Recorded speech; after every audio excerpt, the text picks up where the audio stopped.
Okay. So it's very pleasant and good to be with you all. So we have some time this weekend to look at these root words or verses on the Six Bardos. This comes from the treasure collection of Karma Lingpa. And it's a text which is very important in the Tantric tradition because it comes from his work on the peaceful and wrathful deities. So we're very familiar with the fact that we like some things and we don't like other things. Because of that, we see some appearances, maybe like a tiger in the jungle as being dangerous and maybe bad, and other things like a little lamb in springtime as very lovely. So as many of us have looked many times, in the manner of a magical illusion, the pathways of awakening or unawakening open up before us. Or rather, they don't open for us. It is because they open that we become as we are. When we are unaware of the open ground, the open source which we manifest from and as, this thickens into the experience of subject and object. We can look around the world and see many things. In that situation, we are the subject and everything else is our object. We can also experience some sensation in our body and take it as an object and worry about it. As soon as we are the subject, the qualities of the world tend to be groupable into these two categories of pleasing and not pleasing. The pleasing is attractive. We are drawn towards it. And the unattractive seems to push us away and we feel this dislike or aversion towards it. So generally, when we see more clearly, everything which is pleasing is like a form of the peaceful deities. And that which is not so attractive becomes like the wrathful deities. The wrathful deities look dangerous, as if they might destroy us or punish us. So there we see this general principle of desire and aversion or anger or even hatred. We are drawn towards something and we push other things away. And in the great mandala of the 100 peaceful and wrathful deities, the ground of all the deities is clear. They are forms of emptiness.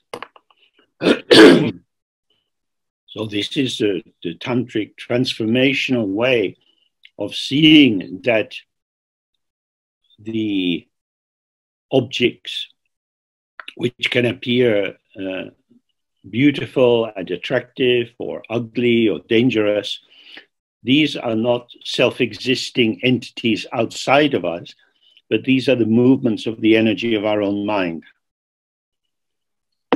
In a sense, you could say this is the equalness of eros and thanatos. Eros is the force of desire which takes us towards objects, that makes us want to merge with them and be close to them. And thanatos is the sense of death, of the annihilation of the object or of the subject. The fact of death, the fact of the ending of our life can bring us into a crisis where we feel kill or be killed. So this is the quality around the wrathful deities. They look very dangerous. They're saying, listen, kill or be killed. What do you think? You're the one that's going to die. I'm a big heruka and you are a silly sentient being. Now, in a sense, of course, this is what we explore in our sitting practice. If I'm sitting as an ego-centered subject, I find myself again and again pulled into reactivity by the phenomena which arise. Some appear to be outside, some appear to be inside my body. Something is happening for me. And when we are settled in this position, it's very difficult to avoid reactivity. We don't even have time to think about it. We're just into a reaction. Because we are so used to identifying true existence in what is emerging that our response to it seems necessary and true.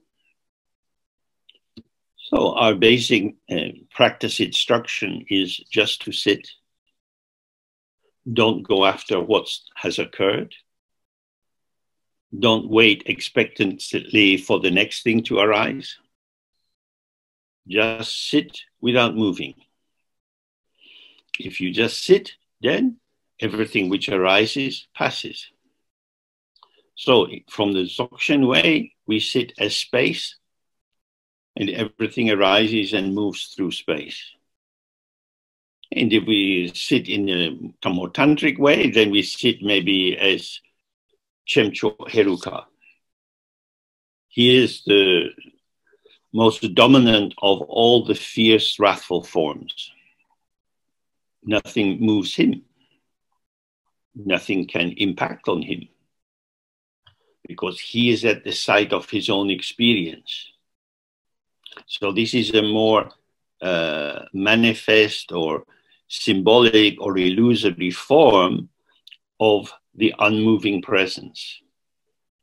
So whether we go in the tantric way or the Dzogchen way, the key point always is to find ourselves settled in the unmoving.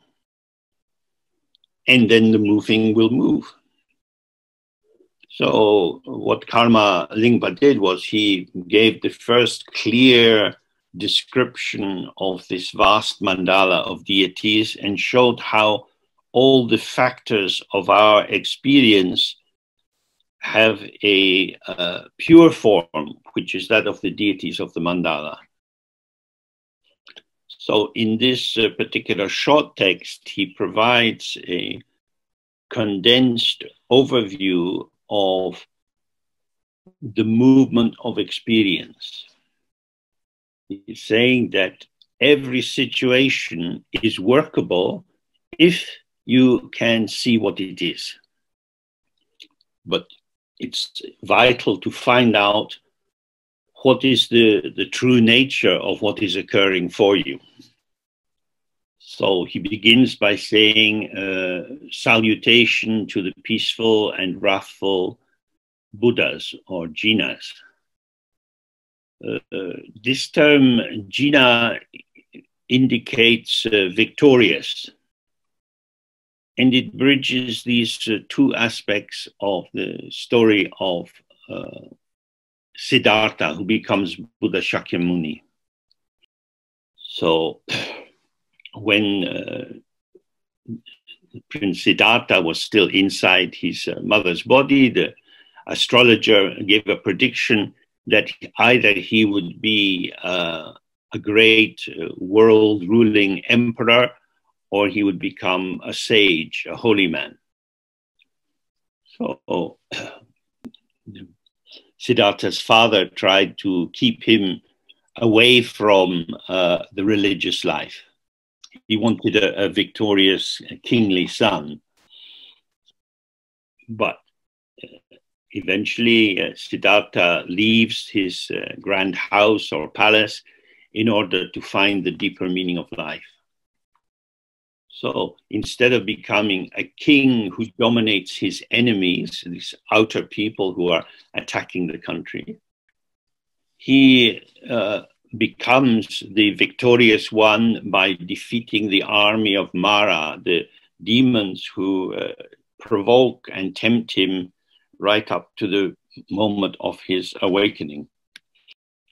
Now, although the view that we try to live with is that of non-duality, as long as we are under the power of duality, we are likely to be pulled into games of winning and losing.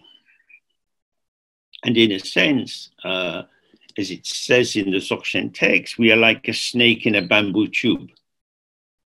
The snake can either go up or down.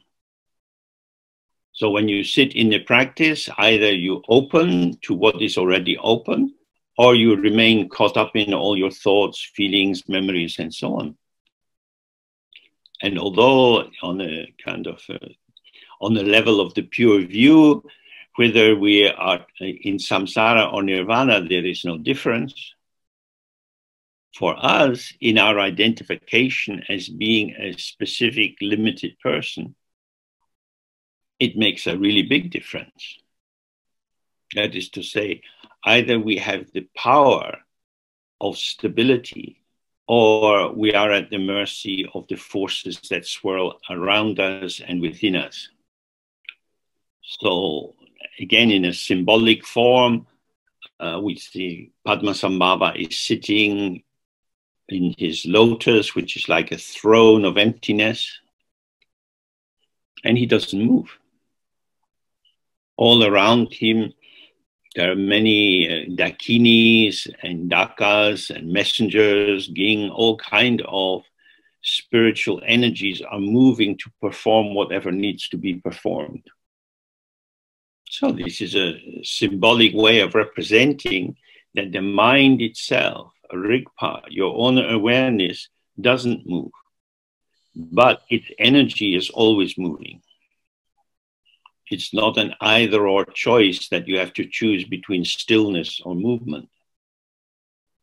There is no contradiction between stillness and movement, because the movement of the mind is also unborn or not established as a separate entity.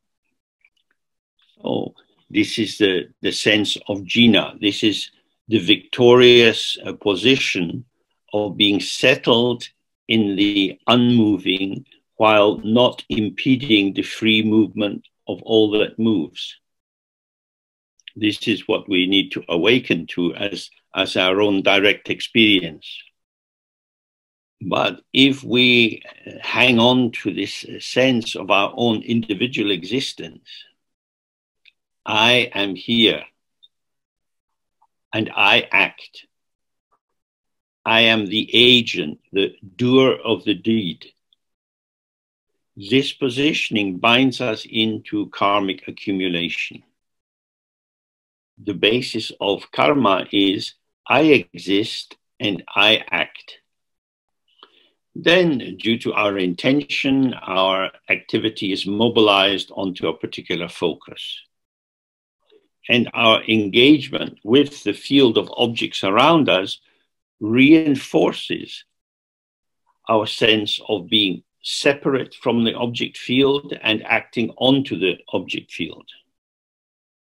Of course, we also experience being the object when other people do things to us, as it were.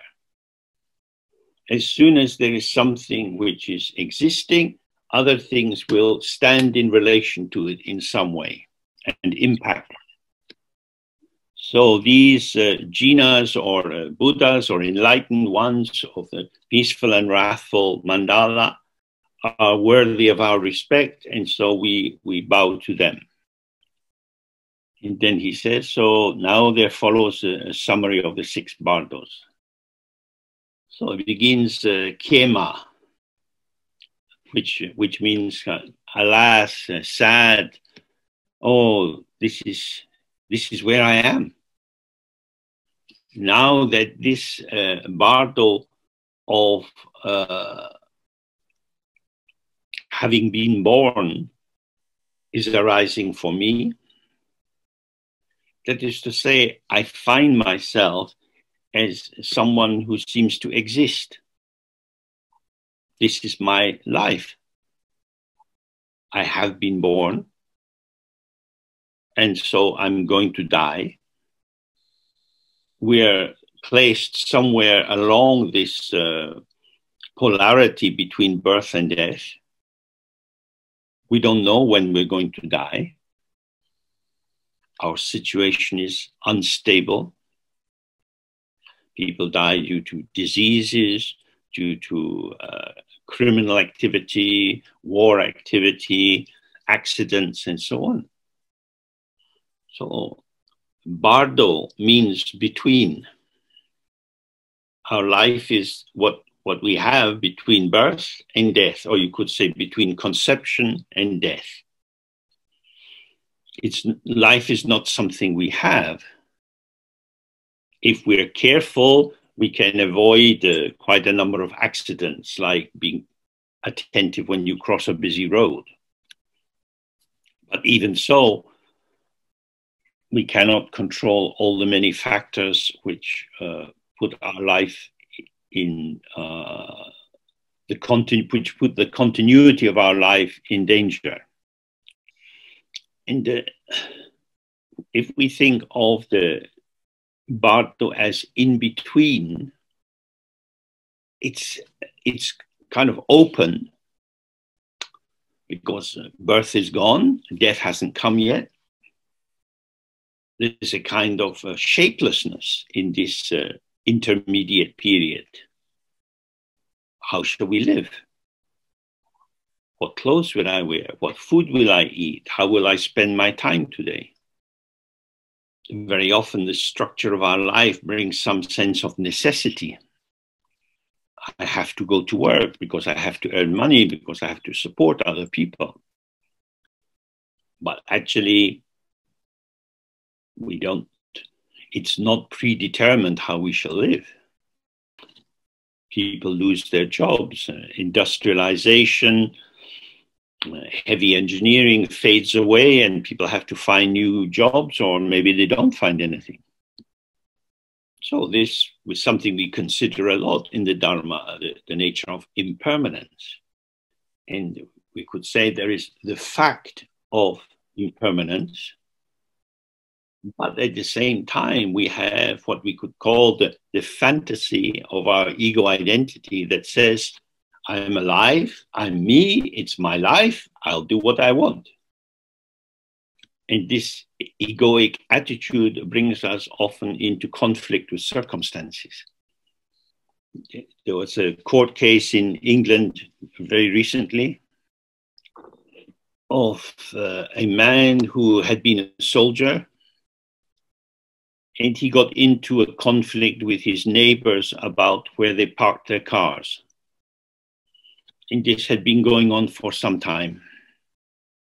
But one day he took up a ceremonial knife that he'd been given when he retired from the army. And he went next door and killed the man and the woman while the children were upstairs sleeping. This is a very tragic story. Because when we feel that we should have our life the way we want it, then the freedom of other people to not align themselves with our desire seems like a hellish provocation. So when we think about this Bardo, or this indeterminate period that we are inhabiting at the moment, we see how vulnerable we are. Not only do we have the kind of veils of obscuration described in detail in the Buddhist text, but we also have this additional pressure of the cult of individuality and consumerist capitalism that we live within. There is a great encouragement always to start with yourself. I exist. I am me. Now, what can I get from the world? This structure makes us very easily hurt. Many frustrations arise. We can feel that people have betrayed us or behaved badly towards us, that we have not been able to fulfill our potential due to the limiting behavior of other people.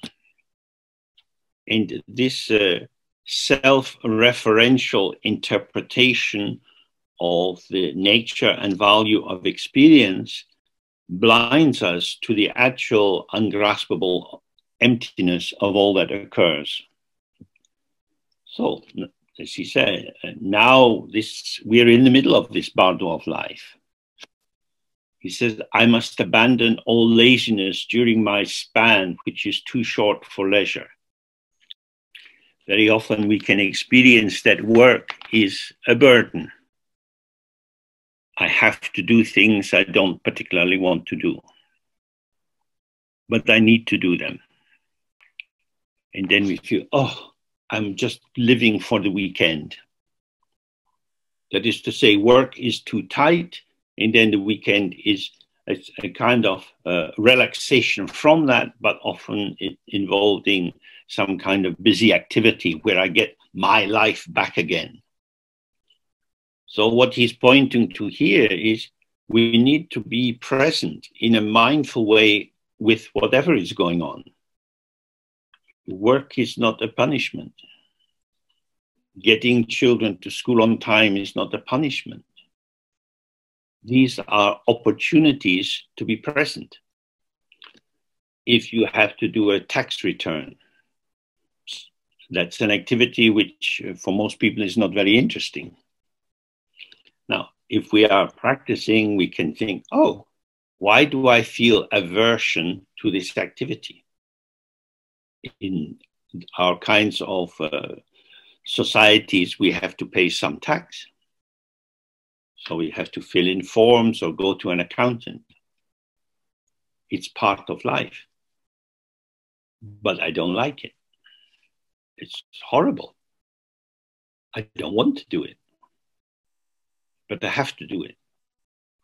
I hate it. In this way, you can see how a simple task is energized by our projections to become something which is attacking us. Everything in our life is part of our life.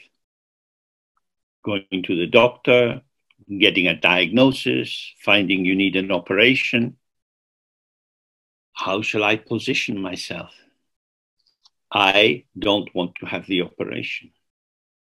But I try to follow the middle way between desire and attachment and involvement, and on the other side, disinterest and aversion. It's just something, a set of experiences. It's like this. And then something else happens. You go into the operating theater and you come out either on a little trolley taking you back to your bed or down into the basement where the dead bodies are. So for us, it's like, how can I be open to the many flavors of my life? So this brings us back always to our central point. There is the simplicity of how it is, and then there is the complexity of what it is for me, what it means for me, and what I feel about it, and how I feel happy or sad. The moments of life arise and pass. That's how our life is. That's what the bardo of this presence that we have at the moment is. It's ever changing. The flow of experience doesn't stop. So when we become lazy and we say, I can't be bothered, or I don't care, it doesn't matter, we are essentially abandoning ourselves. What we are saying is, I can't find, or I don't know how to find, or I don't want to find the way to be open and present with this situation. I don't want my life to be like this. But often our life is just as it is. And our hurt feelings about it don't change anything. So without artificially getting rid of your hurt feeling, your feeling of oppression, we just stay present with that feeling. I am unhappy. Unhappiness is a perverse currency in the world. I'm unhappy. Oh, sweetie, what's the matter? And then some big narrative story arises of cause and effect. How much better if our mother could have said, oh yeah, unhappiness happens. It's here for a while, then gone. Don't think about what you imagine caused it. Just attend to what happens to your quality of experience with this sadness. Does your breathing change? Does your muscular tension change? Do you notice that you're not available to participate in life because you are unhappy? I can't go out and play because I'm unhappy. This means you're attached to being unhappy. It's important. It must mean something. What it means is you're not going out to play because you think your feeling is more important than kicking a football around in the park. So this is what we need to be present with, about how we abandon our participation in the non-dual field by isolating ourselves in a cocoon of our thoughts and emotions. I am attached to limiting factors, and so my life becomes limited.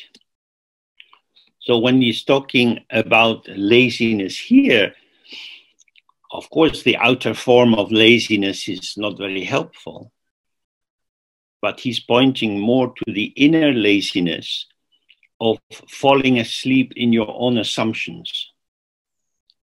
When we assume something, when we take it for granted, we stop being present with it. So what he's saying is stay present in every situation in life. And if you're present, that midpoint between desireful fusion and aversive isolation will be a site of freedom. So you find that you can be full of unhappiness without being unhappy. Just as the clouds can fill the sky and yet the sky remains open. So by staying fully present on the point of arising of experience, we are freed from the exhaustion of being overburdened and its parallel, the desire for the compensation of being lazy. So then he says, keeping to the path of undistracted listening, reflecting, and meditating. That is to say, when we are studying, we should be studying. When we're reflecting, we reflect. When we do our sitting practice, we do that without wandering away onto something else. So when we study, we are finding the tools which allow us to loosen the structure of the ego complex. We perhaps read a lot about impermanence, the seasons changing, the economic situation changing, and so on. So we get through this kind of study, we get a sense of this fact of impermanence, and the concept of impermanence are tools which allow us to get some more traction to loosen up the seeming solidity of our world. And then with Samba, with reflecting, we take what we have learned and apply it into our own lives. You might realize, oh, I could have worked harder when I was at school. That was the time for academic learning. I didn't give myself fully to it. And now, as an adult, there are doors to different pathways in life in front of me, but I don't have the key that they are asking for. So then, by reflecting in that way, I see, oh, I didn't align myself with the years of school. I was a child, I had to go to school, but I didn't work with school. I didn't collaborate with the moment of school. I was there, but not fully there. So that's a very helpful thing to realize. Yeah, I said that's a very useful thing to understand, because it points to the fact that if I want to have the optimal life, the aliveness of participation, I need to align myself with this situation, however it is. What is there to learn from this situation? What can I see about the structure of, say, a work environment? When we see, oh, I have a terrible boss who is never happy with me, that's a wonderful opportunity. We see that the boss is living inside a frame of dissatisfaction. What attracts them is what is not working well. If there is some fault or difficulty, that seems very, very important. When things are going well, they don't make any comment. So to have a boss like that is a blessing. It allows us to see, oh, the distortion of the boss's vision brings grief and suffering to other people. So with gratitude to the boss for showing me so clearly his limitation, I will now examine my own limitations and how I bring grief to other people because of being trapped in my frame of reference. And then I start to see, oh, what I believe to be true, what I am sure is an accurate description of how I am and how you are, is a construct. Oh. The patterns of my sensation, feelings, thoughts, memories shift and move around. The content of my mind is not as reliable as I believe it is. So this is a key point for meditators. I take refuge in the content of my mind. I trust that my feelings and my thoughts tell me the truth, but they are deluding me. I have to take refuge in awareness, the mind itself, not the transient content of the mind. So this is the meaning of reflection, to take the Dharma idea and keep massaging it into our mind and our experience, so that as we are passing all the events of the day, we have some insight, some clarity to this relative structure of how phenomena manifest. So as Buddha Shakyamuni said, everywhere all sentient beings want to be happy, but they choose the methods that bring them only unhappiness. So we study impermanence, but then we find that we get upset because things change. Now in Britain, the rate of inflation is rising quite rapidly. Yesterday I went to the supermarket to buy some Polish kefir. And in just a few weeks, it has gone up in price by 50%. And I think this is terrible. It's just a change. Everything changes. But some changes are bad and some changes are good.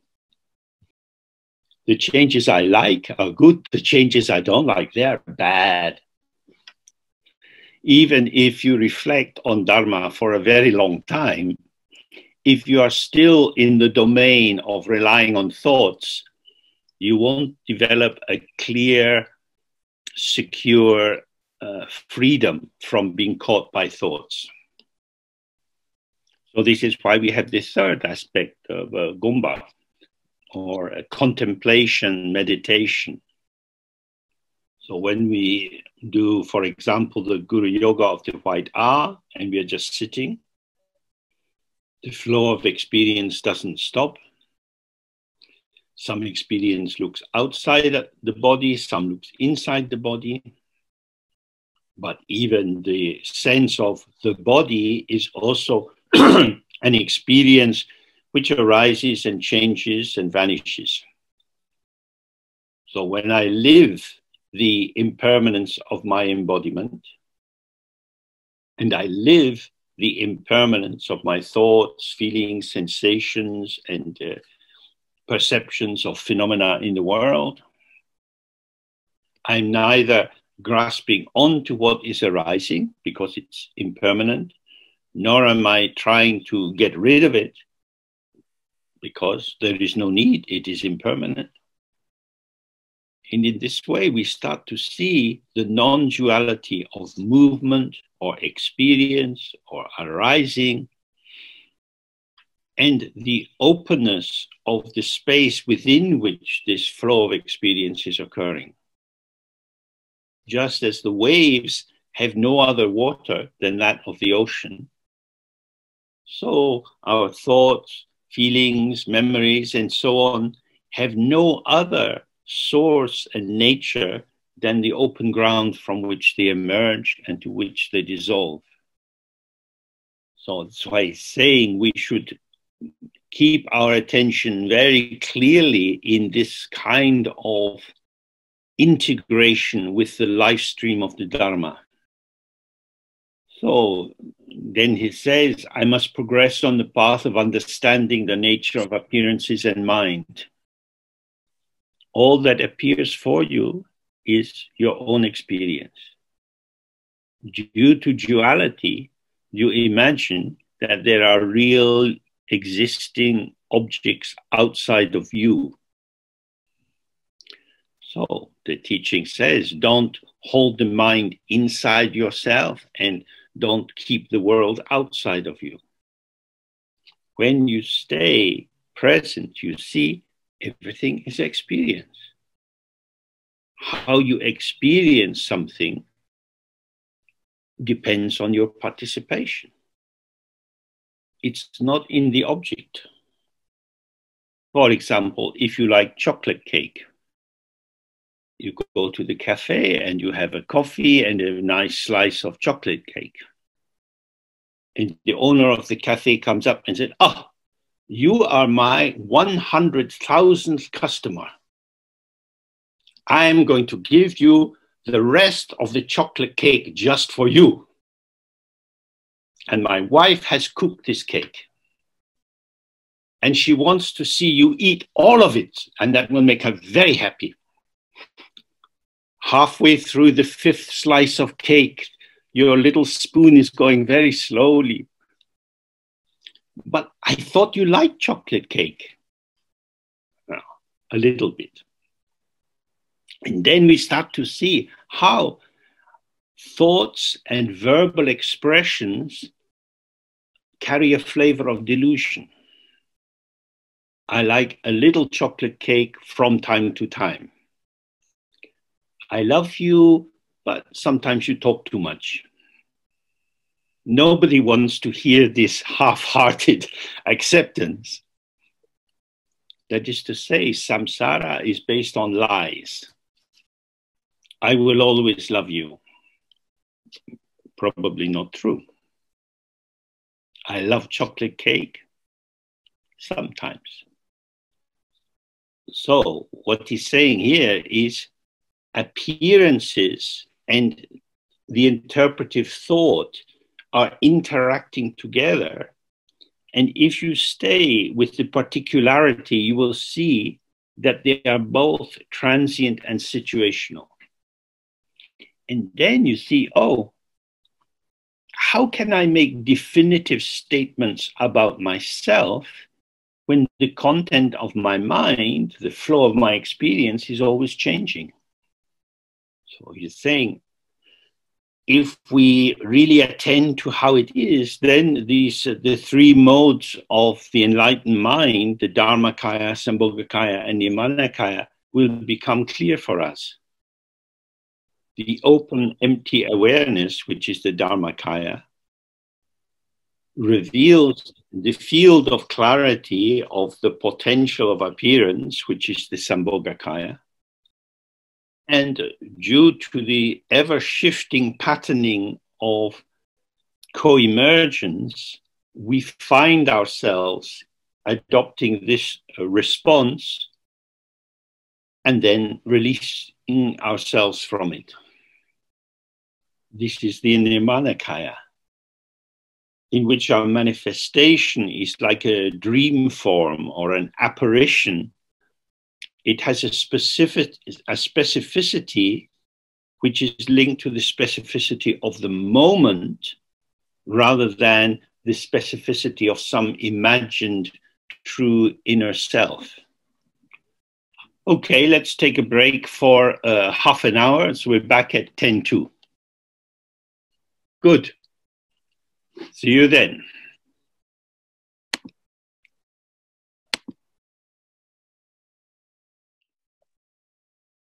Okay. So then we have the last two lines of the first verse. Now at this time when I have gained my sole chance of a human birth. This is a little bit easier to see in the summertime, because when you look around, there are so many insects. And these are sentient beings.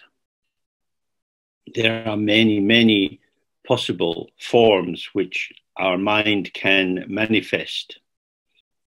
We have the God realms, the formless God realms, the pleasure God realms, and so on. And the jealous gods, or the asuras, the rivalrous gods, who are always angry that the fruit of their special tree is eaten by the gods in the higher realm. So that realm is dominated by jealousy and envy. The God realm is dominated by desire. Our human realm is dominated by desire and pride. Many different forms in the animal realm are dominated by mental dullness. That is to say, a great deal of the experience of animals seems to be dominated by instinct or habit formations with little capacity to revise this by reflective thought. Then we have the pretas, the hungry ghosts, a realm in which dissatisfaction is the permanent state. And this is said to be the ripening of envy. When we are envious of what other people have, it brings a dissatisfaction towards what we do actually have. And then we have the different hell realms, 8 hot, 8 cold, 2 intermediate. And these manifest as the karmic consequence of anger, particularly manifesting as rage and cruelty. So from the Buddhist point of view, the 6 realms are domains of experience interpreted through the lens of an arising karmic formation. Only in the human realm is there the opportunity to review experience clearly. And in order to do that review, we need to have some kind of view. All religions offer a particular interpretive view of the meaning of life and the purpose and so on. Communist theory from Karl Marx offers an interpretation based on contradictions arising through history. And each of these views or belief systems offers some capacity to organize the factors of our experience and produce a kind of order or meaning. But from the Buddhist Dharma point of view, the Dharma that we do our best to follow and align with is the most helpful approach. It's not best because there is some kind of hierarchy and we want to sit on the top. But it is best because it is the least contrived, the least fabricated. We're not being asked to believe propositions, but we're being invited to see how it is. So when we're sitting, we're practicing seeing without interpreting. We want to have a naked seeing, a seeing which is not altered by propositions or beliefs or axioms.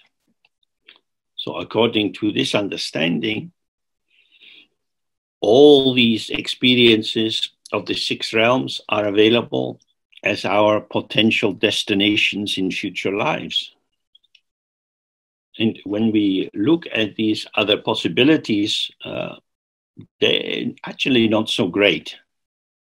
So when we look at these other possibilities of existence, none of them are attractive from the point of view of awakening. If we are concerned, if we believe, or if you see the clarity of the Buddhist proposition that what you're living in is a paradigm of experience at the moment, the human paradigm. And this paradigm is, your accessing of this paradigm is unstable. But the special quality of the human paradigm is that it is the only one of the six within which you can gain insight into the fact that it is a paradigm. Now, we have this precious human birth, that is to say, our bodies and minds are functioning well enough, and we have come in contact with the living stream of the Buddha Dharma. This is a rare opportunity, one which is easily lost. The patterns of our life now are unstable. Friends become enemies, enemies become friends.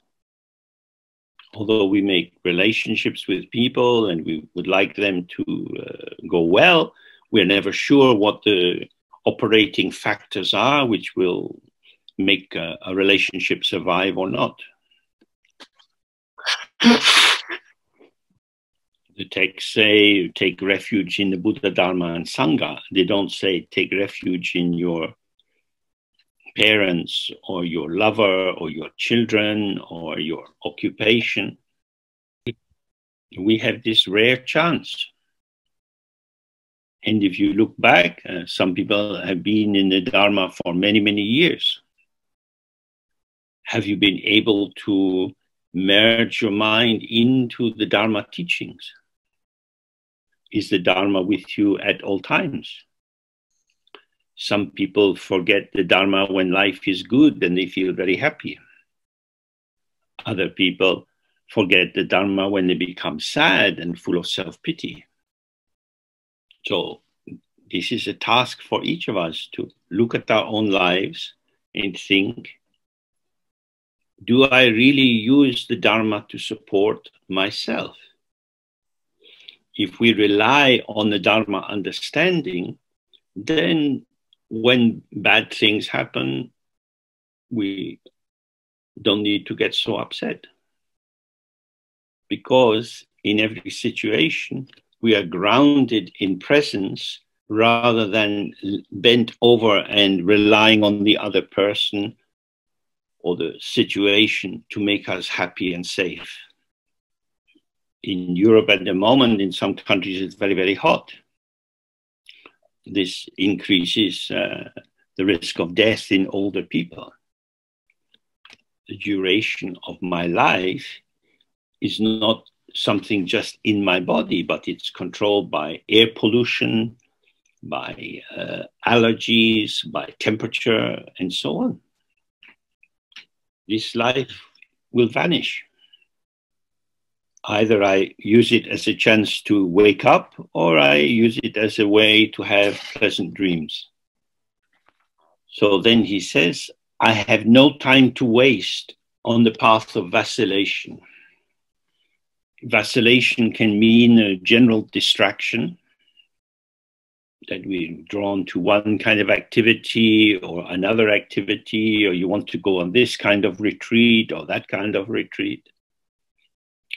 But it also applies to our relation with the Dharma. Do I believe? Do I give myself to the Dharma or not? You might feel that you are a rational person and you want to get more evidence. But the clock is ticking. Death will come.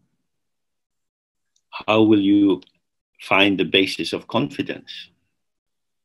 The main focus of our study together is the Dzogchen tradition, which develops from these three original statements of Garab Dorje. The first of these is you have to see your own face. You have to wake up to your mind as it is. To be introduced to one's own mind is to give yourself a gap from your usual reliance on your own mental functioning as the path of truth, and open yourself to the mind as it is. Our mind is empty from the very beginning. It's not a thing.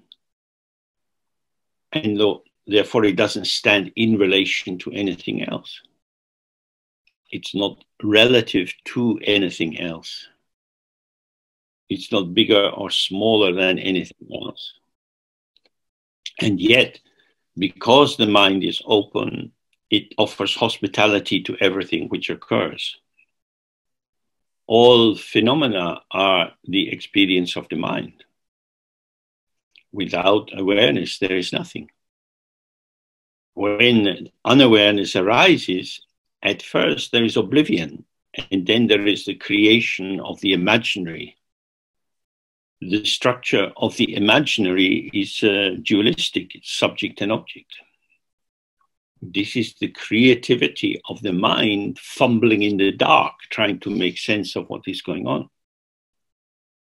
So Garab Dorje says, don't try to work it out. From the very beginning, your mind is like this. Be with this mind. Then in the second statement, he says, don't waste your time in doubt and speculation and wondering. Don't adopt a position of confident certainty. Simply stay with the truth of how it is. Then thirdly, he's saying, stay with this. Don't go looking for anything else. If you grasp at transient phenomena, they will betray you. Actually, they will not really betray you. You will betray yourself, because you will be adopting the delusion that the impermanent is permanent. So neither pushing away whatever is arising nor grasping onto it. Allow the flow of experience to come and go, come and go. So in that way, we don't waste our time in uncertainty. At first, of course, when we hear these things, we interpret it through our own concepts. But what we are concerned with is not a dogma. It's not something to believe in. It's more like a road sign. You follow the sign on the road to get to where you want to go. You don't take the sign with you. So in the same way, we study the Dharma, but the Dharma is a system of signs. It's conceptual in how we have to present it. So we're using these words and ideas to reorient ourselves towards the openness which is always present. So this is the first of these bardos or intermediate periods. So he's saying, while you are alive and you have this chance, please use it to stay close to yourself and see how you actually are. Now we go to the second, which is now, alas, now when the bardo of dreams is arising for me. So in the flow of our lives, we are awake, then we fall asleep, then we awaken. While we are asleep, we sometimes have dreams. Or at least we're sometimes aware that we have dreams. So when you fall asleep at first, usually there's quite a nothing period.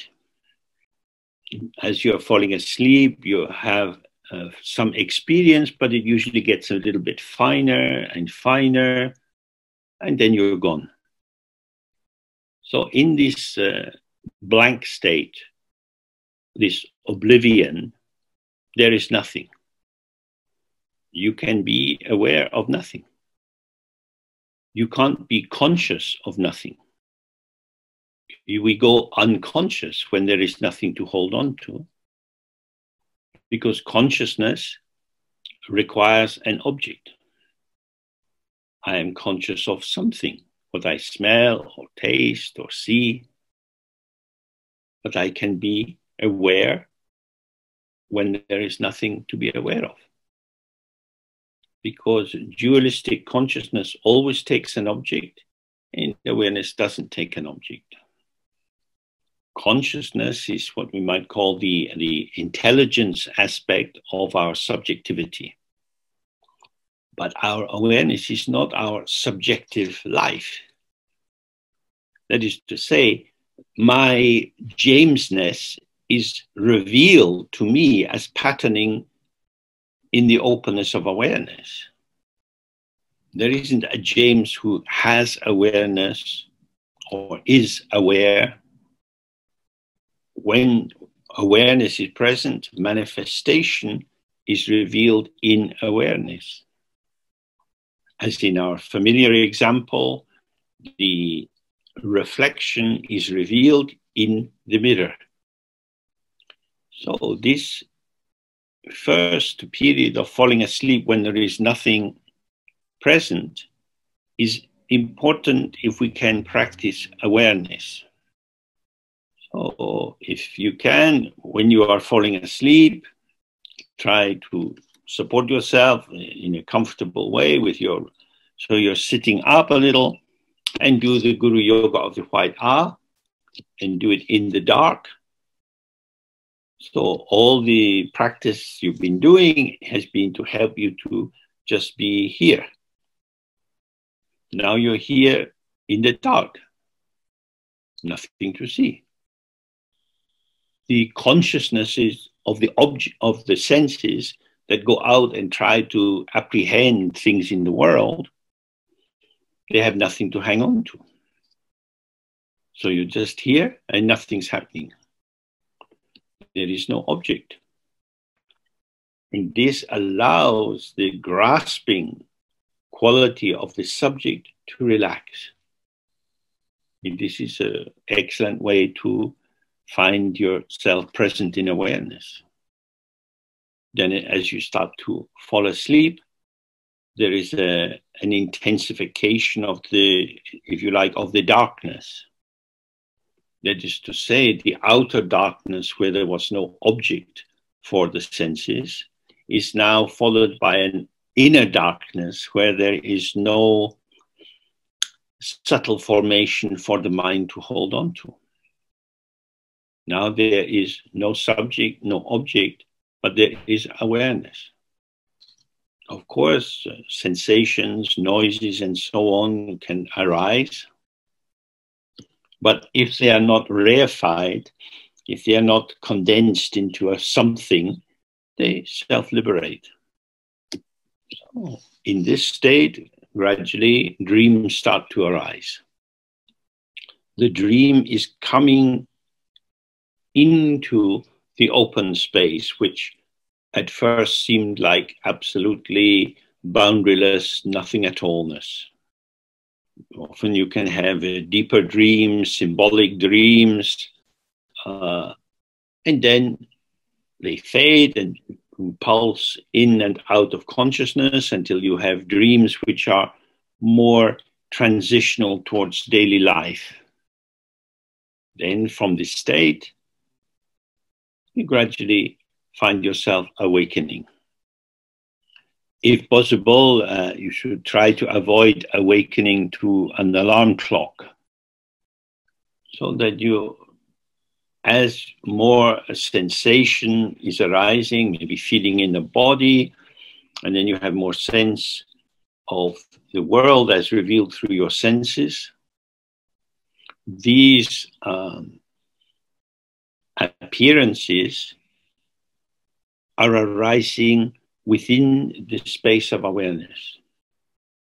If you wake up too suddenly, for example, if you have small children to look after and they come and wake you up, Mom, come on, let's play something.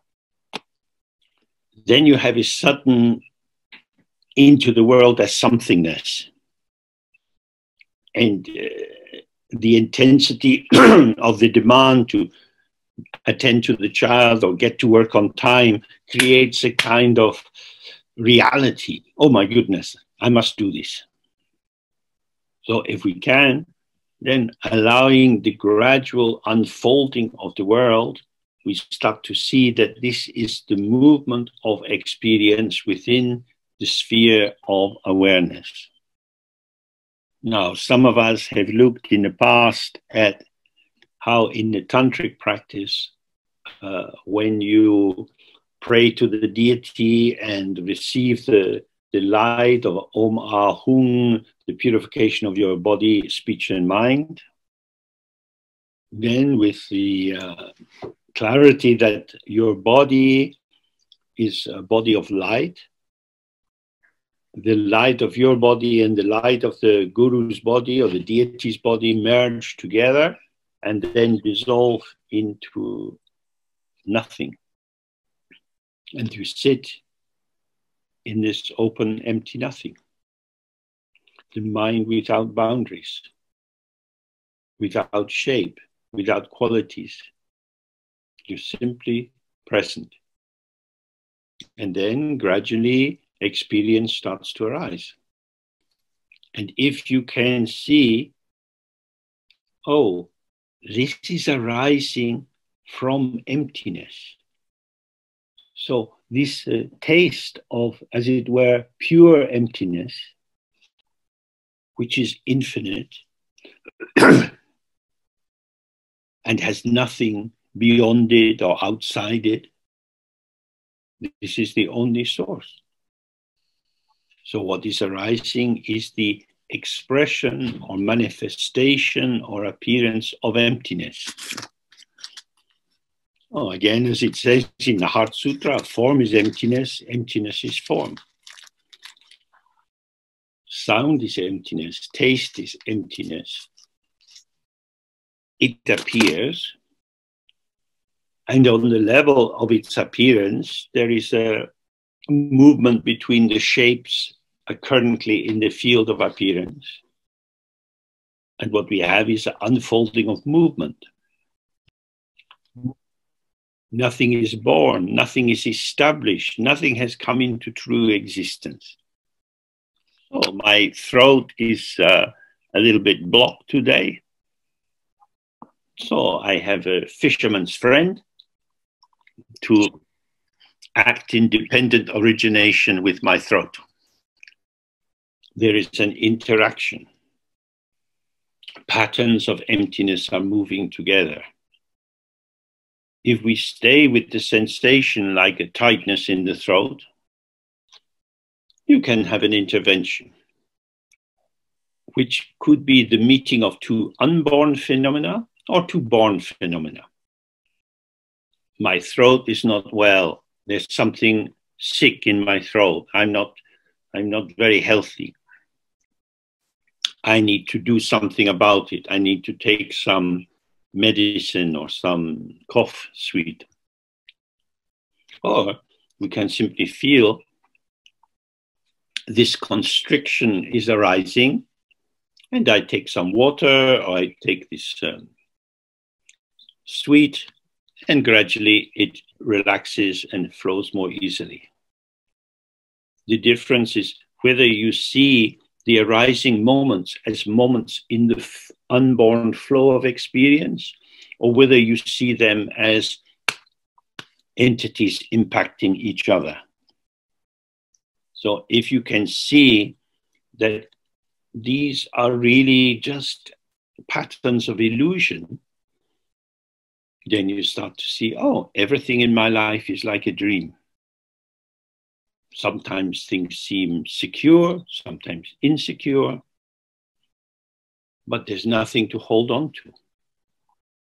And therefore, if I stay grounded in space, I will be present whatever happens. But if I try to ground myself by holding on to certain phenomena, then as these phenomena change, which they will, I will be ungrounded. So in line 2, he's saying that as these dream Bardo experiences are arising, I must abandon the unheeding corpse-like sleep of stupidity. So this is sleep of stupidity we see very easily with children. Children get bored very easily. They want something to happen. They say on a car journey, are we there yet? Are we there yet? They say, no, we have another hour to go. Then they get very upset. Why don't you look out the window? I don't want to. I want to be there.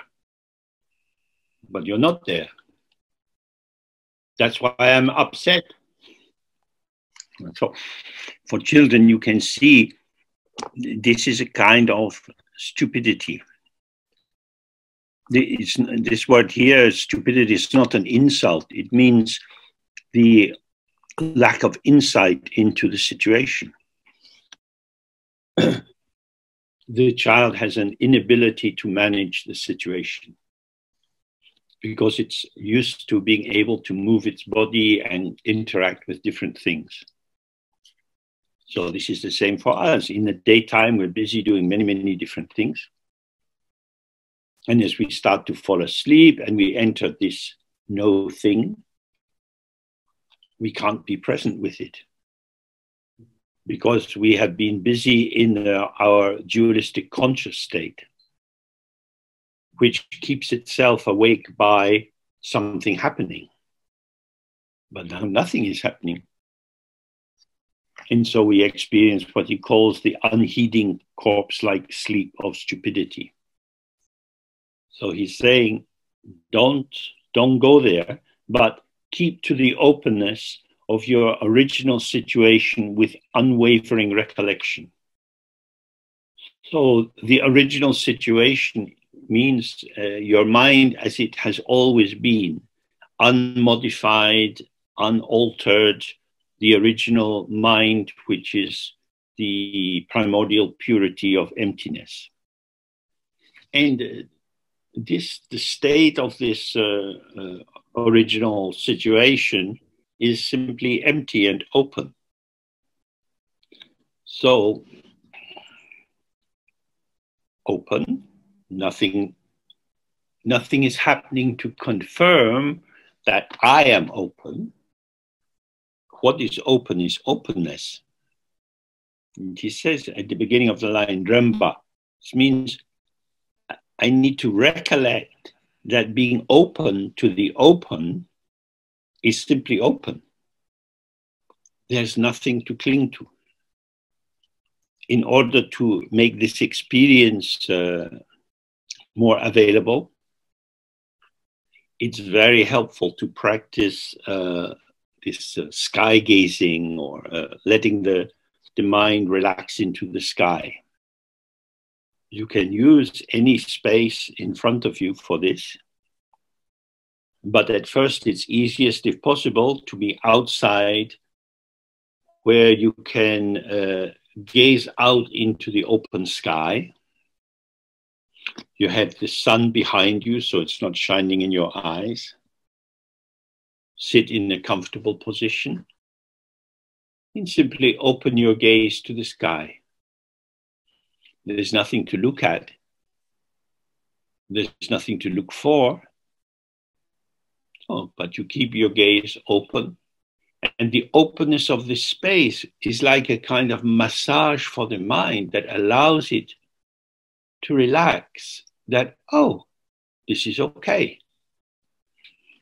So this huge sky in front of you, and you open to it, and now your mind is like the sky. So it's described as looking sky to sky. Now, of course, some memory or thought or conceptualization, maybe a plane starts to move across the sky or a bird flies across it, and you're conscious of it. So now we see sky to sky, and moving within that, this dyadic of subject-object.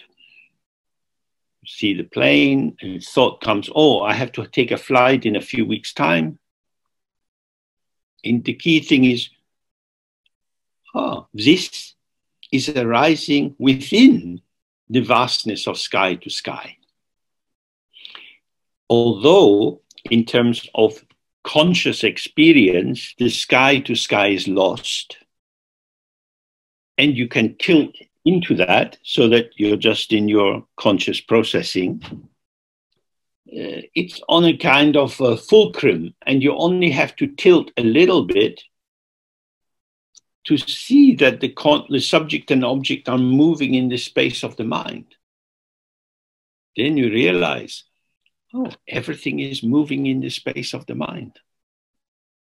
So if you can do this practice regularly, you really, you can start to see, my mind is not a thing. In itself, it is nothing at all. And yet, ceaselessly, there is the display of the potential of the mind, which is non-dual with its emptiness. So when we sleep, it's the same situation. Nothing at all, like an infinite sky. And then the dream arises. And it appears in the structure of the dream that there is an agent, a someone, a me, who's doing things or experiencing things happening to them. So if you simply fall into the dream, you get carried along in it for a while, and then you wake out of it. But if you can allow the dream to emerge within the nothingness, then you see the dream is an aspect of nothing. It's not something coming out of nothing. It's how nothing shows itself. It is the illusory nature of mental experience. So, being awake to the dream as the dream is occurring, allows the dream as manifestation to be non-dual with its empty source. And in that way, you are present in the night. There's no fixed agenda for what you should be trying to do. You're not trying to dream about anything in particular. Just as when we do the sitting practice, we're not we're not focusing on a visualization or a recollection of something.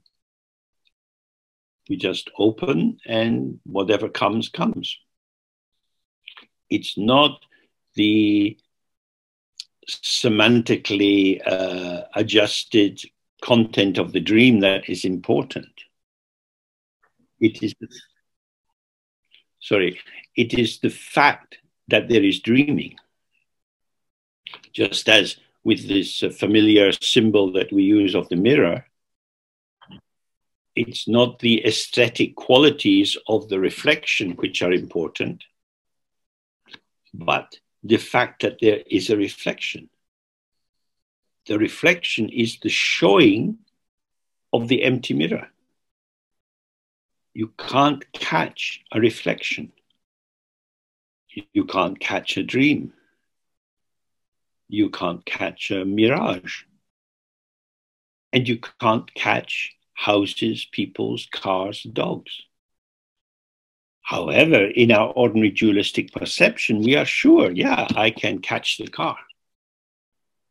You open your car, you get in, you put on the engine, and you're driving the car. Of course, you are driving the car, but according to circumstances.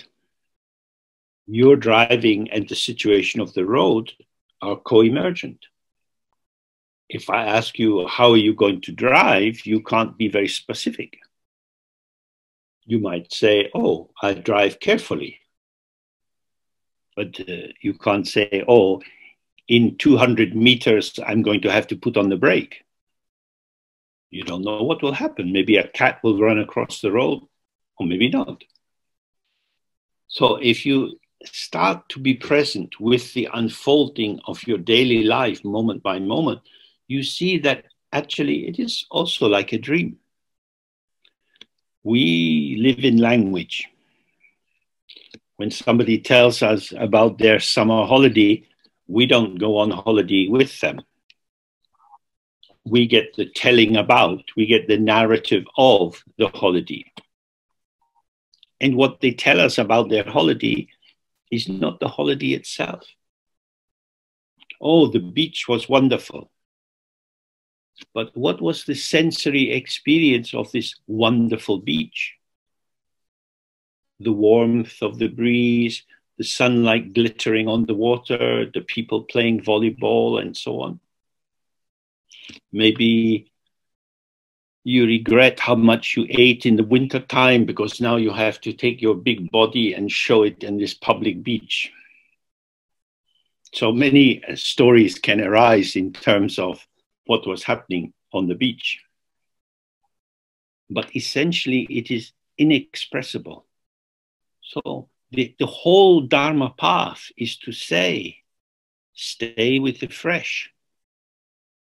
Conceptualized experience is dead experience. You're talking about things which are not directly present. Stay with the present. It has impact, but it is ungraspable, like the dream, like the mirage.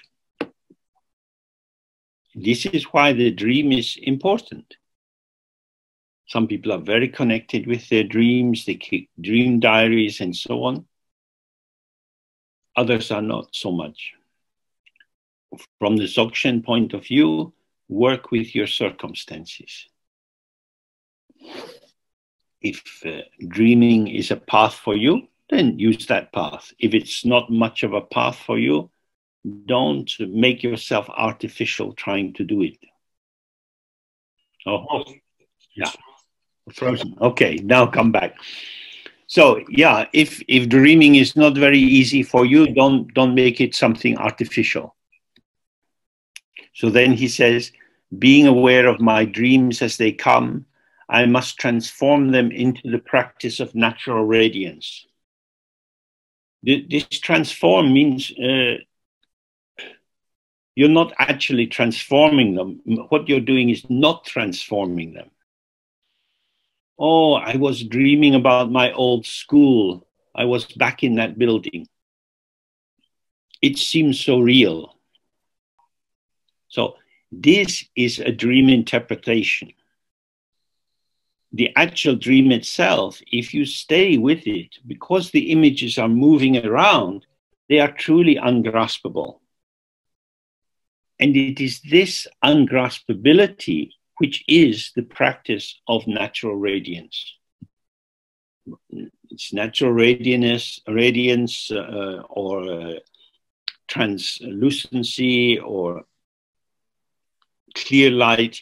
It simply means the arising of unreified experience in which there is no grasping at anything as an attempt to catch it. This is the Sambhogakaya, the enjoyment of this free, ceaseless display of, like rainbows in the sky, ungraspable appearance. So he says, not sleeping like an animal, I will follow this very important practice of merging sleep with the direct experience of my true nature. And the best way to prepare for this is do the Guru Yoga of the white R, and then sit in the open state, and then use that just as you're falling asleep, and do it again first thing when you awaken in the morning. So dualism means I experience this.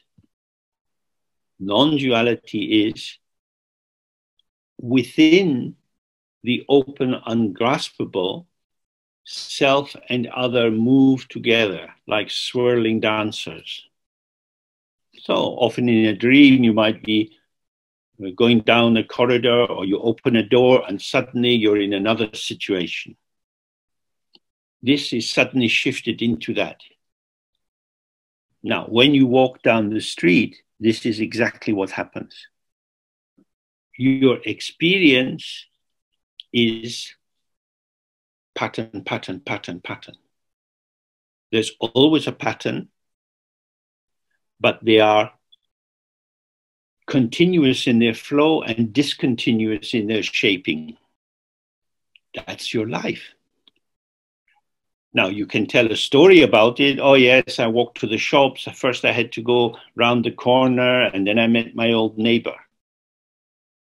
That is a story. It never happened. What happened was something very different. It's inexpressible. So when you stay with the dream, you see impactful, inexpressible. And this is the whole of our life. Of course, we need to use language, but if we wrap everything in language, it has a deadening quality. Stay with the energetic quality of language rather than the solidifying semantic quality. Okay, so we take a break for an hour now till 10 past. Good. Have a good break.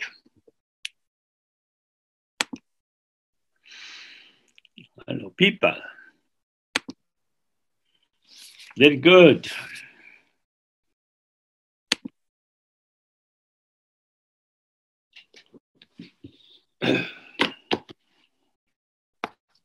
Oh, okay. So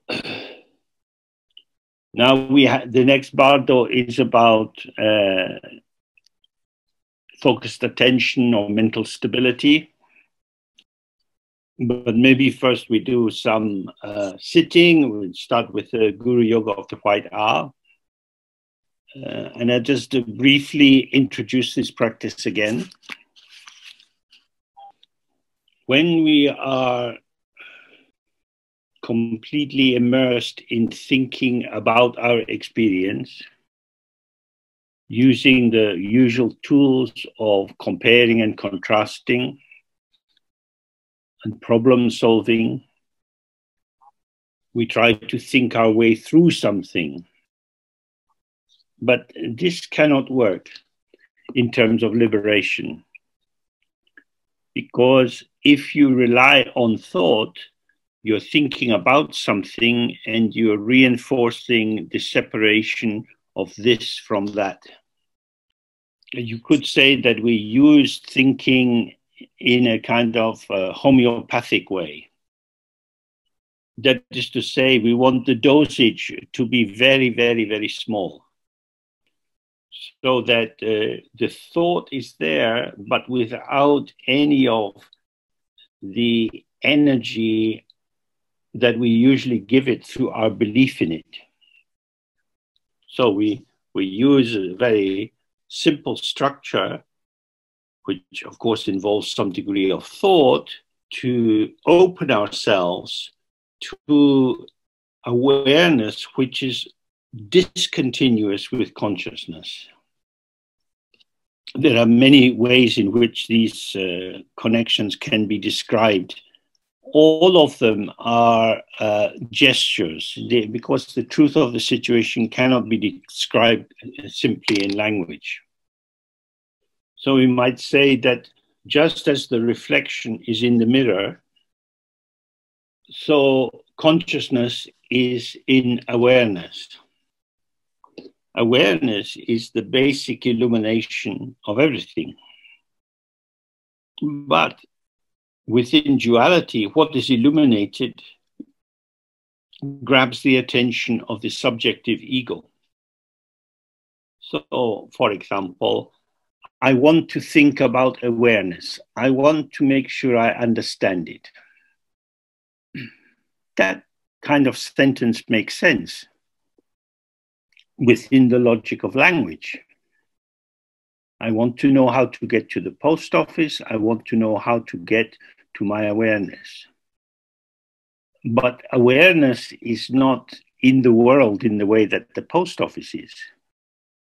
This world is a theater of duality. These are my hands. This is my nose. And I know how to get to the post office. I identify entities and work out my relationship to them. This is the intelligence or logic of duality. But from the point of view of awareness, it is false and a delusion. Awareness is not somewhere. It's not hidden because you can put it somewhere. It is everywhere. But simultaneously, it is nowhere because it is not a thing which can be located anywhere. It is beyond thought. The methods of thinking, using thinking as a tool for clarification, cannot bring you to awareness. So, to give you another example, I want to examine what's in my hand. In my hand, I can't show it very clearly, but I have the watch and my pen. So I can look at the time, I can look at how much ink is in the pen.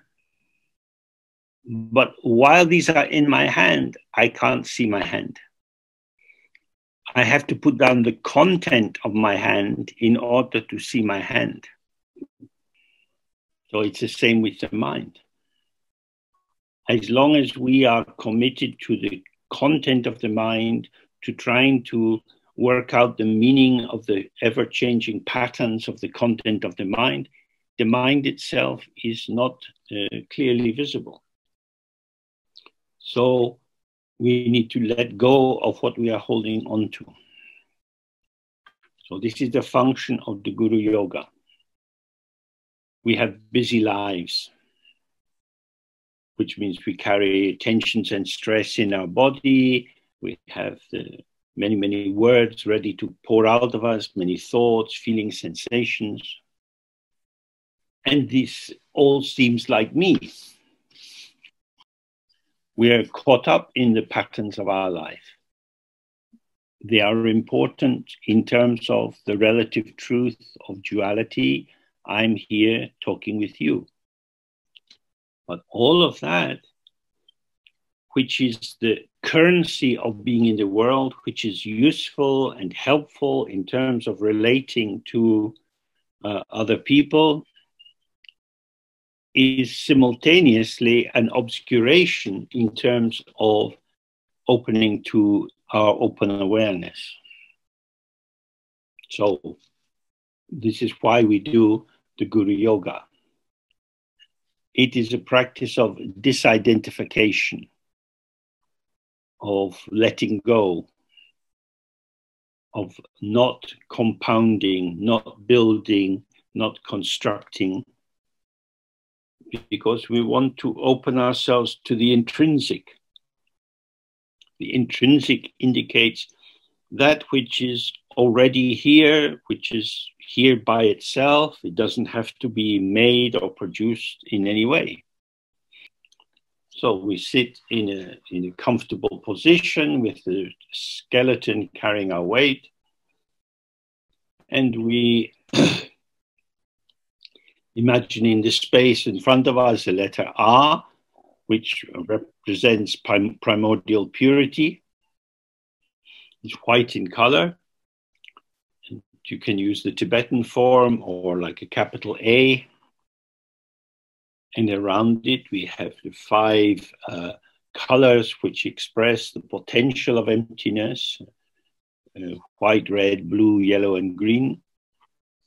So it's like we talk of appearance and emptiness. Or from the Heart Sutra, form is emptiness, emptiness is form. The colors around the white letter R, they are like the form, and the R is like the emptiness. So we are focusing on the non-duality of openness and manifestation. So these rays of colored light, it's as if they are manifesting, they are expressing out into the space of emptiness. And then we make the sound of Ah 3 times. And the thing about the eyes, we start Ah, but then the sound fades away. So if we allow the sound to be a long, slow sound, we feel the formation of Ah dissolving into silence.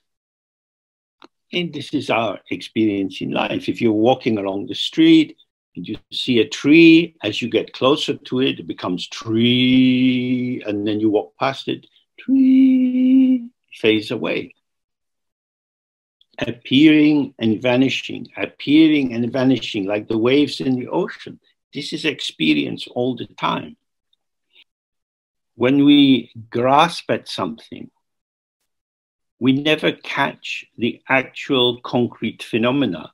We catch our concept of the phenomena, which is strange, because you would think the concrete phenomena, it's there.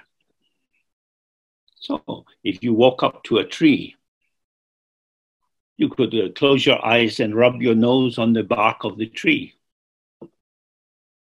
Something is there. But what is it? Your eyes are closed. Smooth bark. Then not an oak tree. That's a concept. What is this thing that your nose is touching? Some sensation, which is vanishing.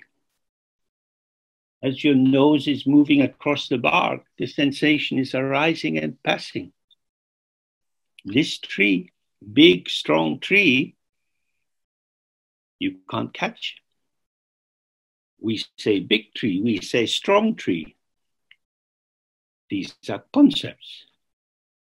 Nose on this thing, which is somehow a vanishing thing, strange. What we grasp is ideas.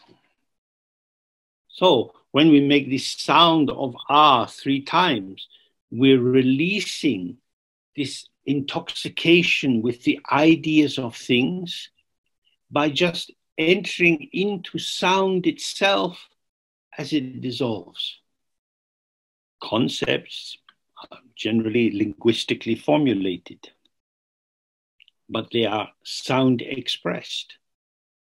The communication which we have directly between each other is variations on the wind, self-dissolving. You can't catch it, but you can catch the semantic content, which is nothing at all except what you believe it to be. So this is something you have to investigate for yourself. What do I catch when I catch something? I'm holding the pen in my hand. Have I caught the pen or my idea of the pen? Does the pen exist apart from the idea of the pen? This is not a kind of mental arithmetic problem. This is a problem of trying to see how you cheat yourself. You don't trust the senses, you trust the concept. And the danger with the concept is it seems to continue across time.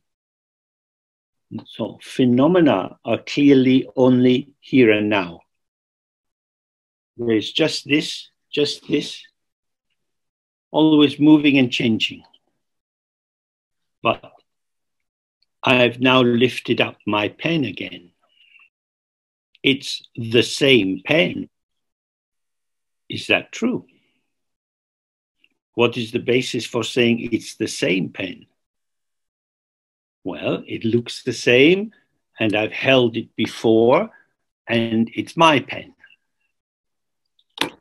That is a string of concepts. If I wrap this whatever with concepts, I can make it enduring. But in its immediacy, it's just this. And then next moment, it's just this. But is that the same justice or another justice? You have to compare them and contrast them.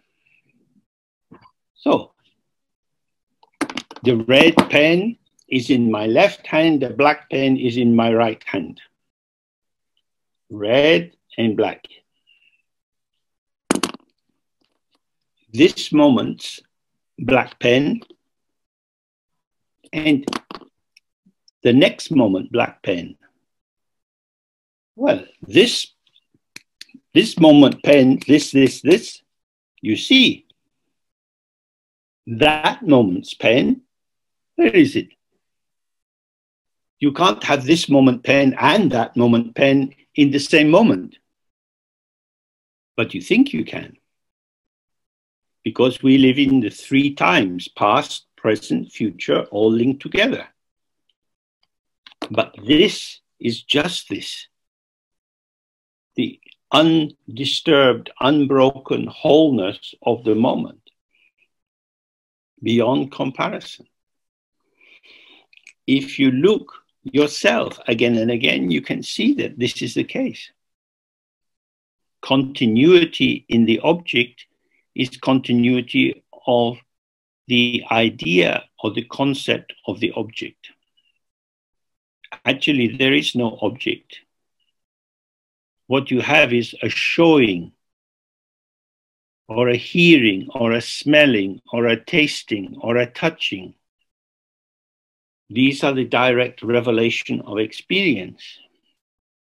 This is the basis of meditation.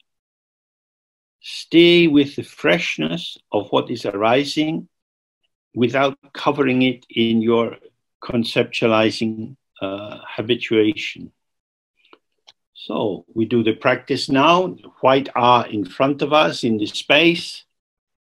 It's just hovering there, maybe about the size of a hand like that, about whatever. And surrounded by the colored light. And then we make the sound of ah together. And with the ending of the third sound, the imagined white ah and the colored light dissolves, and it's just only open.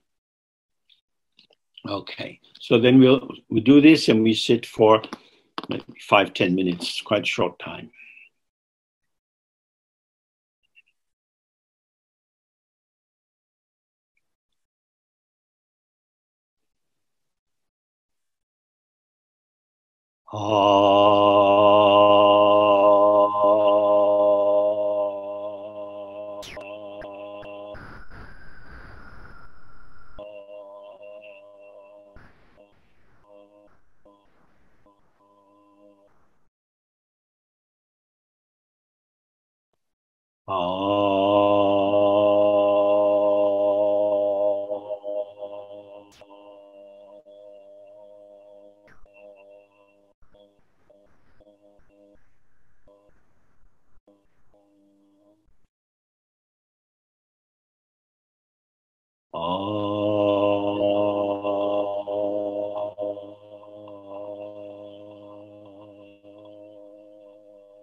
Okay.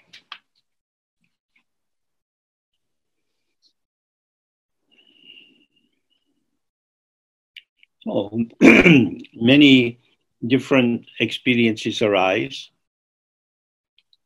We want to be equally welcoming to any experience. We all have long habits of organizing phenomena into hierarchies of value and attributing some essential value or worth. This is good, this is bad, and so on. So this is a very different attitude. Everything is welcome as it is. And there is a double movement here, because I can only experience how it is if I give an open welcome. Because if I'm going to evaluate what is occurring, then as we were just looking with the example of the tree, what I'm evaluating is my own conceptual interpretation of the thought or feeling or memory. What is arising is appearance and emptiness in a field of clarity and emptiness. Nothing is occurring except the illusion of something which is inseparable from nothing. So as soon as you start to try to work out what this is and what it means and what I could do with it, you have a selective attention. And we have to remember that Rigpa awareness is inclusive. Everything is within this space of illumination. So this is a strange fact of our life. Everything arrives at once. If I turn my head and look out my window, I see trees blowing in the wind, cars, lampposts, many things. Or rather, that is a description of what I see. What I actually see are patterns of light. And this all arrives at once. It is my own mental processing that attributes names, functions, values, and so on. So that's why we want to release ourselves from the mental activity which within duality appears to be the function of linking. When we pay attention to something, when we identify it, this focusing of our mental energy onto the object, as it were, seems to join our life energy with it. But from the point of view of the practice, everything which arises is already on the inside. It is already our experience. And so when I'm trying to work out what it is it is this mental effort which is obscuring how it is.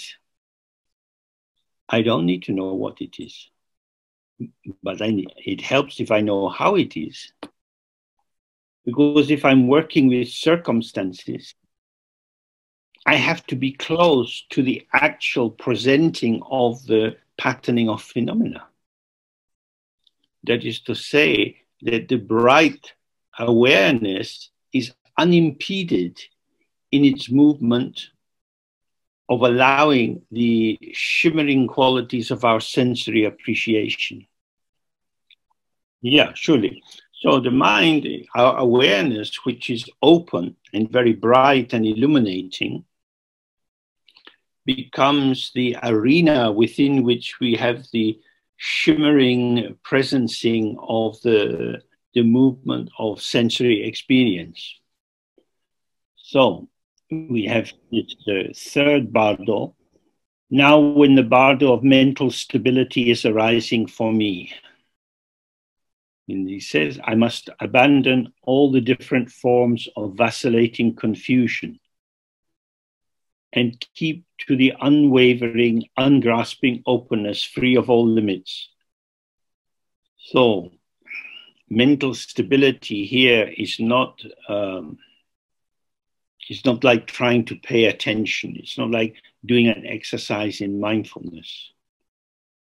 It's like I was describing for the ah sound. It is releasing of involvement. For example, we say that the ground of the mind is space.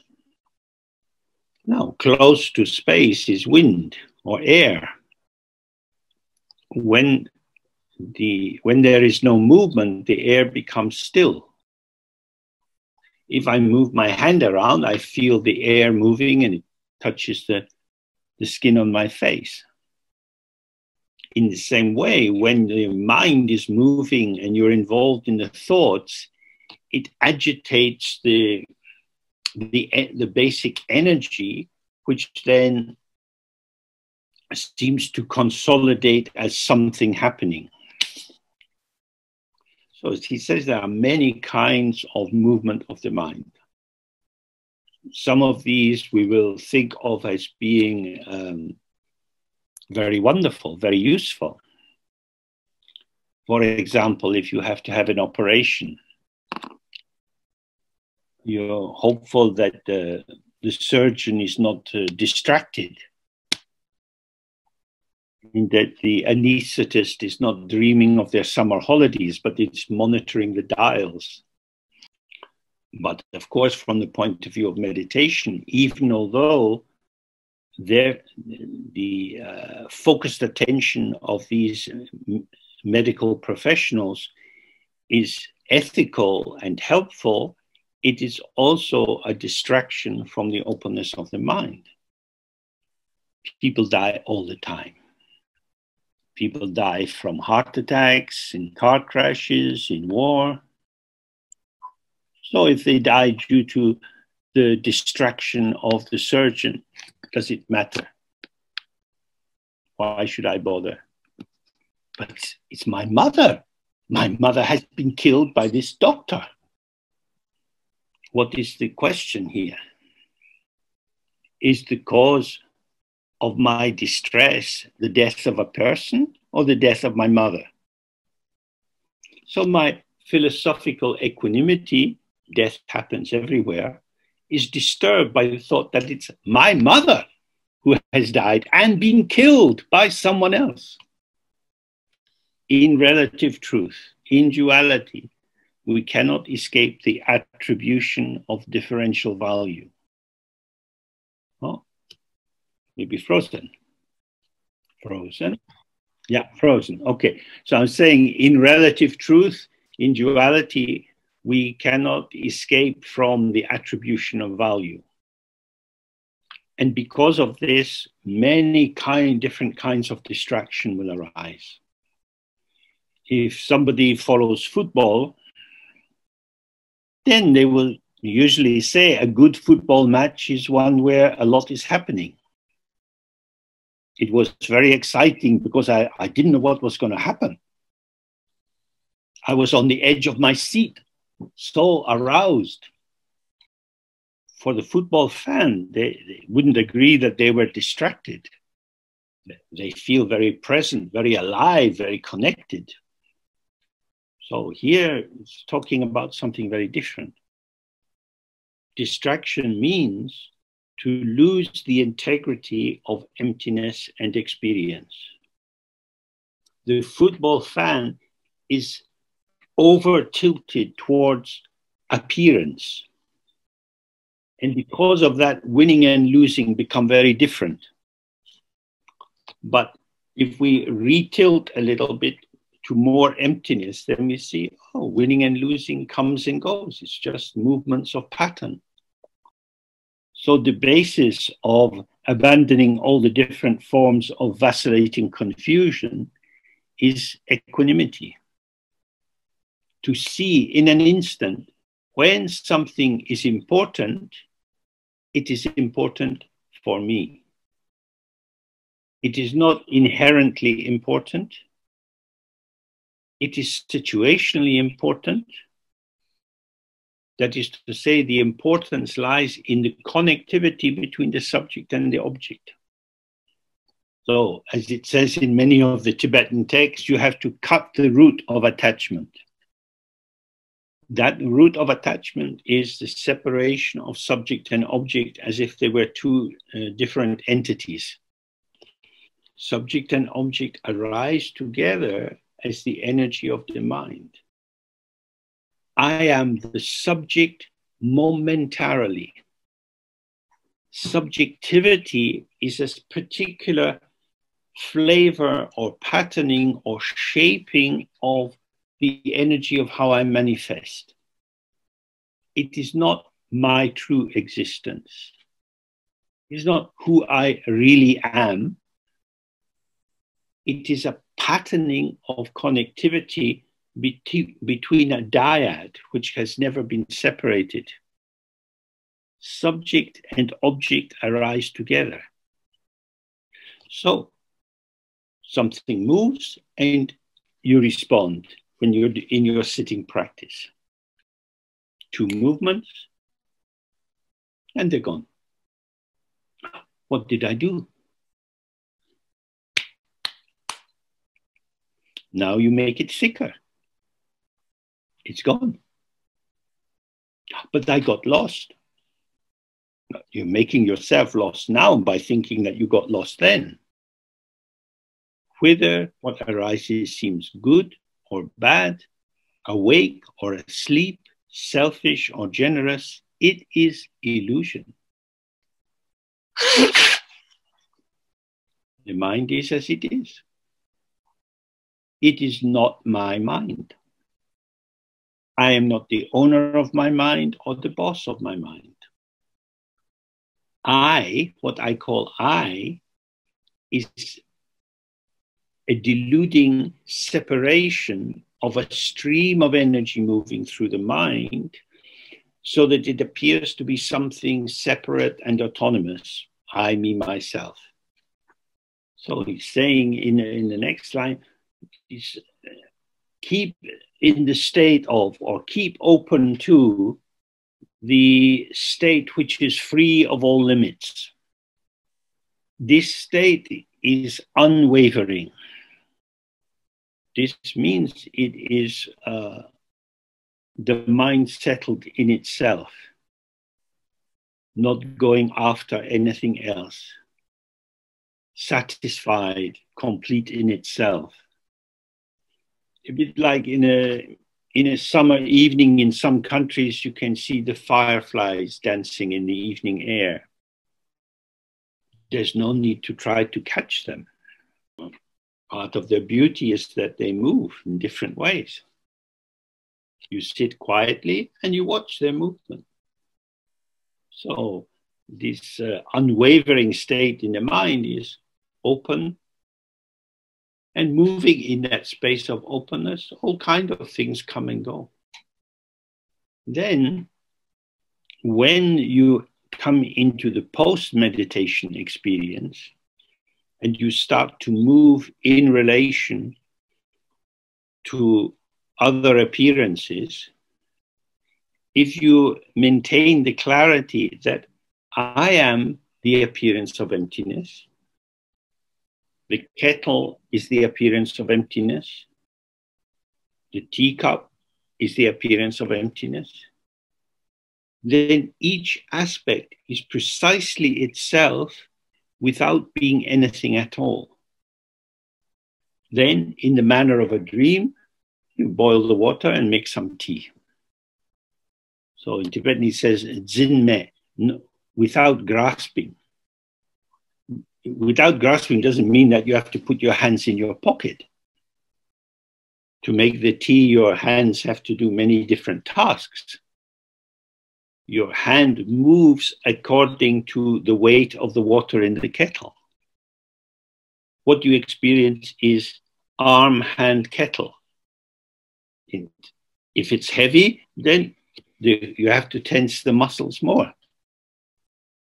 This is the dependent origination of the patternings of illusion.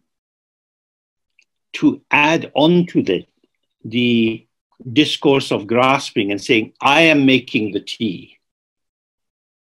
I will make you a cup of tea. I will do this for you. This is too heavy. It's an unnecessary solidification of a linked, beautiful melodic interaction. And the freedom from grasping is not something you have to struggle for. It is inherent in not wavering from the ground. This is at the heart of all the different texts that some of us have looked at together now for many years. The central point is the ground. The ground and source of everything is not a thing. And because the ground is not a thing, what arises within the ground or from the ground or with the ground is also not a thing. Not being a thing, how can I be slotted into polarities of complete or incomplete? So, for example, today we have a translation into Portuguese, Spanish, German, Polish. Poor James, he is incomplete because he doesn't know these languages. But James is completely James in just knowing English. I am the perfect accomplishment of English only James. But if I conceptualize myself as a thing, and then I compare myself to other people and think, oh my God, they speak 4 languages, look how accomplished they are. If only I was like that, then I would be complete. So now I must get a grammar book and some tapes and add German onto James. So is James plus German a more complete James? In this world, we are all little small fragments.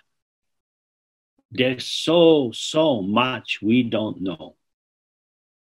We are all ignorant of so many things. Does that mean we are incomplete? The basis of completion is integrity with the ground. Your own mind is open and empty, infinite and unlimited from the very beginning. Within this openness, moment by moment, there is just this. Experientially, just this is all there is. And then just this, and just this, and just this. It's completely open and completely full. And within this, we move and talk and go to sleep and so on. When the movement of body, speech, and mind are inseparable from this field of clarity, which is inseparable from infinite openness, then we are complete. So when when the mind is open and there is the completion of this, we are part of that complete justiceness. We're not added on from somewhere else. We are the emergence of a pattern within the clarity of justice, which is empty. This is Sopachembo. This is the infinite completion, the great completion. Great. Okay, so we have a break now for half an hour till 10 to. Good. Uh-huh. Mm-hmm. Mm-hmm. Oh, ho, ho, ho. Oh, ho, ho, ho. All these lovely faces. Okay, time for a break. Bye. Okay. Is it all being recorded okay? Good. So now we are still on this third Bardo, on the fourth line. I must gain stability in both the developing and perfecting systems. So this refers to the tantric way of bringing everything into emptiness. And it uses the power of the imagination. That is to say, the power to develop images, ideas, and believe in them. So typically in a sadhana practice, a practice of developing the felt sense of the living presence of the deity, we either build up an image step by step or in an instant. The teachings are organized, or the view is organized according to these different vehicles. In the Nyingmapa system, 9 different vehicles. And the last 3 are Maha Yoga, Anu Yoga, and Ati Yoga. So in Maha Yoga, we tend to build up the picture of the deity step by step.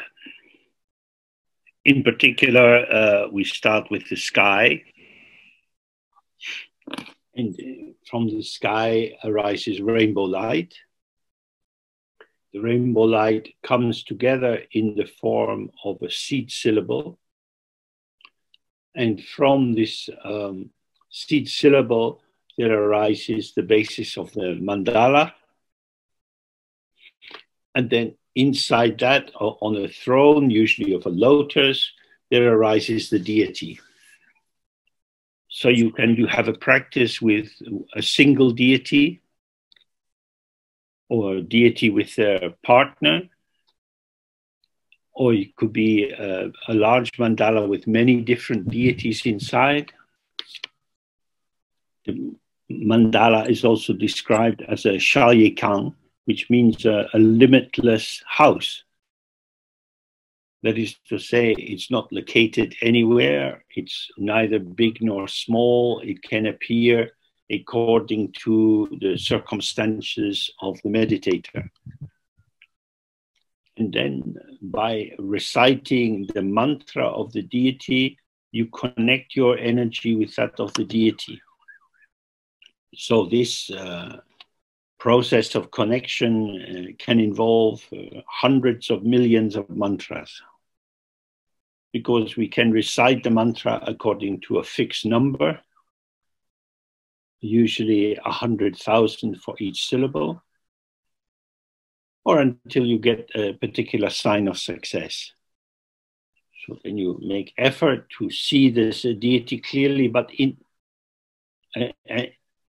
and not to have it mixed or changing or moving, but you want to stabilize it. Then Or if you're practicing according to the Anu-yoga system, you imagine the visualization in one instant. It suddenly arises, as the text says, like a fish turning in water. It's instantly here. The advantage of this is that it relates much more to our usual experience of the world. Because the key point here is that when you turn your head and you look to the right, inside duality, you imagine that you see what is there. Now, by doing the tantric practice, you come to see that when I turn my head to the right, I see what I imagine to be there. And that's a very big difference. With the second understanding that this is the imagination, you are bringing all the phenomena of samsara and nirvana back to where they have always been, which is to say, movements of the mind. There are no phenomena separate from emptiness. There is no mind separate from emptiness. There is appearance and emptiness.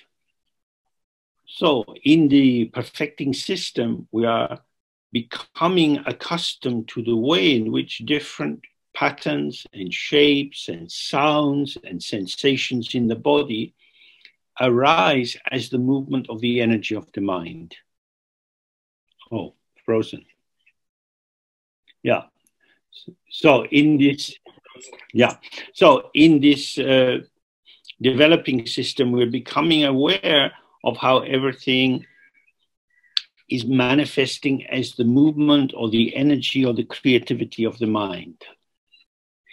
In that these appearances, because we project into them our residual attitudes and beliefs, become a bit hazy and opaque. So we have to be clear that any thickening or dullness is our own projection onto the deity. It is the intrinsic purity of the deity which can purify our mind.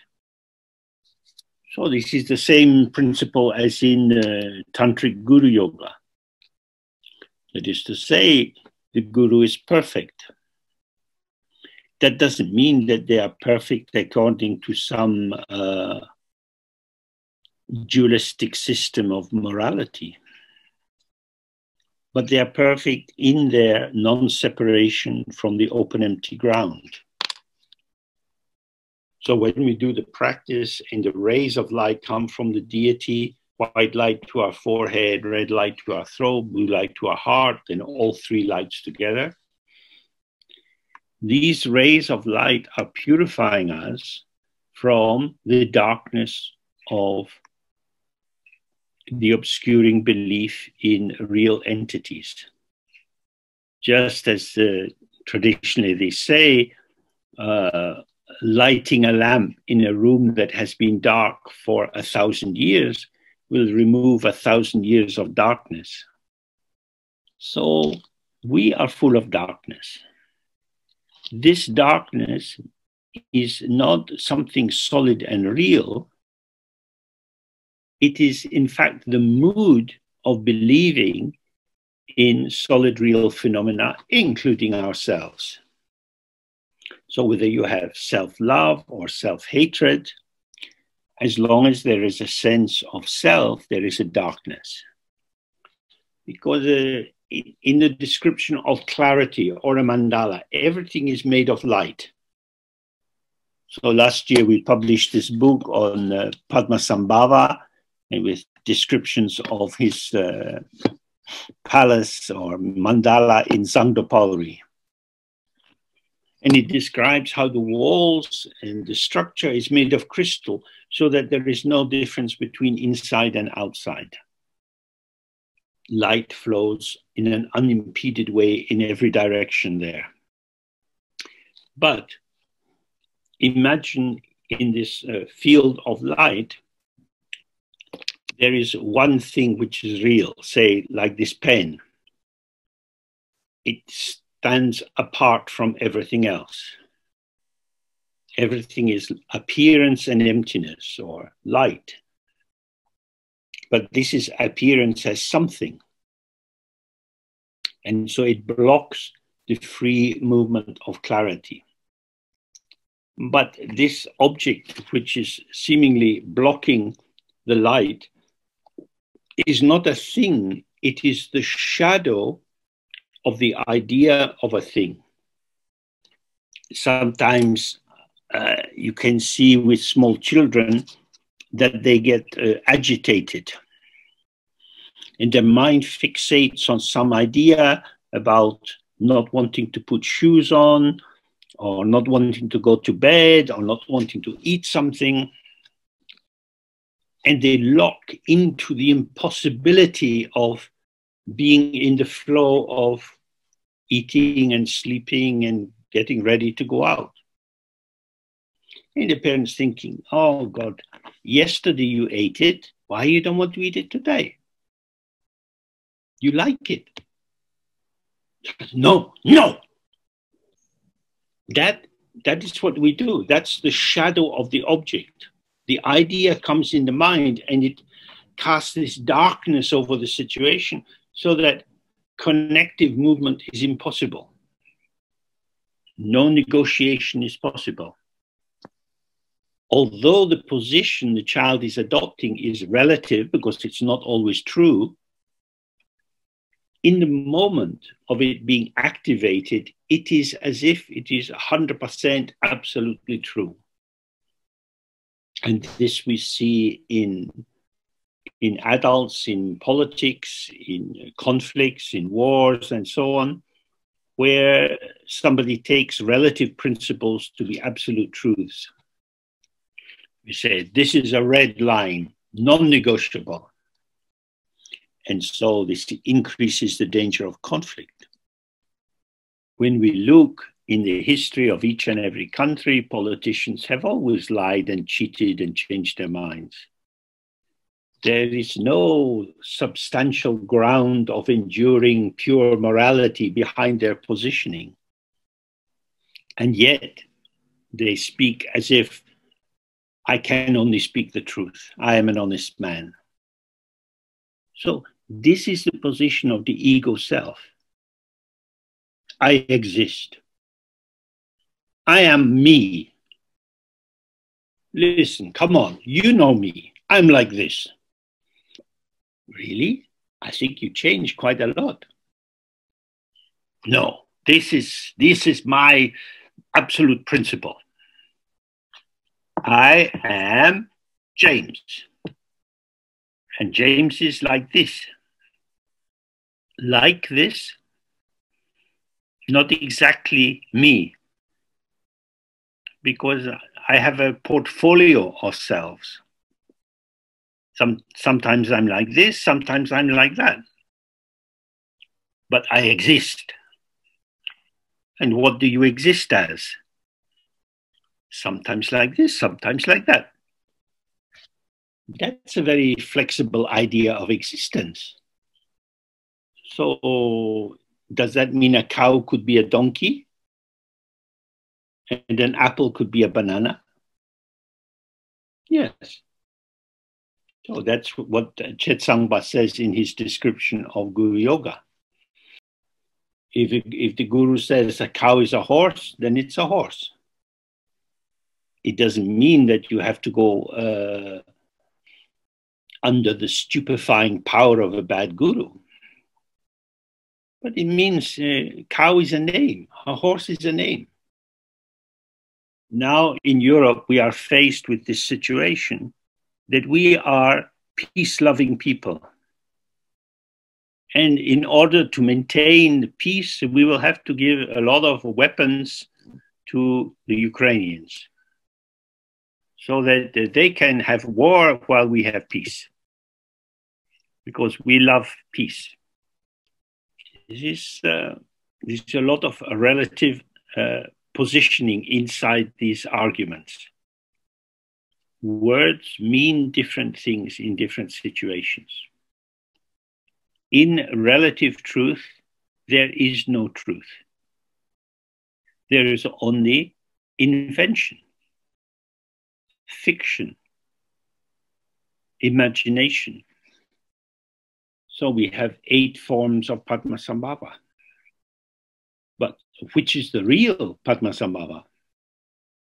There is no real Padmasambhava. He is a collection of illusory forms. That's all.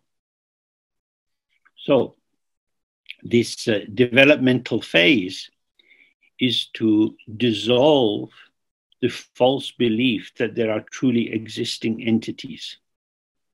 So we have water and we have ice and steam. So if you live in a very cold country, maybe ice seems the normal state, and water and steam seem less normal. In a place like England, then we think the water is the normal state and ice is less normal. And if you live in the tropical jungle, then you have water and steam, but not very much ice. Due to causes and conditions, the potential, which cannot really be described, can manifest in different forms. None of these forms is inherently true. This is how it looks according to these circumstances. So when we see this about ourselves, that according to circumstances, different thoughts arise, memories, feelings, we see that these qualities, which we might take to be definitive or formative of our sense of self, are not like a child's building blocks for creating a castle, but rather they're more like gestures. The body moves according to circumstances. Speech moves according to circumstances. The mind moves according to circumstances. There is not a mind that moves. The movement is the mind. There is not a speech which moves to make sounds and sentences. The flow of sentences is the speech.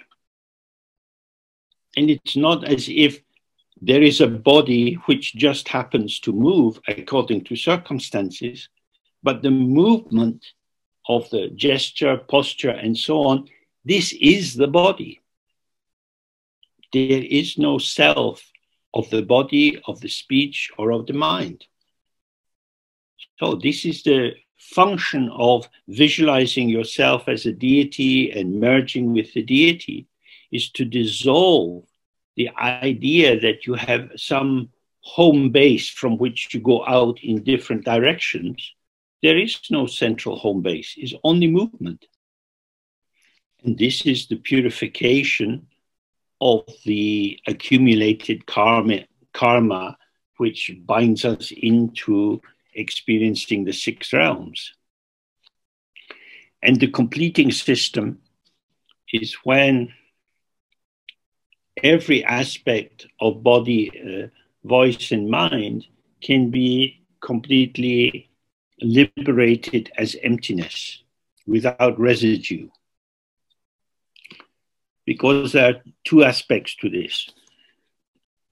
There is the purification of the gross forms of the 5 poisons, the stupidity or mental dullness or opacity, and then desire and aversion, pride and jealousy. That's not so difficult. However, each of these forms creates a subtle trace, which is impactful, but not, it doesn't form itself in such a kind of undeniable way. These traces which in Sanskrit are called vasana, they're compared to being the smell of a musk pod, which has been in a pot, and when you take it out of the pot still smells of musk. You can't see the cause, but there is the impact. Possibly we have all experienced this in our own lives. Some impulse or tendency suddenly seems to flow through you and you feel a necessity to do something. And you don't know why. This is, from this point of view, this would be a sign that this subtle trace has manifested. In English, we would say, oh, it came out of the blue. I don't know why it happened. That's why these subtle traces are important to purify, because they catch you before you're hardly aware of them. Now, a trace needs some medium to carry it. The smell needs the air in the pot or the surface of the pot to be absorbent. That is to say, the smell of the musk pod is clinging to the air of the pot. So what is it in us which is the surface or the texture which seems to absorb these traces and give them a basis for manifesting? So the basic medium for all these subtle traces is the belief in our own inherent existence. I am. There is a kind of substantial taking up space quality to that assertion. Things can impact me. I can act on other items. So this is what has to be released. The basic belief, I am. Of course, the truth is I am this and that and many, many things. Now, because I am this and I am that, I can't really be this if I can also be that. I only appear to be this. And because this is something appearing or manifesting, I can appear as that. So I indicates a space of appearance, not an entity, not a thing, not an isolate, not an existent. I am a space of appearance. But because I'm space, am doesn't really signify anything, just I space here. So if we think of Padmasambhava, his name means arising from the lotus. The lotus represents the purity of emptiness. So it means arising from emptiness, or the arising of emptiness. Emptiness appearing as something, although it is nothing.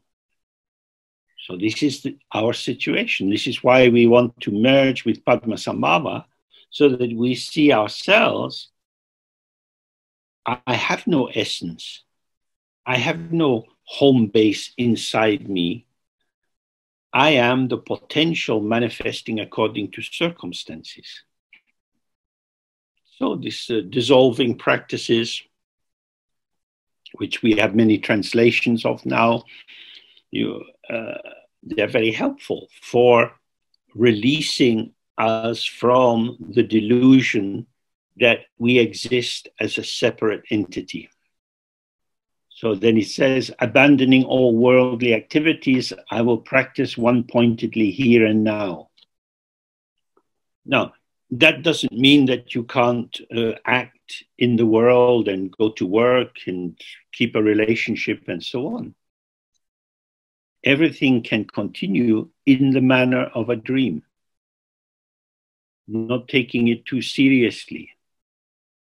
So to practice one-pointedly means not to stray into the pulsation of grasping at something and rejecting something else. It's important to understand what this means. An ascetic renunciation will not take you very far. Because if you decide this kind of object is dangerous for me, so I will not go near it, and then I'll be safe. That means my safety is relative to being able to avoid this dangerous behavior or object. There is an anxiety embedded in that positioning. So our focus is to be one-pointedly relaxed in the openness, which allows the wide variety of experience to arise and pass. Now, in the Tibetan stories, there are many accounts of crazy yogis. There's forms of practice in which you just don't care what other people think. That could be a kind of narcissistic self-indulgence. What prevents it slipping into that is the understanding that everything which occurs is empty. So if people like me, it's empty. If they don't like me, it's empty.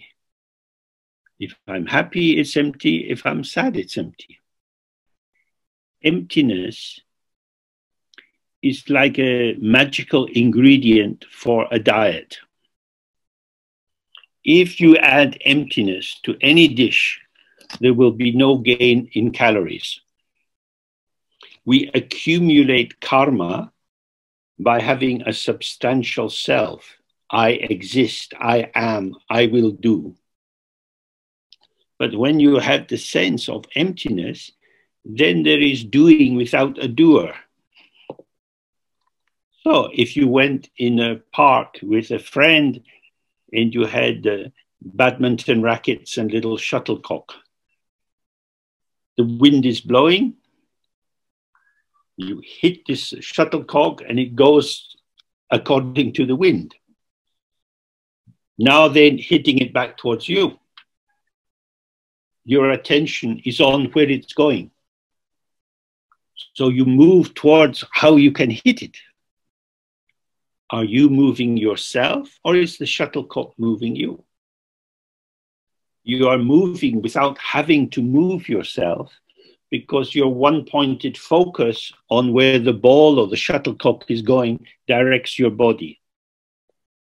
When you experience that, then there is a lot of activity without really somebody doing it. Especially if your desire is just to keep this little ball or shuttlecock moving. So if you take the toxicity of winning and losing out of it, then you're just playing. And you give yourself into the playing so that the playing is playing you. So in this way, you can engage in all kinds of activities. The middle way is to avoid the extremes of a merged identification or an avoidant isolation. So when you are just moving in the world according to circumstances, the two dangers are you run an internal commentary or you give an external commentary to other people. Both of these are likely to bring you into a state of judgment. This went well, this went not so well. When I lived with Siya Lama, I was often amazed that he would talk about nothing for a long time. I don't mean Buddhist nothing, I mean the cost of a rickshaw into town, why are the trains always late, and so on. I wanted him to tell me beautiful Dharma stories. But he would just talk about when he was in Germany and how they would have coffee in the afternoon, and he liked that coffee. So I had my hierarchy of value, and he refused to go to the top where the gold and deep Dharma teachings were. And he would just talk about nothing at all. Afterwards, I would try to think about what the Rinpoche was saying, but he hadn't really been saying anything. So I would get frustrated because I was forgetting the teaching, sound and emptiness. He was talking a lot of empty sound. I wanted to be meaningful. He was showing me what was really meaningful, that all sound is empty. But I wanted him to fill the emptiness with something precious. So it's in situations like that, that usually for me, sometime after the event, I realize, oh, I didn't get the main point at all. The emptiness of all phenomena is right in front of our nose all the time. But we have our karmic shopping list, and we know what is important. And this very knowledge is what keeps us blind. So the key thing here is, the thing to avoid is investment in worldly activities, the investing in being successful, in making progress, even in Dharma terms. So then he says, I must not go under the bewildering power of the afflictions. The way to avoid this is to relax into openness. Dualistic mindfulness won't protect you. I go under the power of the 5 afflictions when I believe that I am real and you are real and all these things in the world are real. So again and again, we have to explore the nature of emptiness. On the outer level, we look at the absence of inherent existence in phenomena. You can look at your clothes and see how the cloth has been cut and stitched together. Your shoes have been made by bringing different materials together. They are compounded. They are not just one thing. So we see my shoe refers to a compound of items, a construct, not to one inherently existing phenomena. And my shoes are mine because of the dependent co-origination of needing shoes, going into a shop, finding ones that fit, ones that I can afford, and so on. So if you go back to what he's saying in the beginning, that it's by the listening, the study of Dharma, the reflecting, and the meditation that we can get some progress or get some awakening. Emptiness is the medicine. It is the antidote to the delusion of experiencing phenomena as strongly real. Generally speaking, the more serious the disease, the stronger the dose of medicine and the more frequent delivery is required. So if you find yourself full of grasping, under the power of habitual interpretations and judgments, then you need to take a lot of emptiness medicine. The medicine only works when you swallow it. You have to incorporate it into the living presence that you have and how you participate in the world. So it's up to each of us to observe ourselves and see, how am I blocked? What are the core propositions or beliefs that I take very seriously? And we need to bring our awareness of emptiness into that situation so we can integrate phenomena with their own empty ground. Okay, so we do a brief Guru Yoga before we come to an end.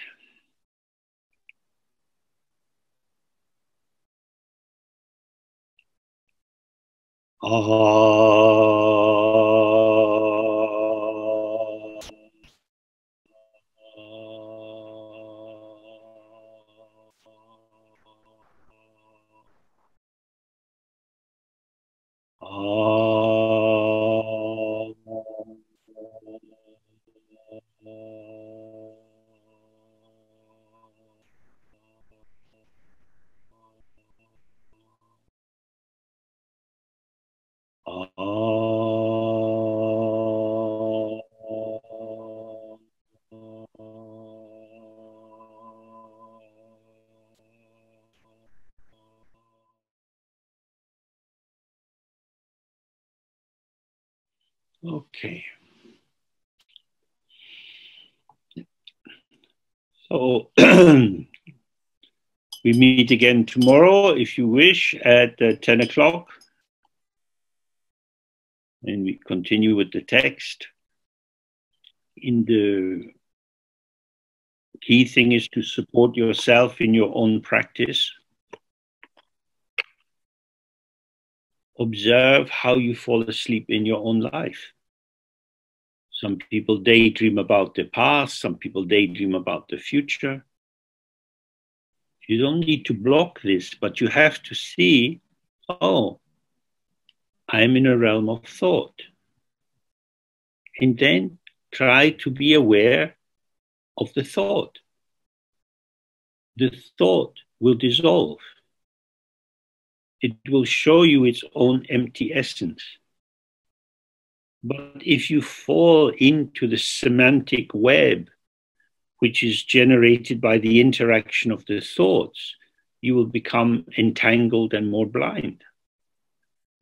In the 60s, there was an American architect called Buckminster Fuller. And he was famous for saying, the medium is the message. So if you apply that to your thoughts, the medium of your thought is empty and ungraspable energy. That is the true message. All the blah blah thoughts and concepts, that's a false message. Good. Well, have a good evening, and we meet tomorrow. Good night. Bye-bye. Thank you, James. Bye-bye. Thank you.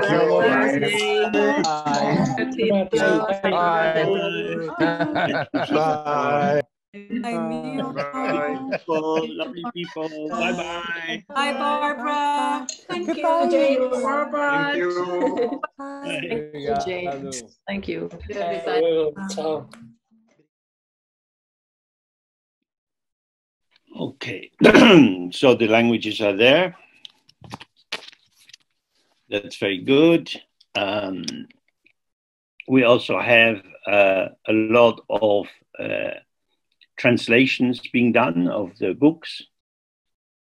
The Mahamudra book, Sweet Simplicity, is now in German, thanks to Robert.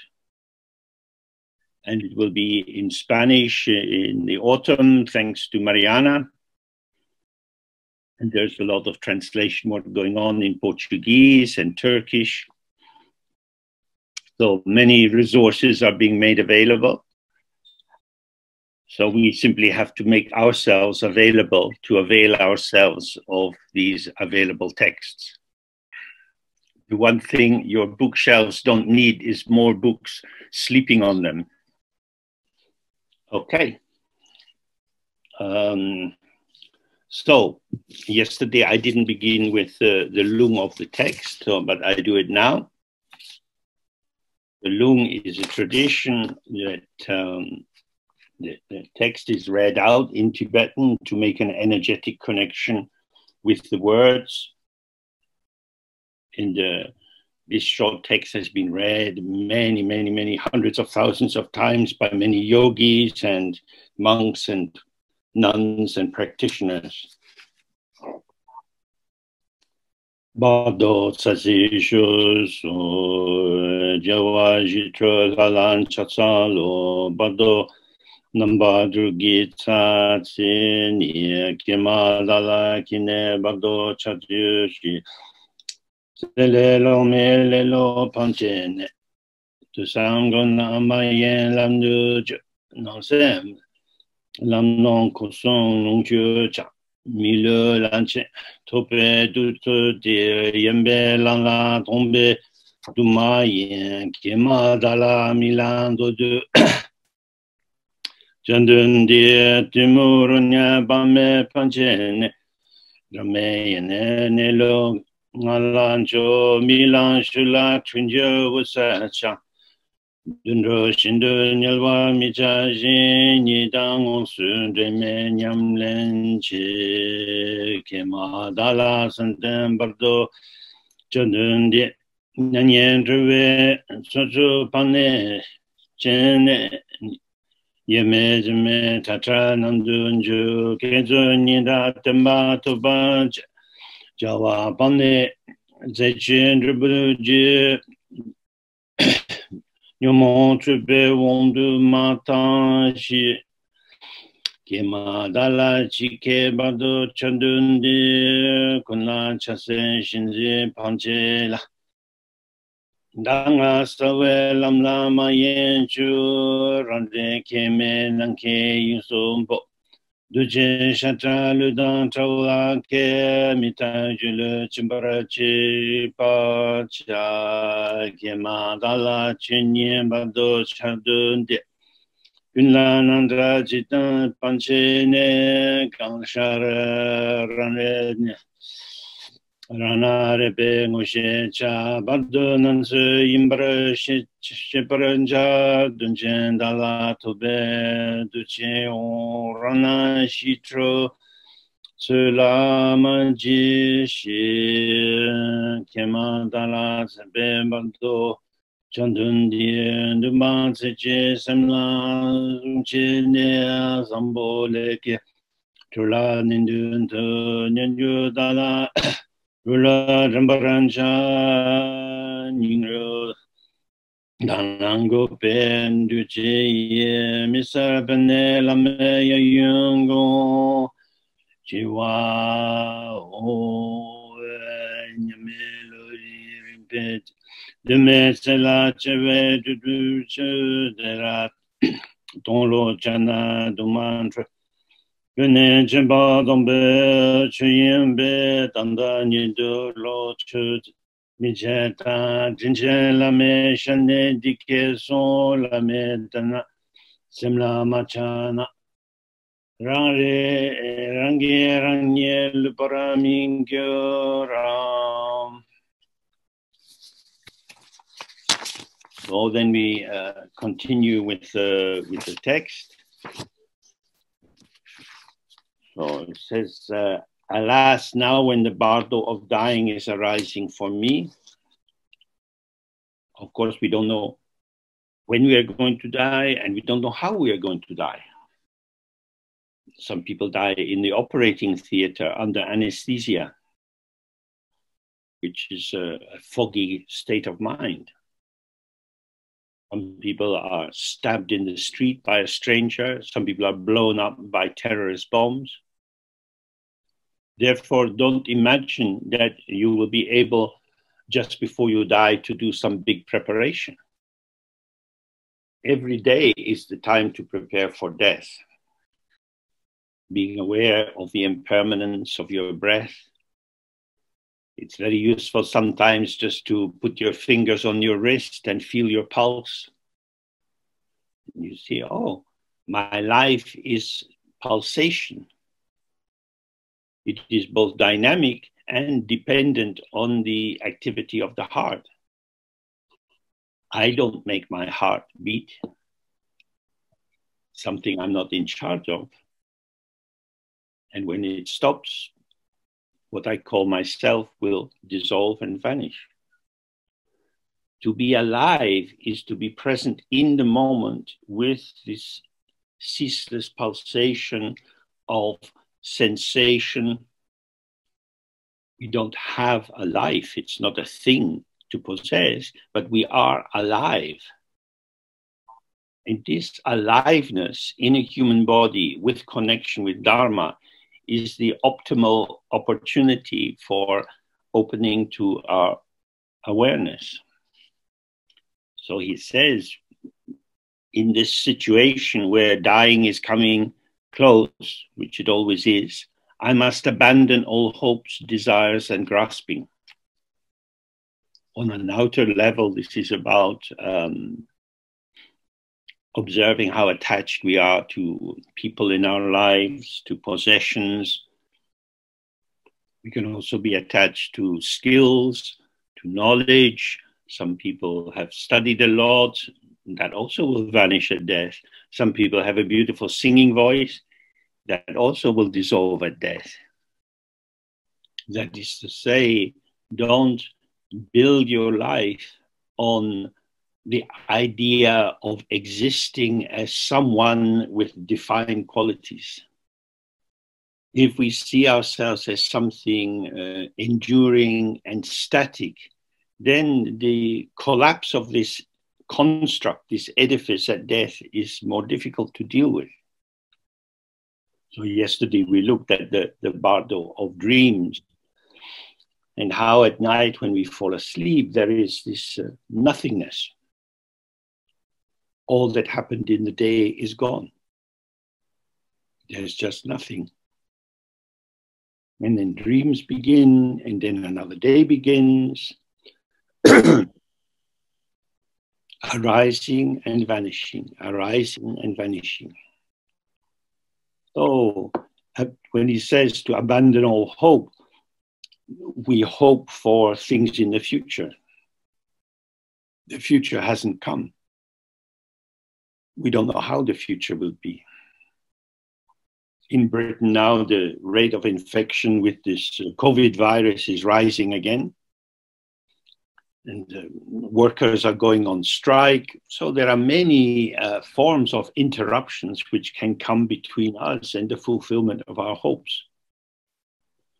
A hope is like a kind of little duvet that you wrap around you and feel a bit cozy and safe inside. It's a kind of daydream. If you are present with the arising of the hope, you can see, oh, this is an idealizing fantasy. And when I believe in it, I make it feel real for me. This is the stupid version of praying to Padmasambhava. When we pray to Padmasambhava, we imagine him in front of us, he is looking at us with his smiling face, he's welcoming us, and we are making a heartfelt connection with an apparition, an illusory form of the Dharmakaya. Because his speech is mantra, it's a sound which gives you nothing to think about. And his body is an illusory appearance like a rainbow in the sky. His mind is open like the sky. There's nothing to grasp. So devotion or alignment with Padmasambhava is a dissolving practice. It frees us from the idea of clinging on to something. But when we have a lot of hopes about the future, and we're wanting our mental image, the idea that we have created to manifest in a substantial form, this is going in the opposite direction. And the attribution of true existence to the hope and the plans that come from it lead to a cluttering of the mind. And it supports the delusion that our thoughts tell us the truth about something else, something real, which is out there. And he says we should abandon desires. I want this in order to make me feel better, to make me feel happy, to fulfill me. So if we are following in this way of Dzogchen, the great completion, we need to attend to the fact that from the very beginning, everything has been fulfilled and complete. Of course, we need to drink water and so on in order to keep the body functioning. So you feel thirsty and you drink some water. The thirst has gone. But we can add something extra onto this. Ah, now I feel better. This creates a self-referential flavor to my activity of simply drinking water. Actually, the body says, hey, wake up, stupid self, get me some water. So stupid self goes to the kitchen, puts water in the glass. Now drink it. Okay. Now, clearly in this situation, the self is the servant. I am drinking the water. But actually, you're only doing what the body told you to do. So desire is when we insert this self-referential turn into our interactions with the environment. We are part of the environment. We're not acting on the environment as something other. We emerge into this situation. And the interconnectivity of all the aspects of the environment, including ourselves, creates these waves of heightened sensitivity, which activate us into movements of the body, speech, and mind. And she says also we should abandon grasping. So grasping means taking hold of something. There has to be something there which is graspable. The subject is the grasping movement or agency, and the object of whatever kind is the thing to be grasped. So again and again, we have to see we participate, life is revealed, it is moving and here, present and undeniable, but it's not graspable. Everything is arising and passing. This is why we focus on being present with our life as it arises as this non-dual field of interaction. When you die, all your possessions will be dispersed. You may have made a will and given them to other people, but they may not want what you want to give. We always have to remember there is no inherent meaning in anything. The meaning is attributed, projected into the object. So, what am I holding on to? The things that I believe are important. And because I believe they are important, I act as if they are truly, inherently important. But this is my mental activity. You don't have to do an external renunciation and give away your possessions. But it's important to give away your inner sense of ownership of these items in your world. When we are close to people and they die, or they leave us for some reason, we have a sense of loss. How we were with that particular person cannot be replicated with someone else. There is a unique specificity to our contact with individuals. And so we feel a loss. The loss is, in some ways, a loss of our memory of them. But we also lose access to the aspect of ourselves which was activated in the specific relating with that person. That is to say, the shape of myself doesn't belong to me, it is situationally activated. So again, can read some of the biographies of Padmasambhava that are becoming available in non-Asian languages. And we read about how the form of Nima Ozer, one of his 8 aspects, manifested. When the situation that brought about his manifesting that form shifted, he was no longer maintaining that form. So it's not that Padmasambhava had 8 forms, he had hundreds of thousands of forms. You also will have hundreds of thousands of forms. If you are a musician and you play music with other people, how they are, their mood, their quality of embodiment, and their skills as a musician will evoke a particular constellation of your potential.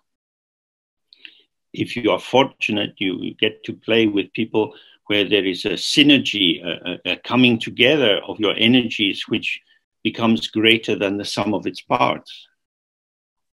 This is like an epiphany or a blessing. You can't do it as an act of will. But you find that the field of energy, which is co-created, facilitates you accessing a particular connectivity. So when he's saying abandoning grasping, here it means specifically, don't grasp onto the idea of who you are, but observe how you are in different circumstances.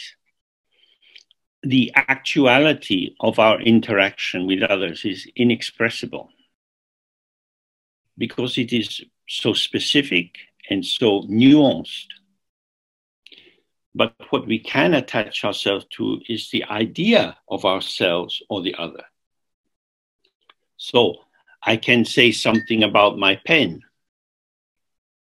It doesn't change in itself too much, but it changes its function according to whether it's in my hand or resting on the table.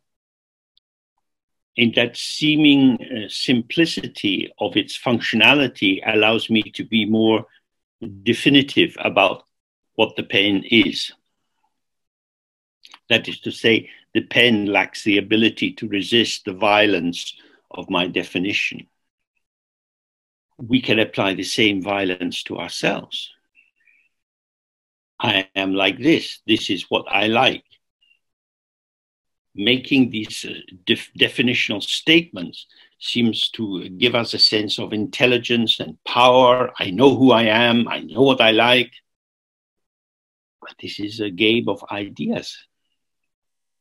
When we stay close with the manifesting of our body, speech, and mind moment by moment, we find that it is so rich in its variety. It is a potential which is indeterminate in itself. We are situationally evoked, situationally revealed. That is to say, I myself am co-emergent. And because of that, I don't know how I'm going to be. For the ego that wants to have a permanent, definite existence, that is very troubling. So the delusion of being a fixed self, a knowable someone, blinds us to the actuality that that is not how we are. So when we are encouraged to abandon grasping, it means abandoning grasping at the deluded idea that we are a fixed thing which endures through time and in different situations. When it's clear to you that you are always changing, that your mood changes, with that your breath changes, your postures, gesture, facial expression, all these change according to circumstances. I am a flow of ever-changing expression. I express the potential of the source, of the ground openness of the mind. But I don't express it as something that I do. I express it through my non-dual relatedness with the factors in the field. And if we stay with this dynamic, ever-present expression, then entering into the experience of death becomes much easier.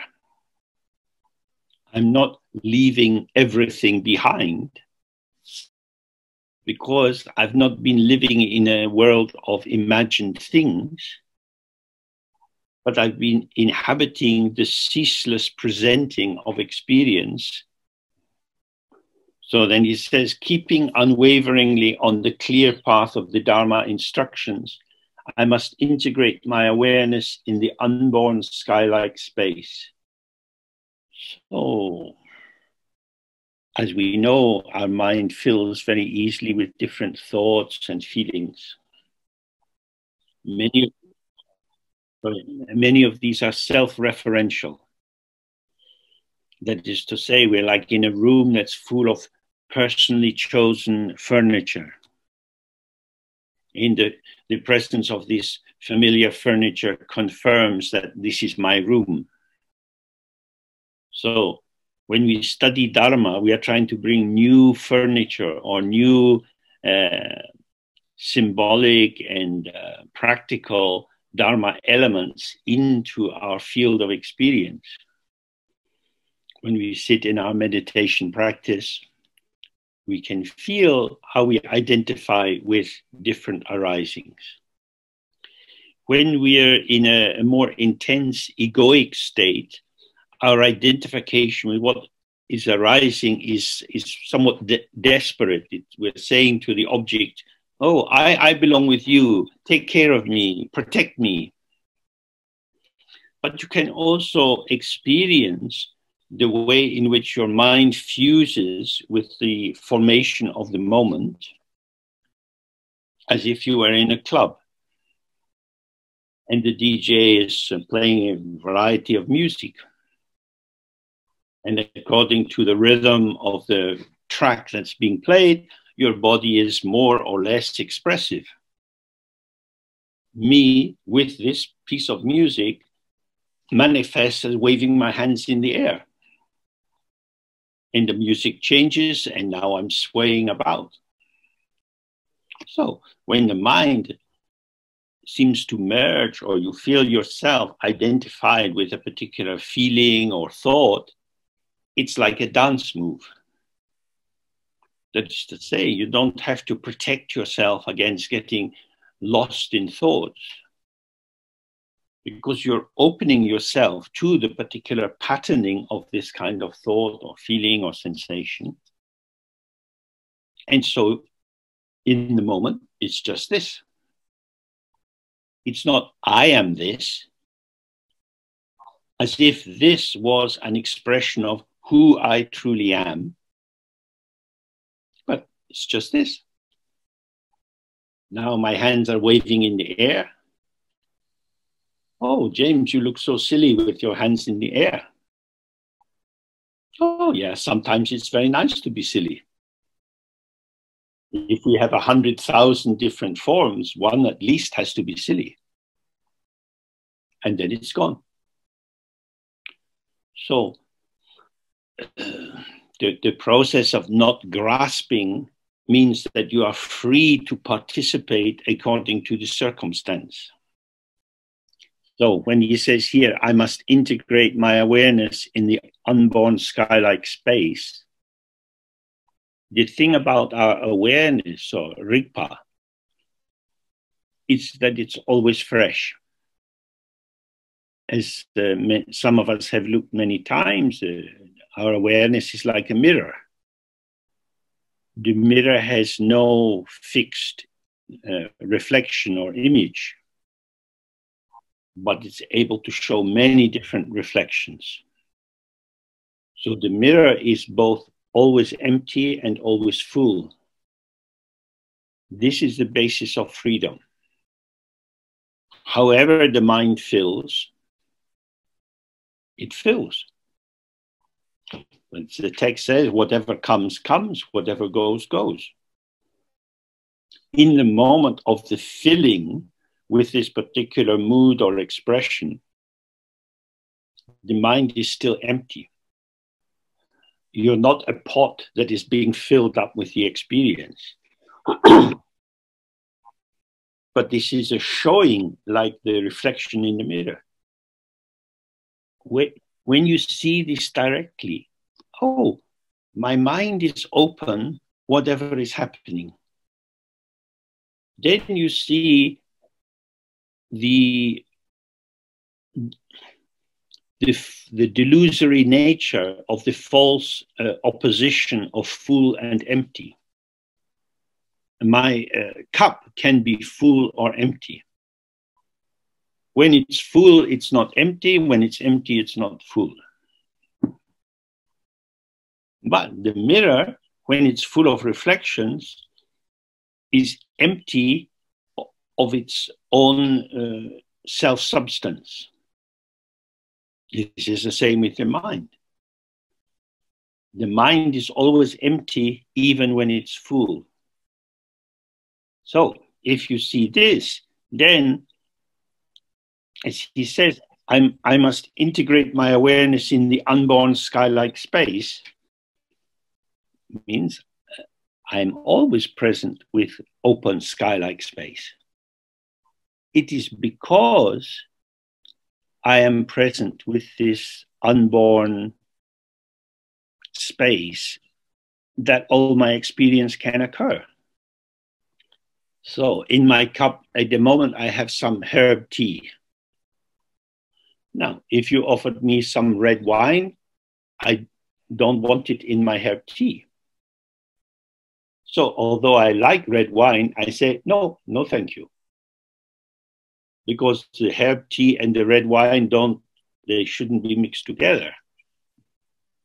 But if you look in the mirror, reflection is arising and arising and arising, and they don't get mixed together into some mess. They're always very clear and very precise. So when you are full of yourself, I am me, I like this, I don't like that, then you're like the herb tea that shouldn't be mixed with the red wine. That means in defending this formation of I, me, myself, I am vulnerable to shifts in the environment around me. Because although I might assert, listen, this is me, the fact is I am like this because of these many other supportive factors around me. I am co-emergent, not inherently existing. Just as the reflection in the mirror is co-emergent with whatever is placed in front of the mirror. So, the more I can see that what I take to be my enduring content, the actual basis of my existence, is unreliable. I start to see that it's unreliable because it is a construct which is pretending to be intrinsic. It is compounded. It is contrived, artificial. It arises due to causes and conditions. But our awareness, the basic clarity of our mind is intrinsic. It's just how it is from the very beginning. So if we follow Garab Dorji and his first point of the introduction to your true face, you see, oh, I am not the content of my mind. I am the mind itself, which is empty. and simultaneously full of everything. All appearances arising like magical formations. And within this, my own body, voice, and mind are ever shifting patterns of apparitional appearance. I am not a thing. So he says, I need to integrate my awareness in the unborn sky-like space. So he's framing this in a movement from duality to non-duality. My dualistic consciousness, which thinks about things, including myself, when I release this consciousness from its busy, involved activity, then it bubbles up, like the explanation Lama gave to me. It's like a bubble rising in boiling water. When you fill a pan with cold water, it looks quite still. It's just the water's there. But when you heat it up, the bubbles start to come up. What was hidden in the water is now being released. Yeah. So what was hidden in the water is now revealed and released. So in our busy life as sentient beings, this fresh bubble or champagne bubble of awareness is invisible to us. And of course, when the bubble comes to the surface, it bursts. And the air that was in the water and the air which is around the pan become non-dual. In another kind of Mahayana language, you could say we all have Buddha nature, but our Buddha nature is obscured for us by our own involvement in preoccupations, obscurations, and so on. So, as we move towards death, the attachments and involvements and identifications which bind us into our ordinary sense of self start to dissolve. So, and you can read the details, they're available now in many texts about how the earth element dissolves into the water, water into fire, fire into air, and air into space. And according to the tradition, when you die, your consciousness, which has been gathered in the heart, in the process of death, and the male and female essences, the red and white elements meet in the heart. And then the body, the consciousness becomes freed from the binding into this current embodiment. And so the consciousness is free of the constraints which it was operating under when it was directed through the 18 elements of the object of the I consciousness, the organ of the I consciousness, and the I consciousness itself. These three factors multiplied by 8 for the by 6 for the different consciousnesses. Our mental consciousness is like a mother with many, many children. And the senses are always saying, Mom, Mom, look at me, pay attention to me. So there's agitation in our life. We feel anxiety and we look at the past. Oh my God, I didn't do that well. For the future, oh, I have to get to the shops to buy this. But as this sense consciousnesses dissolve into mental consciousness, the mental consciousness still has the linking with the consciousness of the 5 afflictions and the ground consciousness of reified entities. So the more practice you do in your life, the more you learn to release identification with mental dullness, desire, aversion, jealousy, pride, and so on. And most importantly, to release the sense that real entities exist. Because the more these veiling tendencies, solidifying tendencies are still wrapped around consciousness, it's difficult for consciousness to be released fully into open, unborn awareness. That's one of the reasons that war is very terrible. I want to kill my enemy. You exist, you are bad, I hate you, I want you to die. And in that state, a bullet comes in my head and kills me. You can see how my mental formation is completely suffused with, completely colored and tainted by this intense emotional and dualistic interpretation. So although the mind is being released, like the bubble coming out into space, it's carrying this veiling of tendencies, of energetic patternings, which continue with it into the next Bardo state. So that's why every time you do your practice, you prepare for death. When you realize that what the Buddha said is true, friends become enemies, enemies become friends, you realize that the qualities that you see in other people are not something out there, but they are relationally manifesting flavors. We see that these feeling tones and certainties are actually arising in dependent origination. And then we say, oh, everything in life is like an illusion. And in that state, it's much easier to leave all these structures of this life behind.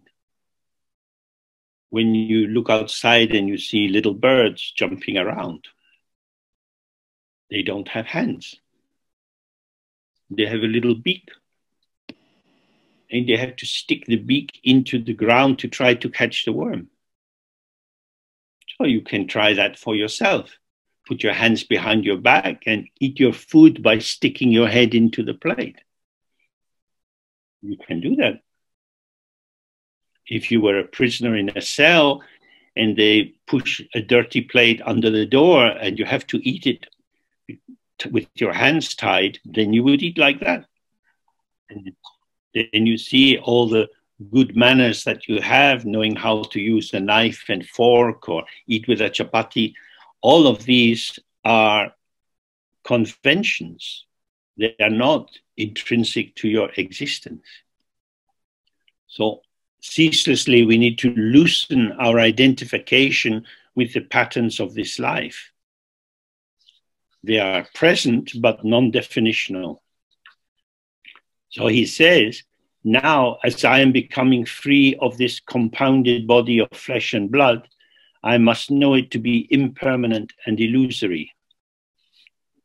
We maintain our body by protecting it, feeding it, and so on. But at a certain point, we can't protect it anymore. And the forces of dissolution start to take over. It changes. Sometimes you buy some fruit and you forget to eat it. And when you look in the bowl, it's already gone moldy and the little fruit flies are all around. The fruit was not ripe, then it was ripe, and now it's rotting. As it starts to rot, its structure changes. This is the same with our body. If you have a chance to be in a country where bodies are burnt in the open air, then you can observe what it's like with a body. You can see the flames eating into the skin, the hair burning, smelling what's occurring. The person has become a lump of meat and bone. The precious person who was an object of devotion for people in the family and so on is now a rotting piece of meat which needs to be disposed of. So there are two aspects. One is that the body formation is impermanent, that this body that we inhabit will die, and all that seems to be me and my world will be altered. I will leave behind everything which I think I own and all these objects which confirm that I am this person. And the key point of this for meditators is, and this shows that this existence is an illusion. It's, I'm here, I'm definitely here in the body, yes, I'm here, as the manifesting of processes of interaction. The idea that this is who I truly am, that is an illusion. I am the presence of multiple interactive factors. Just as the mirage that you see on the road on a hot summer's day is manifesting from the interaction of multiple factors. So the key thing is, don't take yourself too seriously. Don't defend yourself as if you are an old-fashioned castle. If you open yourself to the world and you participate with kindness, then the dynamism of your illusory presence will be more obvious. Okay, so we have a break now for half an hour, back at 10:02. Very nice. So, have a good break. Okay. So, someone asked me a question some time ago about how to pray in the Dzogchen way. Praying means connecting with the divine or the source of blessing. Very often we are asking for something. So praying in the dualistic way is saying, please help me. But in Dzogchen, we rest in the non-dual view. So the function of the prayer then is to open to the always already open. That is to say, open to Kuntu Zangpo or Samantabhadra. This is the primordial Buddha of the lineage, the source of all the teachings, and he is the always good. And so we want to find ourselves in the heart of Samantabhadra. The heart of Samantabhadra is infinite space without any limitation. But it's not just a void, a big empty nothing. It's a space which is radiant with the bright light of awareness. Everything which occurs, whether samsara or nirvana, is like a magical appearance within the heart of Samantabhadra. So the easiest way, if it's easy for you, that is simply to relax and open. Where are you? Here. Where is here? If at that point you don't explain to yourself where you are, then the space of here is not filled with your own concepts. And the ever openness of here and now is itself the heart of Kuntu Zangpo. All sorts of concepts are there. Again, it's not a conflict between openness and fullness or somethingness. But thought can only take you to thought. Openness offers openness and thought. So now we do the Guru Yoga of the White R. You could call this a form of prayer or reintegration or awakening to the already integrated. Certainly in England, there are usually clouds in the sky. The sky is open and cloudy. When we do the Guru Yoga of the White R, we release ourselves from the clouds, and then there is openness, and the openness is full of clouds. Because movement is occurring, life is occurring, experience is occurring. As long as you see the cloud is in the sky and they are inseparable, then the cloud is not a problem. But if you think that the cloud is preventing you from seeing the sky, then you have a problem. So don't stand in relation to the cloud, judging, evaluating, and so on. You are the sky. The sky of you is within the sky. There is no separation of this sky. Moving in this are the many clouds. Clouds arise as self and other. They are illusions.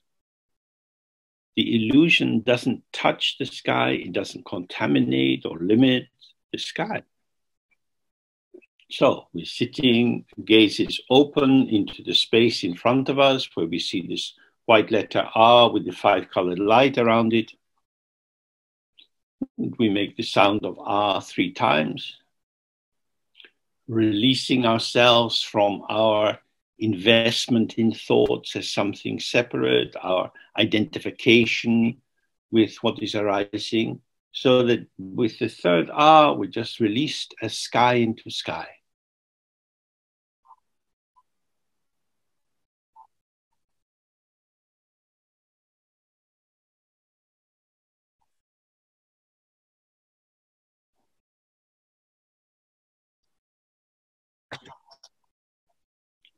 Okay.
Okay.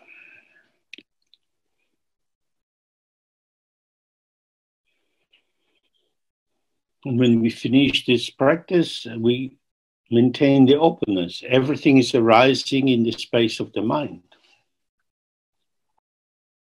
So if you have, when you're sitting, if you have a sensation and it feels familiar and it seems to be some quality of yourself, try to stay present with the arising of the sense of familiarity.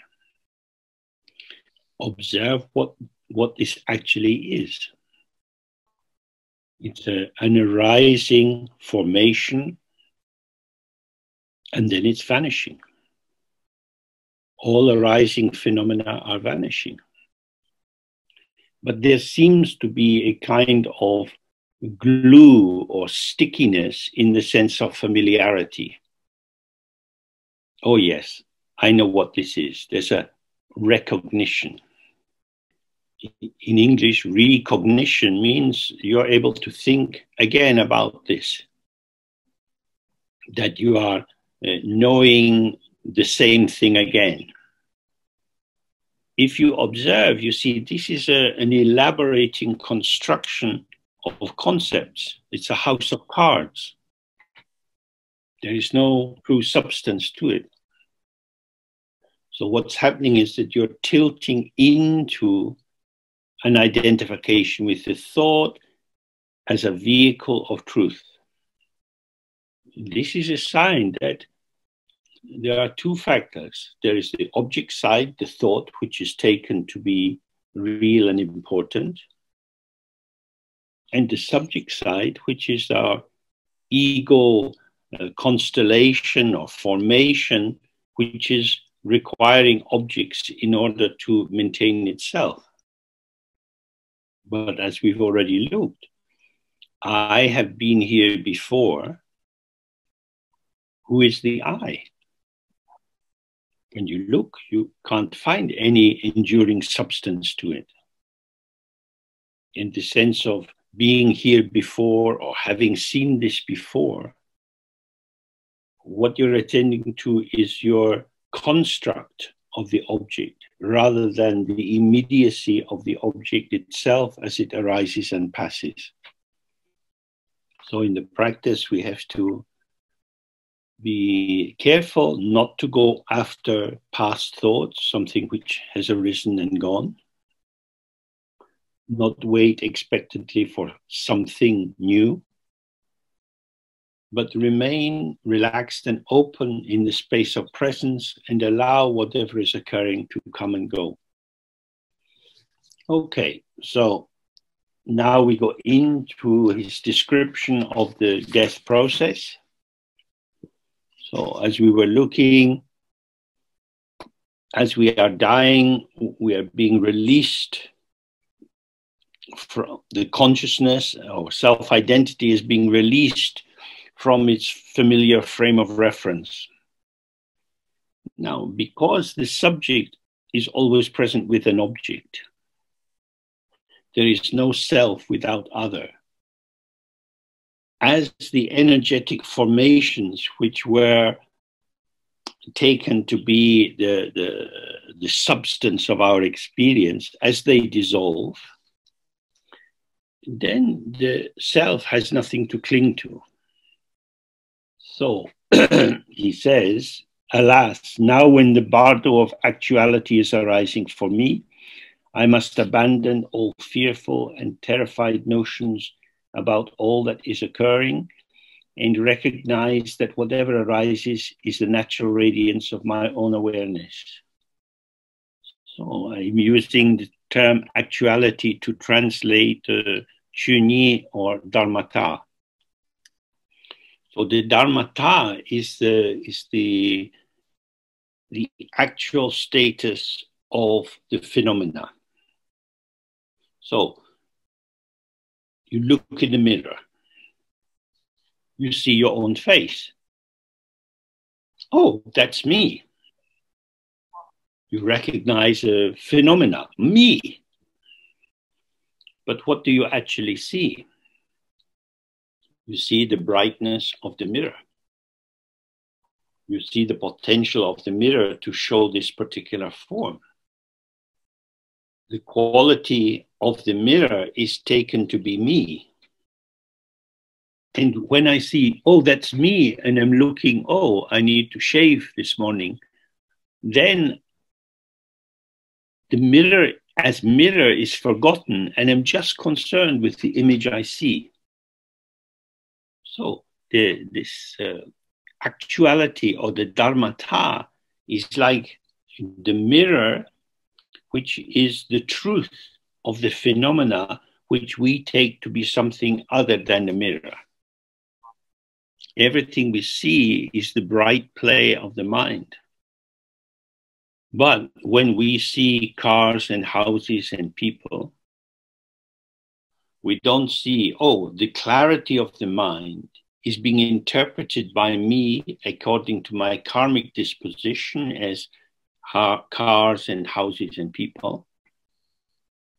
No, we believe, oh, that's a tree, that's a car. So sometimes in my street, the cats hide under cars. Must be giving them some kind of sense of shelter or protection that has a function for them. A function that you won't read about in any car magazine. because the cat's perception is not influenced by human notions about motor car. So when you look at the car, what you have is an interpretation of different factors, which is a formulation of how you make sense of what is there. So the more I'm sure I see a car, I know the car came from a factory. Someone had to buy it. They park it in this street because they live in this street. So many linked interpretive thoughts can arise from the clarity, this is a motor car. And the basic function of this is to reassure myself that I am not stupid. This is the ego gain that it develops from its participation in the field of knowledge. So the gain for the ego is situational. I can function here. But in terms of the actuality, the ego is blind to it.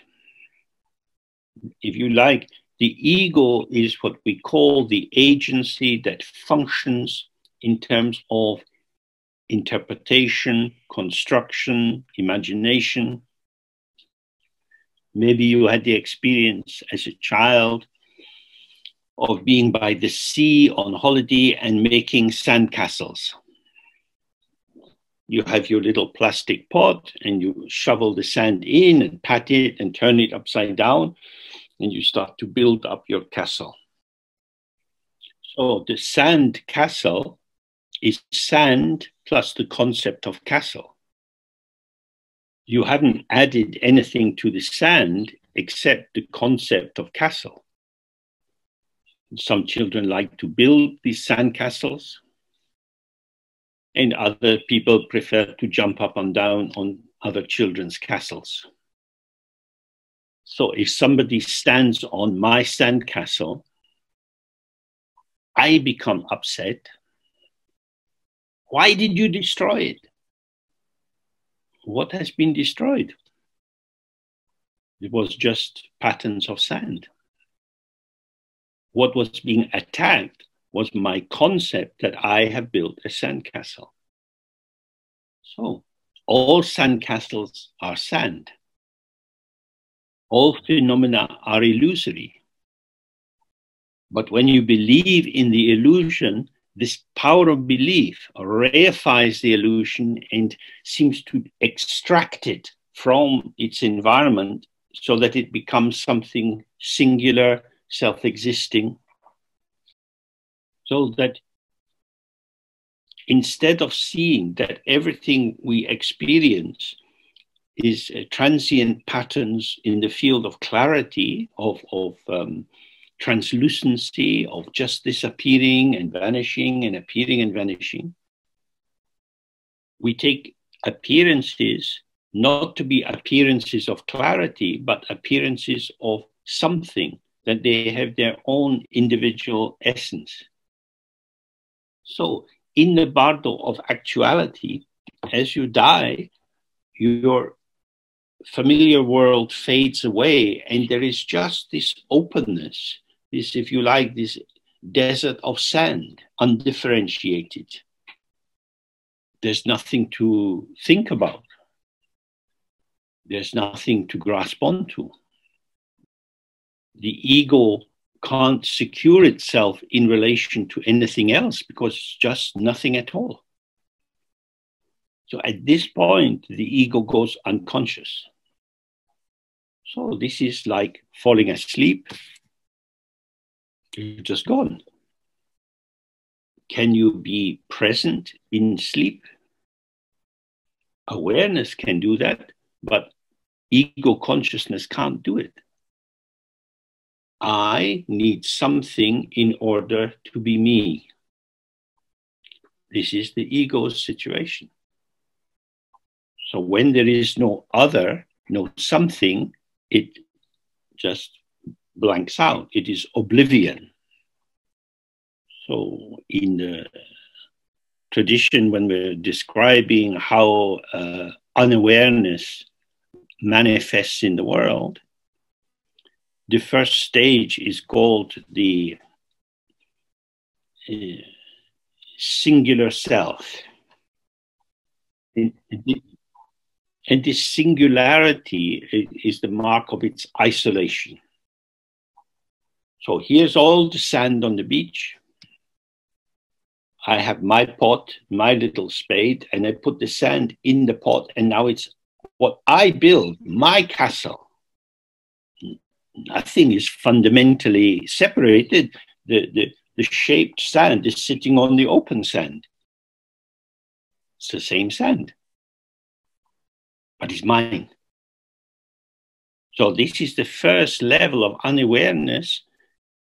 Now nothing is like the enemy. And there is a securing of this particular shape, of this particular territory as being not like that. If there is me, there has to be not me. So as you're building your sandcastle, you don't care about the rest of the sand on the beach. Your focus is on your construction. And it seems to take on a singularity, a particularity, as you put more and more of your attention and fantasy into it. And when your brother jumps on top of it, you are upset. We don't say, oh, thank you, dear brother, for showing me that sand is sand.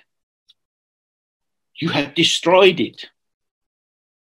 So this is the fundamental vulnerability and anxiety and insecurity that is embedded in the isolation of I, me, myself. So if you recognize through doing the practice of dissolving and opening that the construct of self is a temporary, illusory pattern which dissolves and returns and dissolves and returns, this experience of the bardo of actuality is not so troubling. But if your understanding is held inside this binary frame, the polarity of existence and non-existence, then with the collapsing of the supports for your belief in your own existence, you have, and you go, then you experience non-existence. There is nothing to recollect, nothing to hold on to. And this is oblivion, nothing. So when we do a practice like the use of the syllable pet, and we use the pet to explode the chain of signifiers that keep the continuity of self and other, then we have this state that Tibetan they call it hedewa, means like shocked open, surprised open. And the key thing is to be present in the moment of nothing. Because if you have presence or awareness or rigpa in nothing, then it's not oblivion or unconsciousness or nothing at all. Because you are present in nothing at all. This is if you like, the self-awareness of nothing at all. And there we see that nothing is not like a dark night where you bang into the trees. It's dark in the sense of being undifferentiated, and yet it is intrinsically bright. So Samantabhadra, our primordial Buddha, is dark in color, dark blue, almost black. But he's relaxed, open, at ease, smiling. So the key difference is whether you can leave the dualistic grasping of consciousness and relax into open awareness. This is the function of the Guru Yoga. It's the function of all the higher practices in Buddhism, that the clarity of the mind and the ungraspability of the mind are inseparable. But if you are trapped in dualistic relativity, then the artificial brightness of the mind, which is generated by thinking about something, asserts its existence by keeping the darkness at bay. And so we experience being awake or being asleep. If you're a bit cold, you can rub your hands together. And this will warm them as long as you rub them together. If you just wave your hand around in the air, one hand, it won't get warm. So this is duality. You need two hands. You need subject and object. So we enter the bardo of actuality, which is the absence of any support for the ego. If you can stay present in the first stage when there is just nothing at all, this is described as liberation in the Dharmakaya. That is to say, it's liberation in the mind of the Buddha, which is open and clear like the bright sky. But if this nothingness seems like terrifying, it's going to wipe me out, how can I be here? Then we go unconscious. And awakening from this unconsciousness, there is a sense of light coming towards us. And it starts to appear as the peaceful deities. Now, if you have come into the practice of, particularly of the 100 peaceful and wrathful deities, you have a sense that these are the peaceful deities. If you have no exposure to this, you might imagine, oh, it's Jesus, or it's my mother. It's very bright, but how can you access this? Me in relation to my mother or to Jesus is a dualistic structure.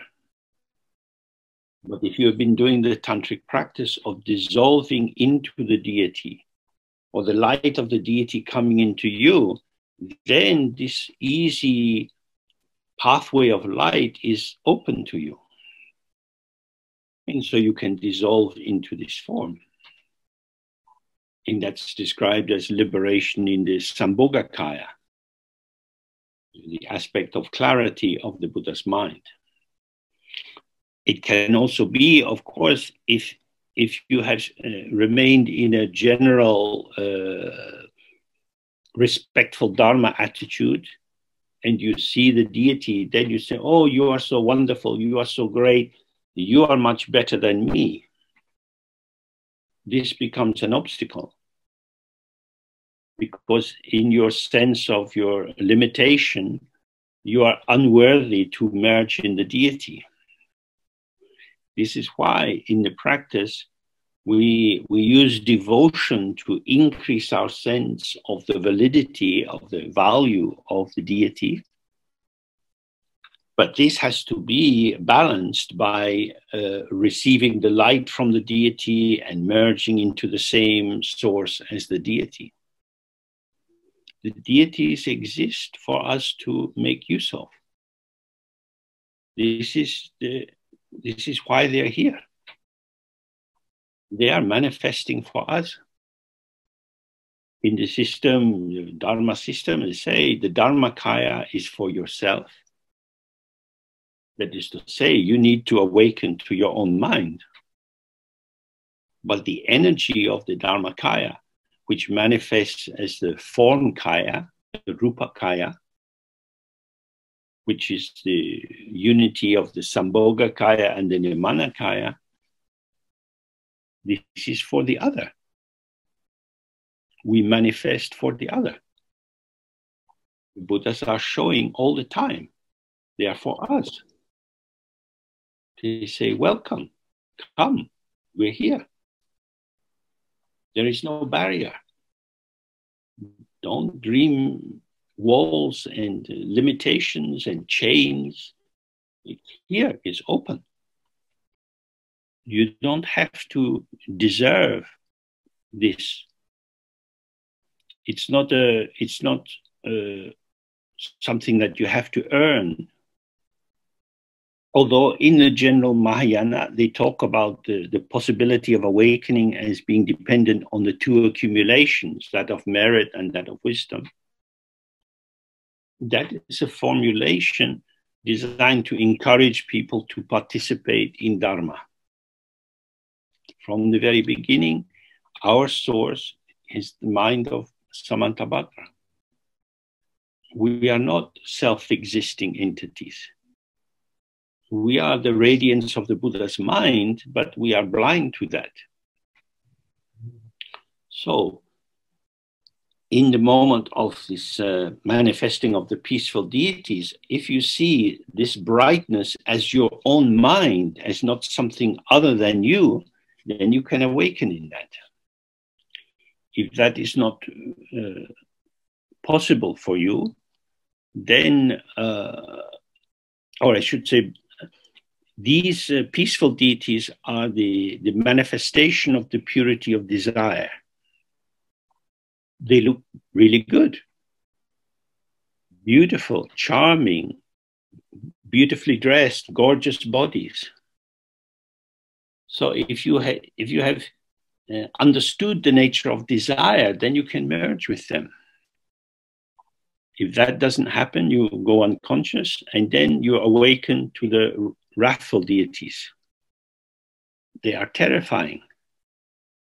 They're shouting, making very loud noises. The whole world is shaking. They're surrounded by flames.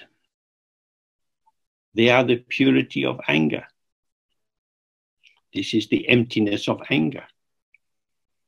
So if you have understood your own quality of anger, if you know what it's like to be angry, and you catch it in the moment and you see it's just this flaming energy,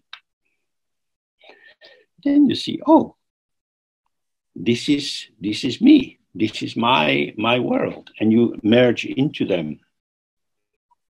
But if you are frightened of them and think they are going to attack me, then you go unconscious in fear. If you don't exist as an individual entity, they cannot kill you, and you are already dead. What are they going to destroy? You are present, but not as something. So this goes back to what I described earlier, these subtle traces of the 5 poisons and the basic belief in the existence of entities.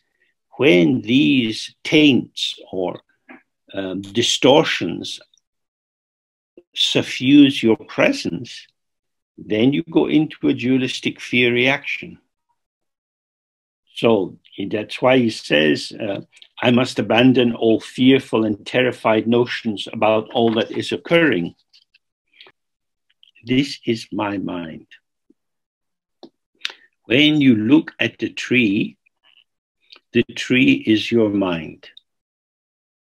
You are seeing your mind in the form of a tree. Your mind in the form of a tomato. Because the field of experience is undivided. Under the organizational twist or torque of duality, we experience, I am the subject and this is the object. But as we see in our sitting practice, what I take to be the subject is the formation of experience. What I take to be the object is a formation of experience. And these two forms are moving in empty awareness. So the deity and you are two aspects of the source. As Sia Lama often said to me, sometimes the mind looks subject, sometimes it looks object. It is neither subject nor object. Subject and object are patternings of experience arising within the openness of the mind. So he says, recognize that whatever arises is the natural radiance of my own awareness.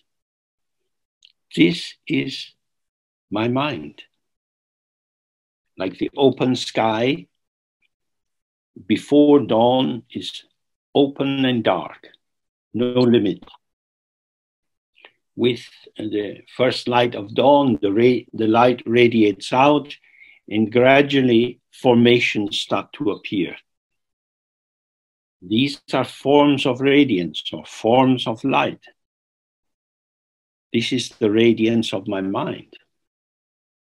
Now, if you think that you are an ordinary person wandering in samsara, all of this teaching is meaningless. If you think I'm a limited person, I have many faults, I make many mistakes, then how can you open to your own openness? And this is the tragedy of samsara. The one who limits themselves is an illusion. The illusion is like a dream. But when you believe in the illusion, it becomes like a nightmare. And under the fear and the sense of restriction and vulnerability, you engage in a self-protective activity which increases your problem. So, you are inseparable from the Buddha. You imagine you are a sentient being wandering in samsara. The actuality is your own unborn openness. In the Dzogchen tradition, we talk about these three inseparable aspects, Ngo, Rangshin, Tukje. These three means the essence or the truth of me, of each of us, of our individuality. The essence of it is empty, it's ungraspable. I'm not a thing.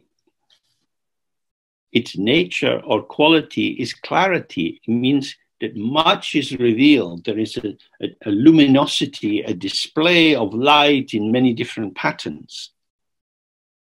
And the third aspect is the all-pervading compassion or kindness, which is my always linkedness, my always relatedness to everything which is occurring. So this is what gives us access to send love and kindness and goodwill to all beings. I remember somebody saying to me, James, you shouldn't pray for all beings to be enlightened because maybe some of them don't want to be enlightened. That's a problem that would arise within duality.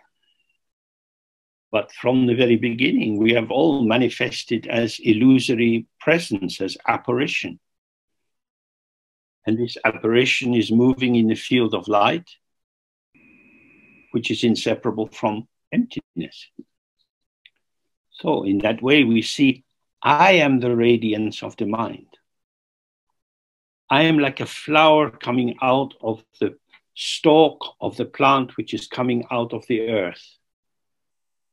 I am the flowering or blossoming into this situation of the potential which is the quality of the source. So he says, I must know that this is the mode of appearance or the way of appearance of this bardo.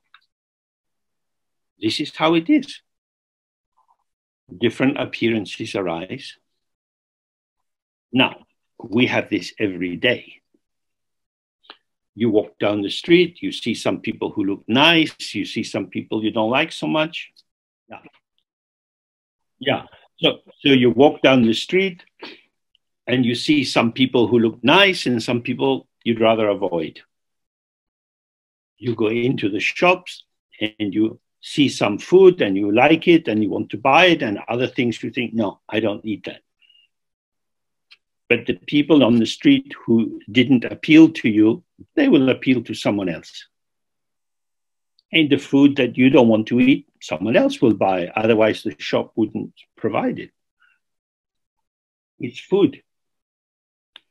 I can't eat it because of my limitation.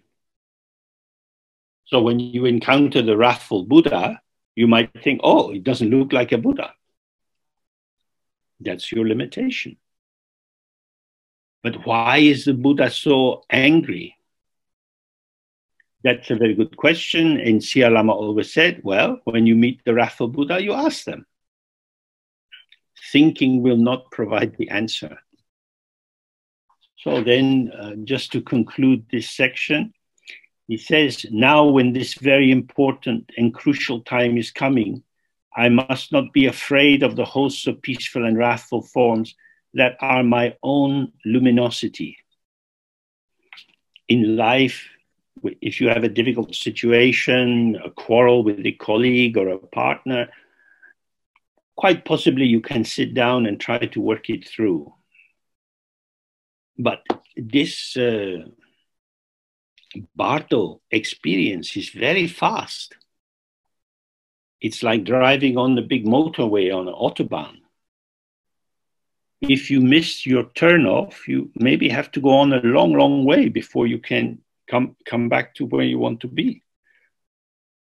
So when the sign says, go this way, you have to think, yeah, for me, here is the Buddha. Yes, I'm going to the Buddha. So we are the lucky ones. We are the fortunate ones. We study the Dharma. We see these images of the Buddha. We see them on the shrines. If we go to a monastery or a temple, we see, oh, these are the Buddhas. So when they appear for us, we think, oh yes, my friend, my savior, my rescuer, or even myself. My form is the luminosity of my mind. These forms are the luminosity of my mind. And so they merge together. So the most important aspect of this is never think negatively of yourself or of other people.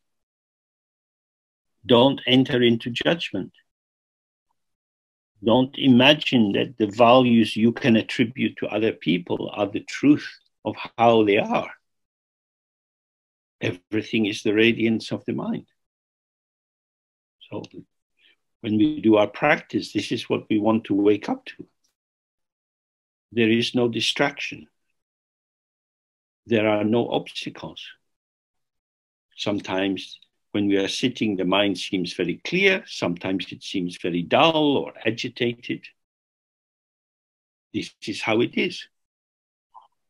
If the Buddha can look like a completely psychotic killer, but is still the Buddha, then your self-hating idea or your jealousy or your pride, maybe that also is the energy of the Buddha. Don't interpret. Open to the immediacy of what is arising and see directly how it is. Okay, so we have a lunch break now for an hour, and then we meet after that. Very good. Happy people.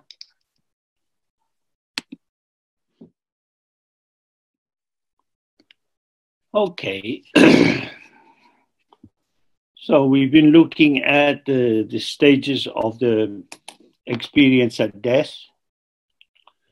And the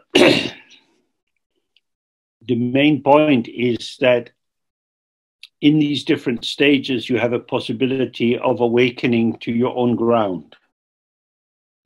When we talk of the three kayas or the three modes of the Buddha, we're not talking about three separate things. They're connected together. So in the first setting there in the Bardo, where there is nothing at all, there you can go through the Dharmakaya door. And then when the peaceful and wrathful deities come, you can go in through the Sambhogakaya door. And now we go on to look at the Nirmanakaya door. whichever door you go into, you gain access to these three aspects of the Buddha. The key point to remember, of course, is that the Dharmakaya never moves or changes, but the other two aspects, they are more dynamic and they're forms of expression, and therefore, if you're not grounded in the source, you can get distracted by the movement of the manifesting forms. When there's just openness, there's no hooks in there to get snagged. And with the pure forms of the deities, there's a shape and color and quality, but it's clearly illusory. But when we come into this manifest form, there are a lot more triggers or hooks to evoke unresolved karmic tendencies. So let's look at this stage now. So it says, alas, now when the bardo of rebirth is arising for me. So rebirth here is translating sipa, which means becoming. So if you are by the sea and you watch a wave coming up, it's becoming, the sea is becoming in the form of a wave, and then it dissolves again. The wave is not separable from the ocean. But if you focus just on the shape of the wave, it appears to be something independent. So the potential that we have to manifest can take on many different shapes.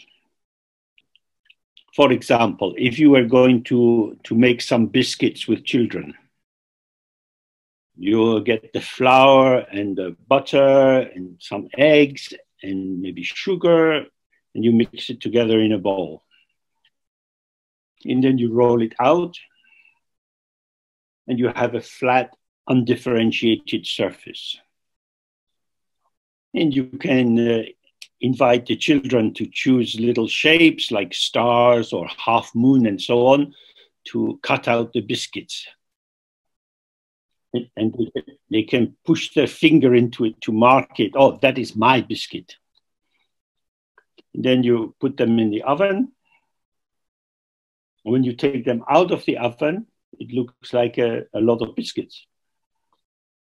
So the undifferentiated dough that you had first is being shaped by the little cutters.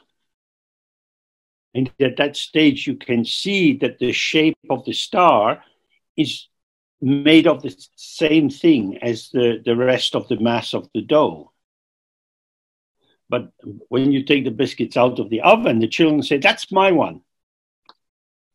I don't want that one. I want the star. And you say, hey, come on, it's just biscuits. It's all got the same ingredients. No, but the star is the best one.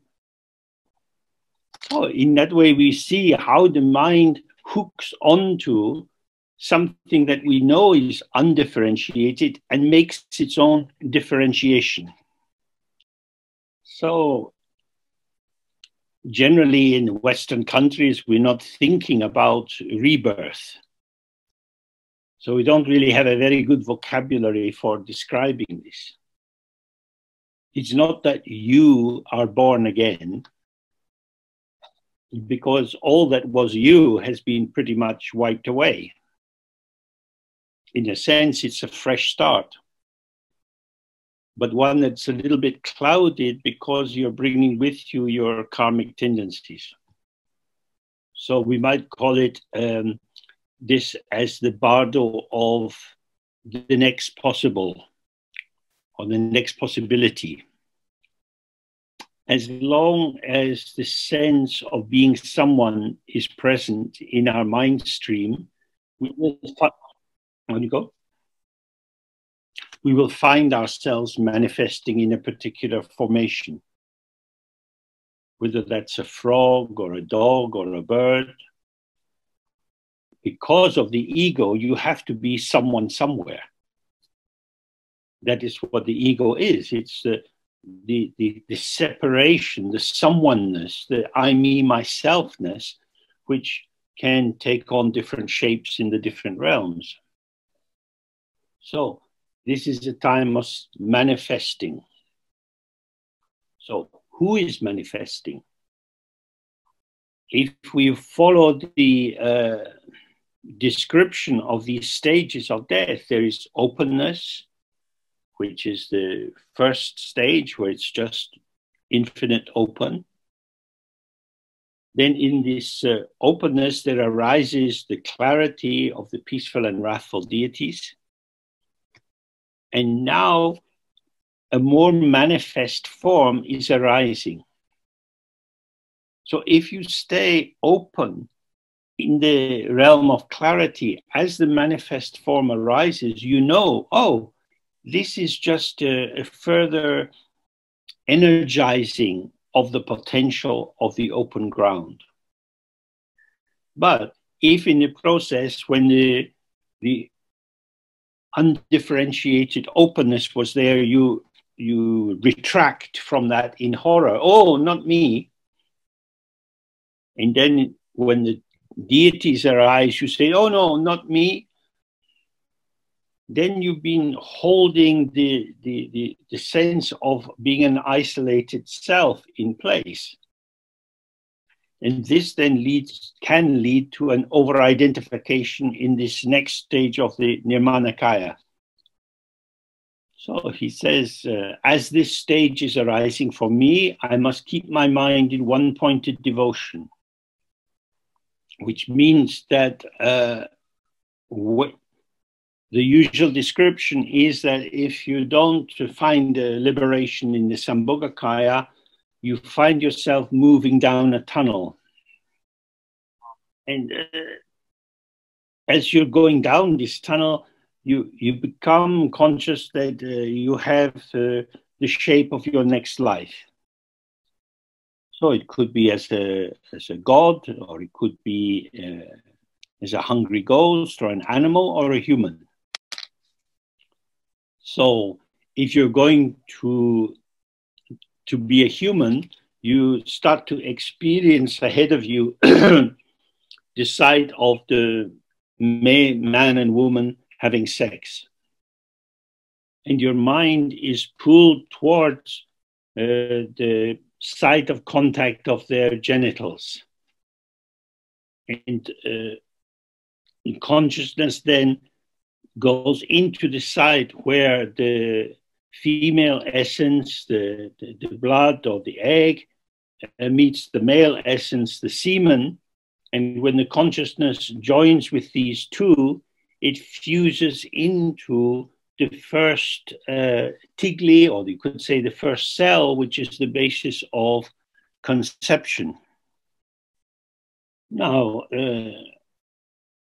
this site of sexual union is quite intense. It can bring desire, it can bring anger, jealousy, many emotions. So it's important to have a one-pointed devotion. So in the higher tantras, we often visualize deities who are in sexual contact. So in the symbolism of that system, the female represents wisdom and the male represents method or compassion. And wisdom and compassion are the two main qualities of the Buddha. So the inseparability of these two qualities is very important. Generally speaking, wisdom means the wisdom of emptiness.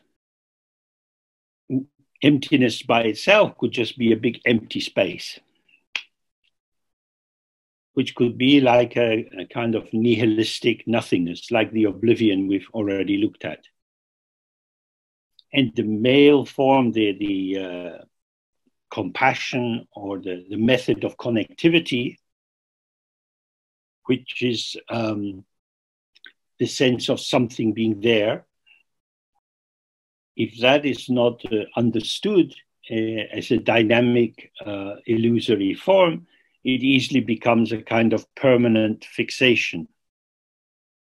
So by these male and female aspects coming together, the wisdom dissolves the tendency to reification in the method, and the compassionate method moves in the space of emptiness, ensuring that it doesn't become just a nothing at allness. So we have faith that this form in front of us, this is the unification of the goddess and the god. And we should strongly encourage the maturing of our good karma. This is a chance for us. Of course, we have to be present, we have to be mindful, and we have to be quick. If you hesitate, it will be too late. You might remember in your life that maybe you met someone through friends or in a cafe, and you wanted to connect with them, but you missed the moment. You lost contact. And maybe sometimes you think, oh, if only I had got together with them, my life could be very different. And this is important because doors open and doors close. There is a moment of possibility and a moment of impossibility. We all know these moments, like exams at school or university, or going for an interview for a job. The door is open, but somehow you're distracted or you get confused and it doesn't go well. So the key thing is, I want a human birth. That's the best place to be. The God realms are too pleasant and we spend our life in the daydream. And the hell realms and the hungry ghost realms and the animal realms offer few opportunities for awakening. There's too much pain or fear. So we can say, there are many prayers like to be reborn in Zangdopalri or Dzogchen, or may I gain a human birth in my next life, may I live close to the Holy Guru, and so on. We're saying, I want to be planted in good soil where I can grow. Because if I'm born into a situation with many stones and thorns, how can I mature fully? So we have the factors of a precious human birth. We have a healthy body, functioning senses, and so on, and to be born in a land where the teachings of the Buddha are available. So the difference now is in these first two opportunities, it was about opening to what is there in front of us.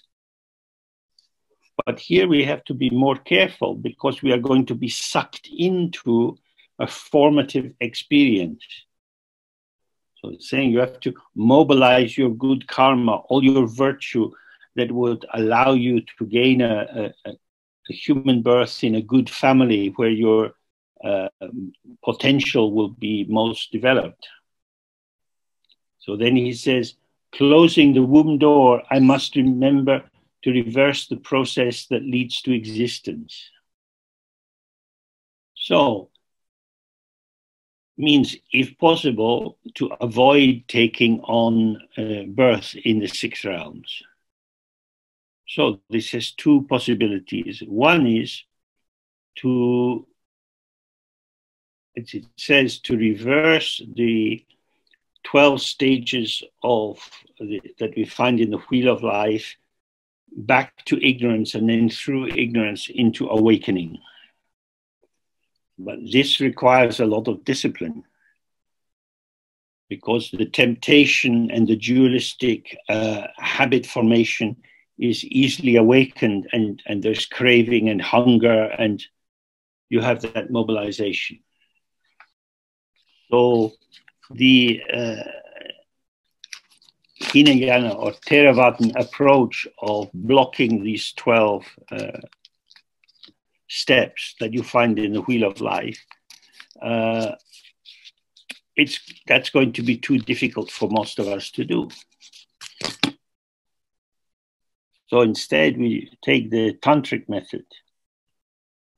So he says, this is the one time when authentic pure vision is required. So abandoning all jealousy, I will meditate on my guru with his consort. That is to say, holding in mind very clearly that the man and the woman having sex together, this is the pure male and female forms of the deity.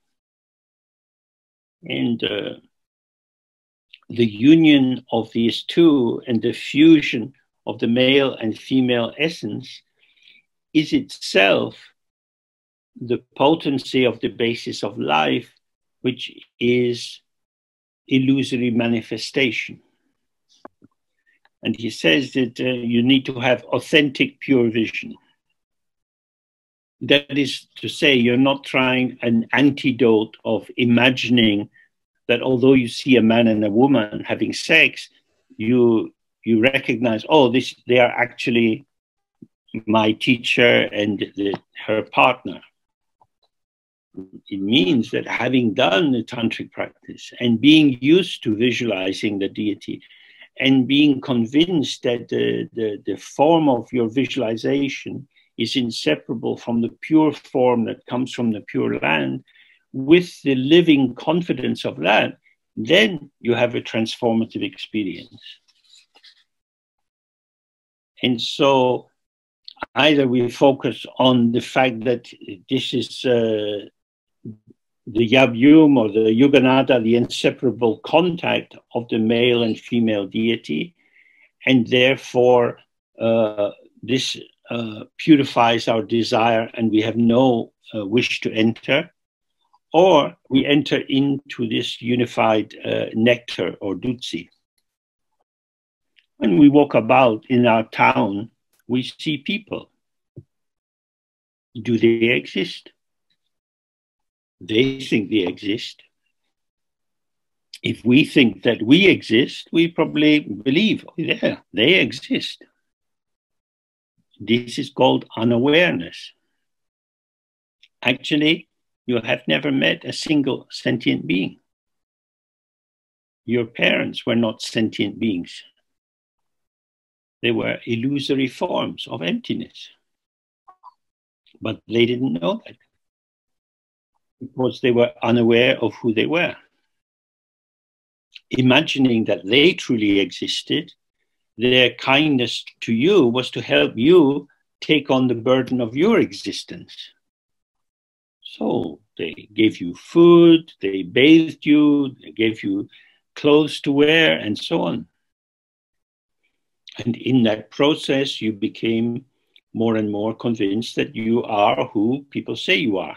You are indicated by your name. So if you have followed the text that we've been looking at, hopefully you have a sense that this is a delusion. It is a very strong, deluding belief. When we are under the power of a delusion, we don't see clearly, but we believe we see clearly. There is a lack of insight into our blindness. So when we do our purification practices and do the Guru Yoga and study the Dharma and observe all the processes of being in this world with others, then we see I am solidifying the world. The world is not self-solid. Or in another language, you say there is an absence of inherent existence. When we interact with people, we gain access to certain moments of their potential. The potential manifests in certain patterns. This is the display of the patterning of their potential. not their potential in the sense that they own the potential, but rather the potential is the source of the various forms of what we take to be them. That is to say, I had a sense of my father when he was alive, and my image of him was my father for me. Because I had learned that he was my father, and the drama of our interaction was based on these two roles, father and son, my attention towards him was selective in the sense that I'm construing him in terms of him being my father.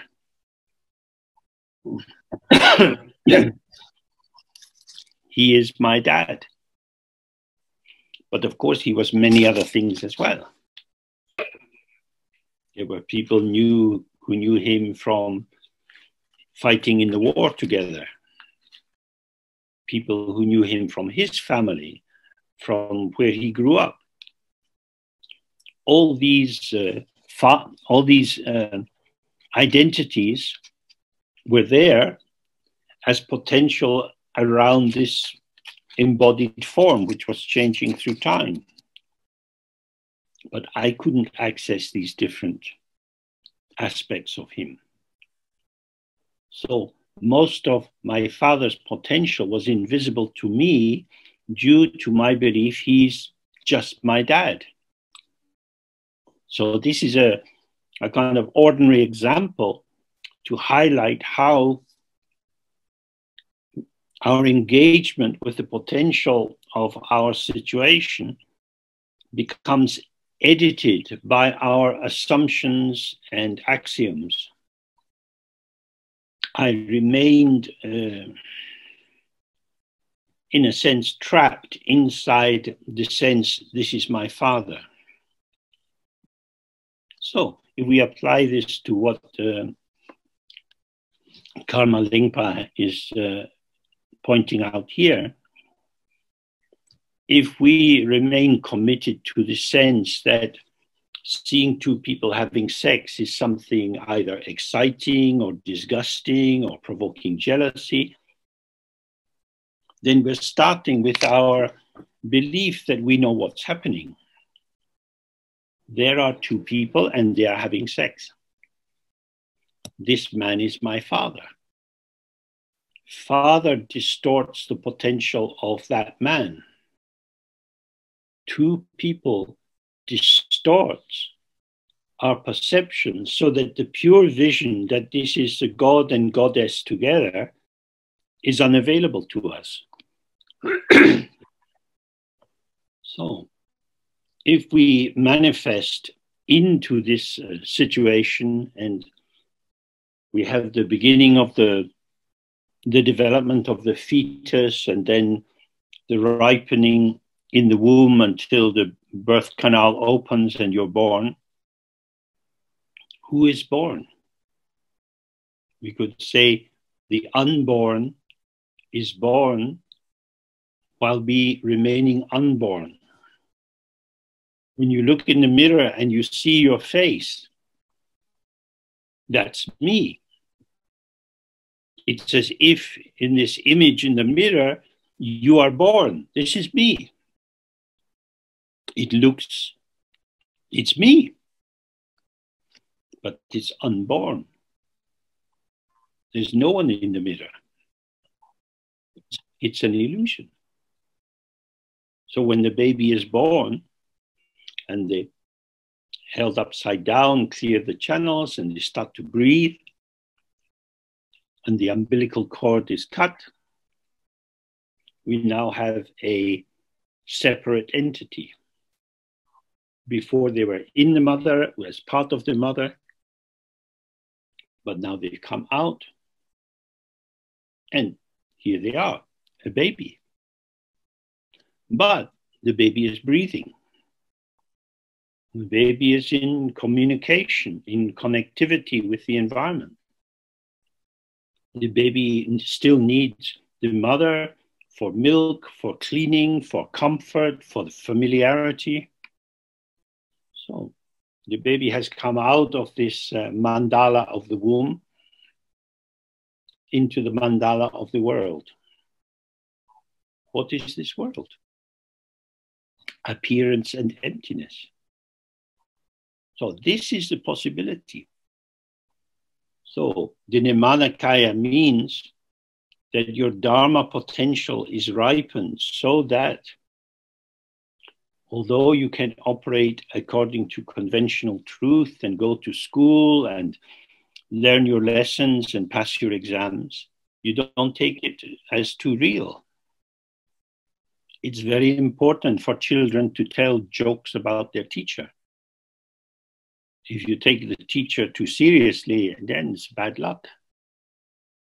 Because children, they know they get a sense anyway of the importance of what they're having to study, but they also can read the face and the posture of the teacher, and they're thinking, this person's a joke.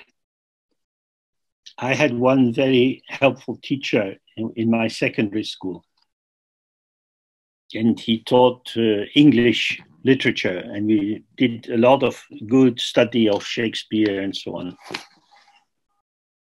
But he was a very anxious man.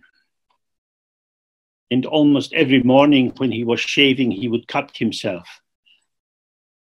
And he would put little bits of cotton wool or tissue paper onto these cuts. So we would be listening to him explaining the subplots in King Lear while looking at his face with these bits of paper moving up and down. And this, I believe, helped us to learn, because it shows that he was not all of a piece, not just one thing. He manifested contradictions. And when we see the contradictions in the world around us, it allows us to be a little skeptical. And skepticism is a very important Dharma path. It's a great protection against cynicism. The European tradition of skepticism, the Phaeronian skepticism, is directly linked with the Madhyamika tradition of India, a Buddhist tradition. And in the Buddhist tradition, Nagarjuna is famous for his non-assertion of propositions. He followed a path of negation. When people proposed theories or ideas, he would say, not this, not this. Which is pointing out that the truth cannot be said. The truth is something we live, we can directly open to, but it's non-propositional. This is why it doesn't really help to kind of force yourself to imagine that these two people having sex are a god and a goddess. That's like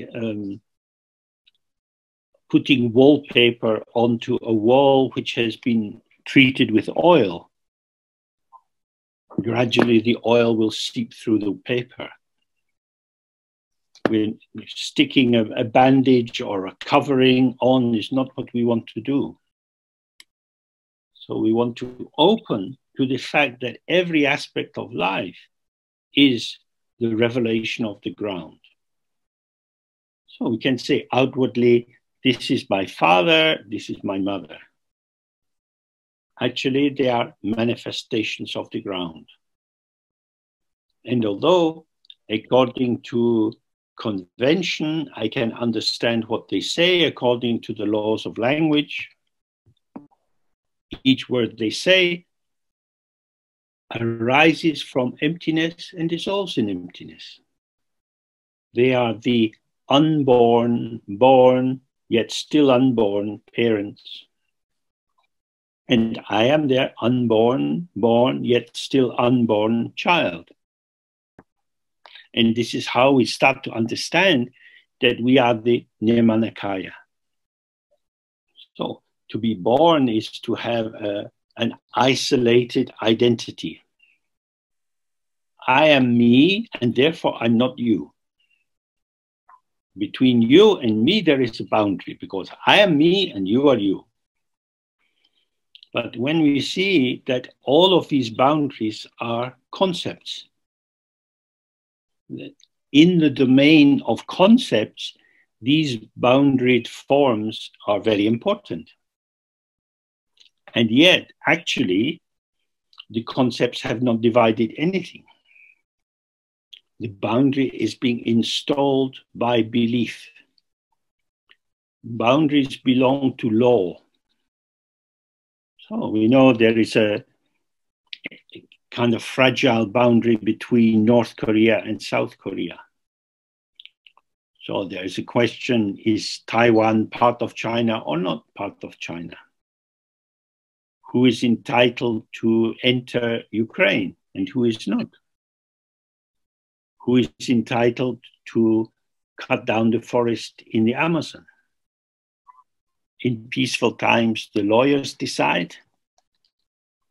In dangerous times, the guns decide. These both directions, lawyers or guns, point to this is mere convention. This is not an intrinsic truth. This is just the movement of human energy, aggressive or defensive. The land is the land. The national boundaries depend on historical forces.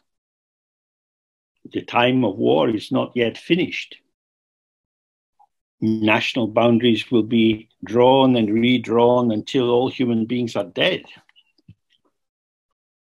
So, just as national boundaries are conventional but not intrinsic, so my mom and dad are conventional titles, and these titles are not intrinsic to them. So, while we are in the world connecting with other people, we need to be capable to use conventional interpretation. But if we can see that this is pure illusion, like a magician's construction, or like a novel in which the characters seem real but are not real, then we start to be present as in a Manakaya. My ground is open. What is revealed in my awareness is forms of light. These take on patterns which, according to conceptualization, seem this is a tree, this is a car. What is established through belief in conventional categories remains conventional. If somebody takes a gun and says, if you don't believe what I say, I will shoot you. And you say, oh, I really believe you. Yeah, don't shoot me. This is how we all live. We have to believe that going to work is important. If I don't go to work, I don't get paid. I can't pay the rent. I can't get food on the table. So I might believe, well, anyway, milk and bread is real, but work is shit. But I still have to do it. So when we manifest in the world, we follow the logic of our society. In the Tibetan tradition, people are making prostrations to the teacher. In India, they put their hands together, namaste, pranam. We shake hands, hello. These are ways of saluting the other person. Some is more hierarchical, other more democratic. It's conventional. So according to different situations, we alter the tone of our voice, our vocabulary, if we're speaking to children and so on. When I speak with the child, my eye contact, my tone of voice, my facial expression My vocabulary changes. I don't change it. It changes by my connection with the face of the child. I'm responding to how they are. So, child and James is one co-emergence. Friend and James is another co-emergence. Psychotherapy patients and James, that's another co-emergence. This is the nature of the Nirmanakaya. When it says that compassion is all-pervasive, it's not that we are a big factory pumping out good wishes to everyone, but in situation after situation, because we are present and available and responsive, we manifest in different ways. We don't have to do it. It is the fruit of connectivity. And this is why the central understanding for us is non-duality. If you are stuck in duality, I, me, myself, then I have to try to work out who you are and what would be helpful and what wouldn't be helpful. But if I am with you, this connectivity creates a dimension of co-emergent, that we both emerge together. And then it's just happening.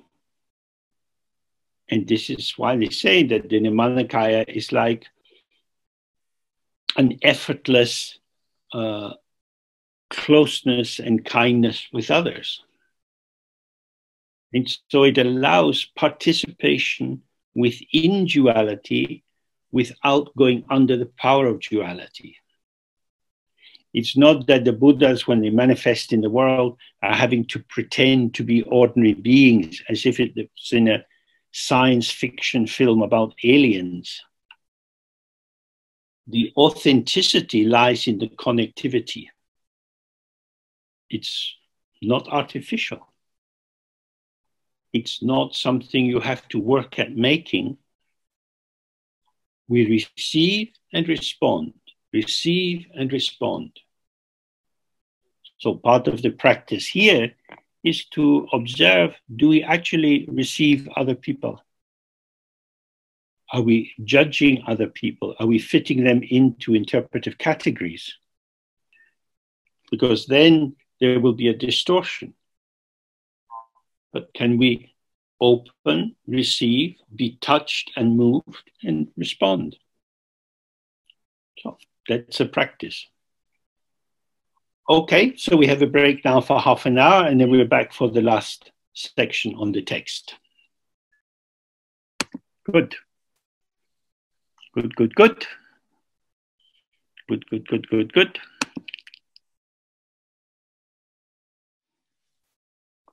Okay.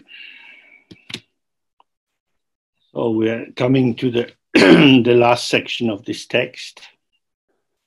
So hopefully you have a sense now of what the Bardo is. It's each Bardo is like the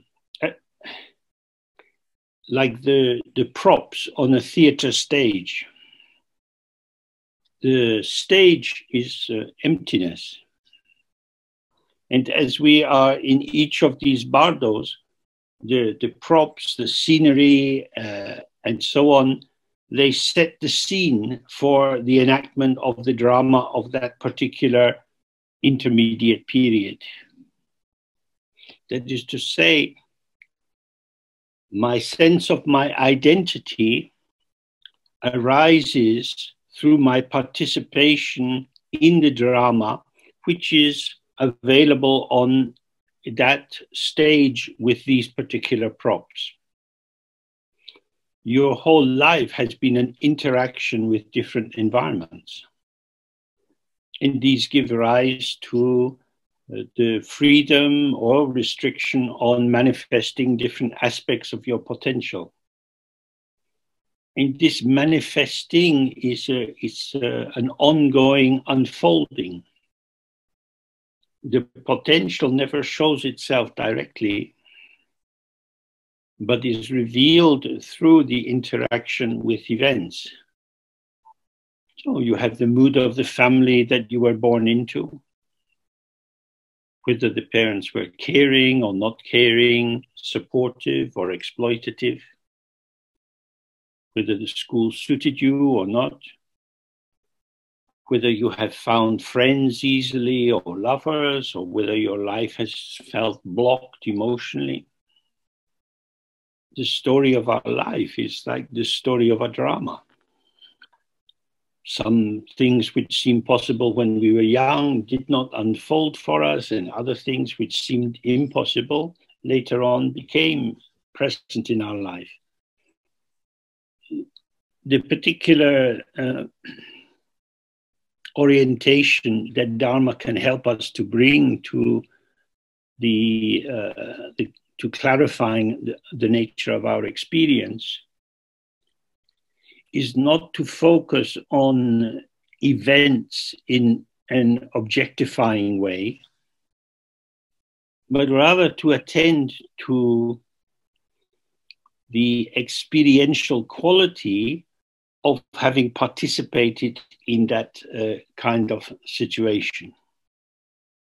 Because then you start to see that due to the shaping of the world you were manifesting in, there you experienced various causes and circumstances acting on what was possible for you.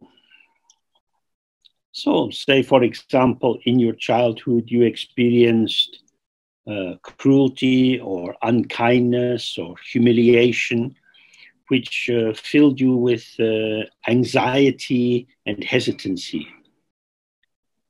Generally, in conventional terms, we might say it's not a great thing to be anxious. I'd rather be relaxed. So I need to learn to relax so that I don't get anxious.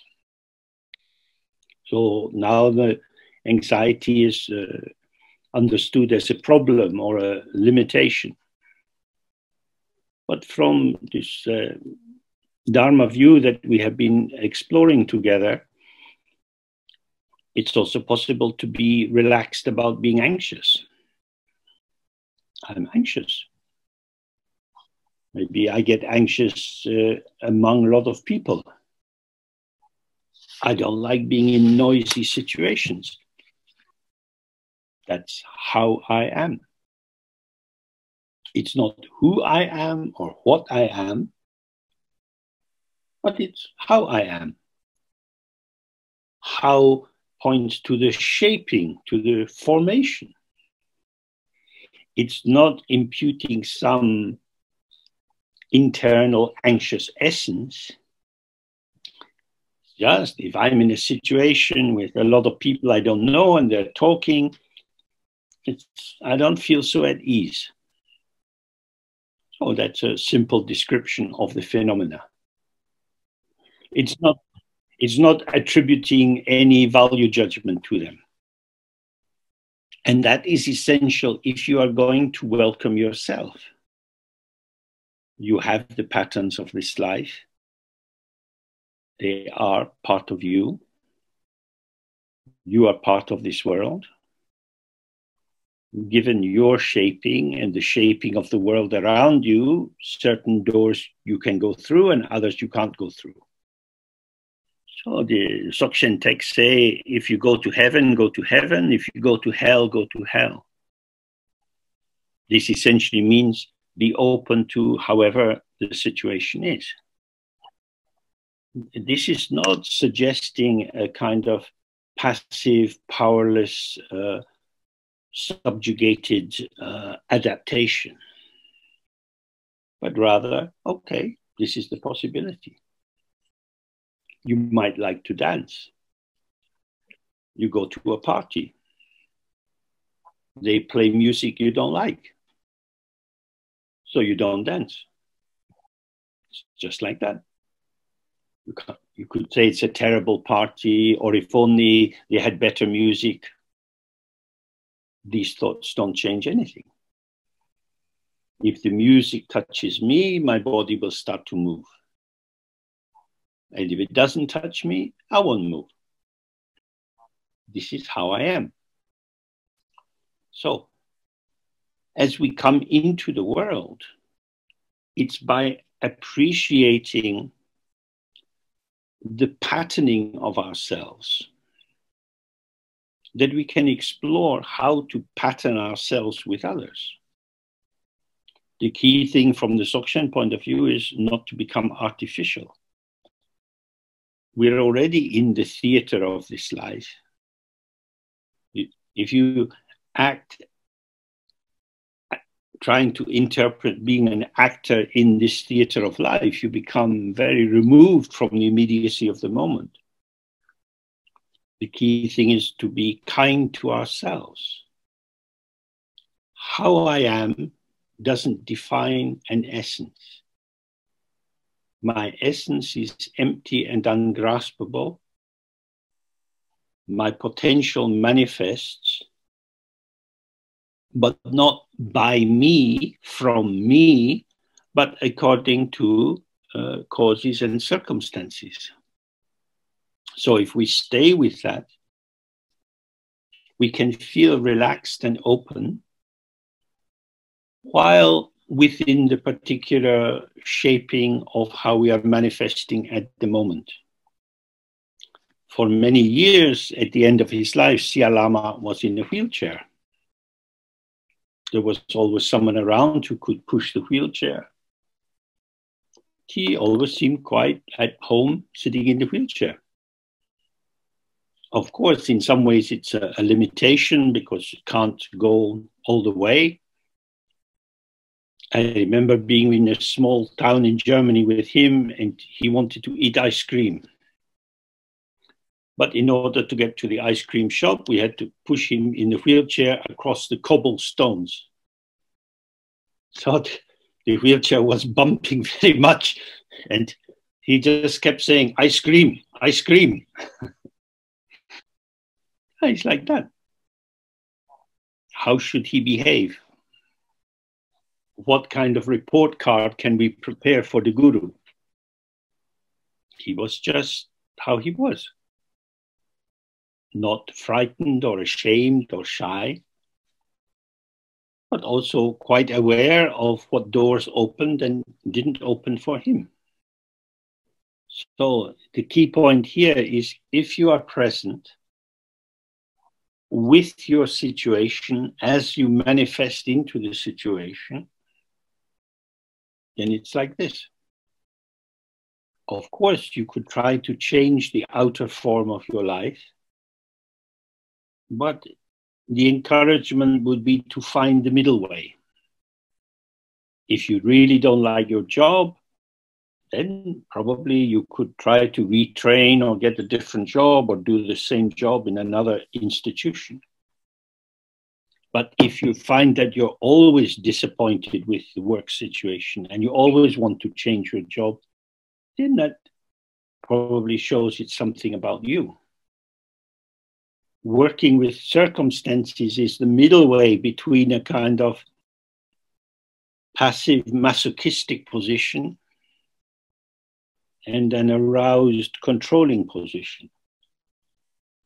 So part of that is to see the situation in the widest context and to see the possibilities of change and not to waste time making changes which will not open anything fresh in your life.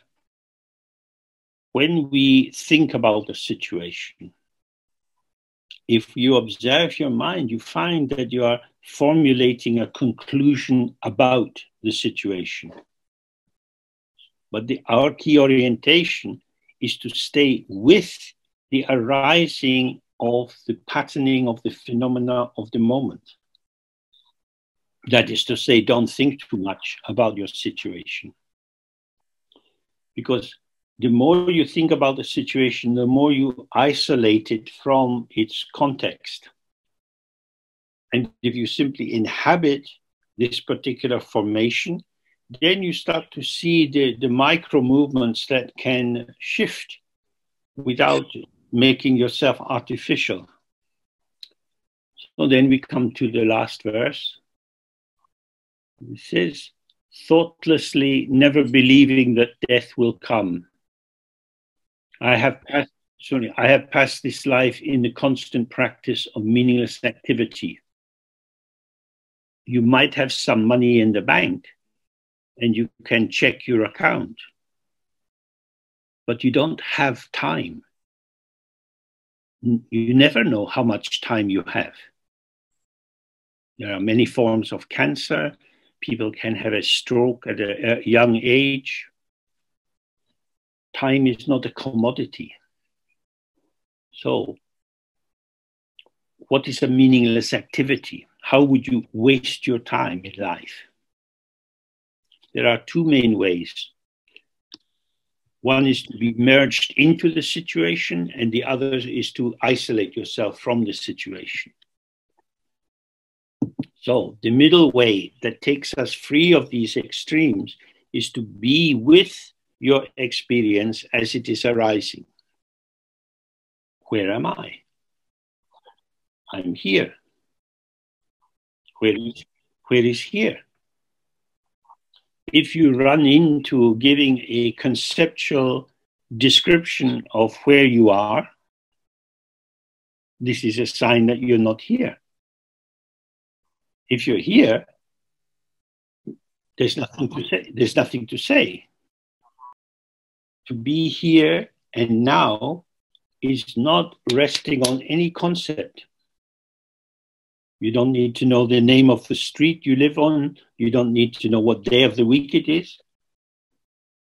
You're just here. If you're here in that way, and what you're doing supports you moment by moment in being here, present, now, then that is not meaningless. Usually an idea like meaningless indicates it's non-functional, or it's non-productive. It doesn't take us somewhere good. But where do we want to be? I want to be here now. Well, I am here now, but I don't feel here now. So this is a perfect place to begin. Somehow I am displaced from myself. Is someone outside doing this to me? No. I myself am displacing myself from myself. Usually this is because I have come to a conclusion about myself. I should try harder. I could get more out of life. I didn't do that very well. I don't think that for Siya Lama, eating ice cream was a meaningless activity. He had explained to me about the different gods that we have in our body, and when you eat food, you're feeding these gods. Also, just the taste in the mouth is ungraspable. And he said, for people who are addicted to grasping, bring yourself close to the ungraspable. This ungraspable is not some metaphysical situation like God in heaven. It is ice cream dissolving on the tongue. The taste is here, and I can't catch it. This makes eating ice cream very meaningful. And if you have the same with a cup of tea, with talking to another person, with doing your work, everything is meaningful in its ungraspability. One of the terms which we come across a lot in the Dzogchen text is duche. It's a Tibetan term for samskara, or a composition, a construction. It means the contrivance or artificiality of composing a particular formation for a particular purpose. It's the very opposite of the Mahamudra term sahaj, the spontaneous immediacy of the fulfillment of the moment. if you're having to work hard to make something happen, you have to wonder why. It's not that one shouldn't make effort when effort is required. But before we make effort, it helps if we see how the actual situation is. So, rather than building and making and shaping, it could be that we simply have to release some blockage in ourselves to find that the flow of life is going. Ambition is a demonic form. If you are present in your work, however it is, that's enough. But if we want to get to the top of the organization or to be the one who is in charge, it's a kind of meaningless activity. You have to do all the office politics and the difficult tasks, and in the end, you have the job, and then you retire, and nobody remembers your name. Because when you're ambitious, you're living your life tilted towards the future. So meaningless activity is activity which distracts you from being present here and now. But he's saying this section here, in the awareness, I have spent a lot of my time, my life, in meaningless activity. I heard the Dharma a lot. I studied the Dharma, but I didn't live according to Dharma. I had this wonderful chance, but what have I done? So then he says, and now if I go from it, if I come to my death empty-handed, that will be a great loss and failure. This is very sad. So he's saying, be in touch with this, with the emotion of your life. This is a precious chance. It's not available everywhere. And so then he says, I must remember that the one certain necessity is the holy Dharma.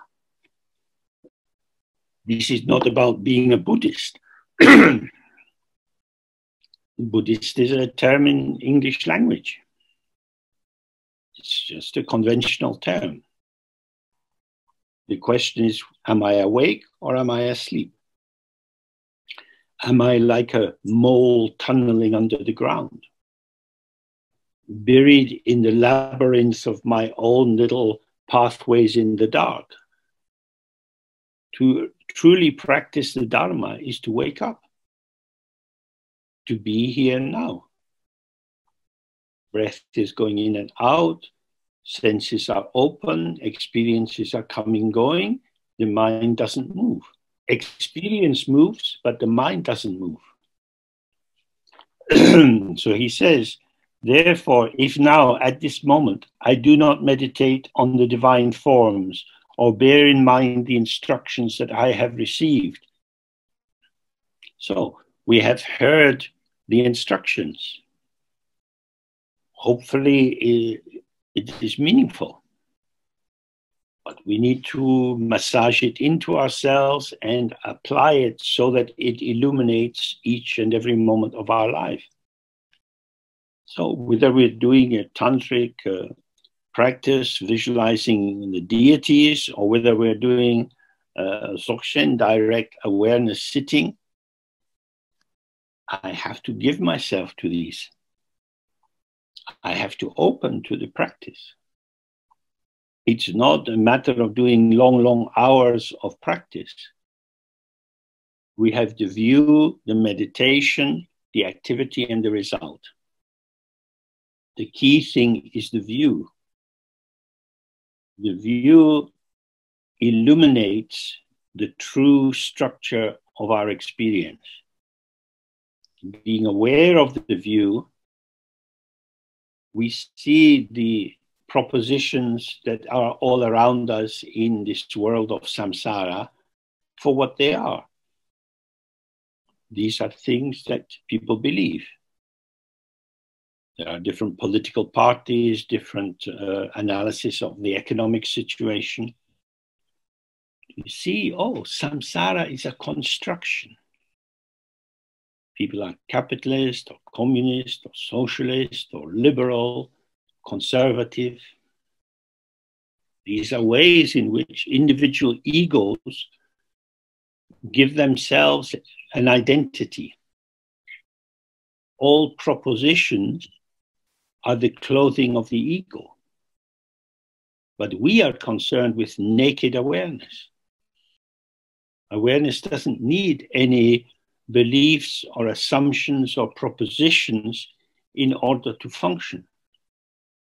So we say, at this very moment, I must practice the Dharma I have studied and learned, that I have been given. And I have received it from my very kind Guru's own mouth. That means that the teaching I have received is authentic. It's according to the lineage. It is reliable. If I spend my time reading novels or watching the computer or television or gossiping with people, what I will be told there is unreliable. If I truly apply the teaching and I open to the ground source, then everything becomes Dharma.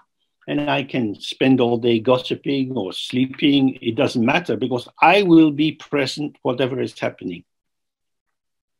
Oh, if that is what I want to get, and I don't enter into aligning myself with the teaching, then he says, will I not be my own deceiver? This is something very deep. The ego is always ready to blame other people. I wasn't given what I needed. No one supported me. I wasn't loved. I was cheated by them. But here he says very clearly, you deceive yourself. You cheat yourself. I want to study the Dharma. But then you don't apply the Dharma. You keep the Dharma in a recording or in a book or on the shelf. Garab Dorji said, from the very beginning, your own mind has been completely open. Open means it's completely pure. It's not limited or stained or damaged in any way. It's Vajra, indestructible. This is our mind, my own mind. So I have two identities. I have my familiar ego identity, my personality, my hopes and fears, likes, dislikes. This identity feels like me. It seems to be almost self-validating. It seems obvious. Well, this is me. This is me. I'm these thoughts, feelings. I can speak about my life.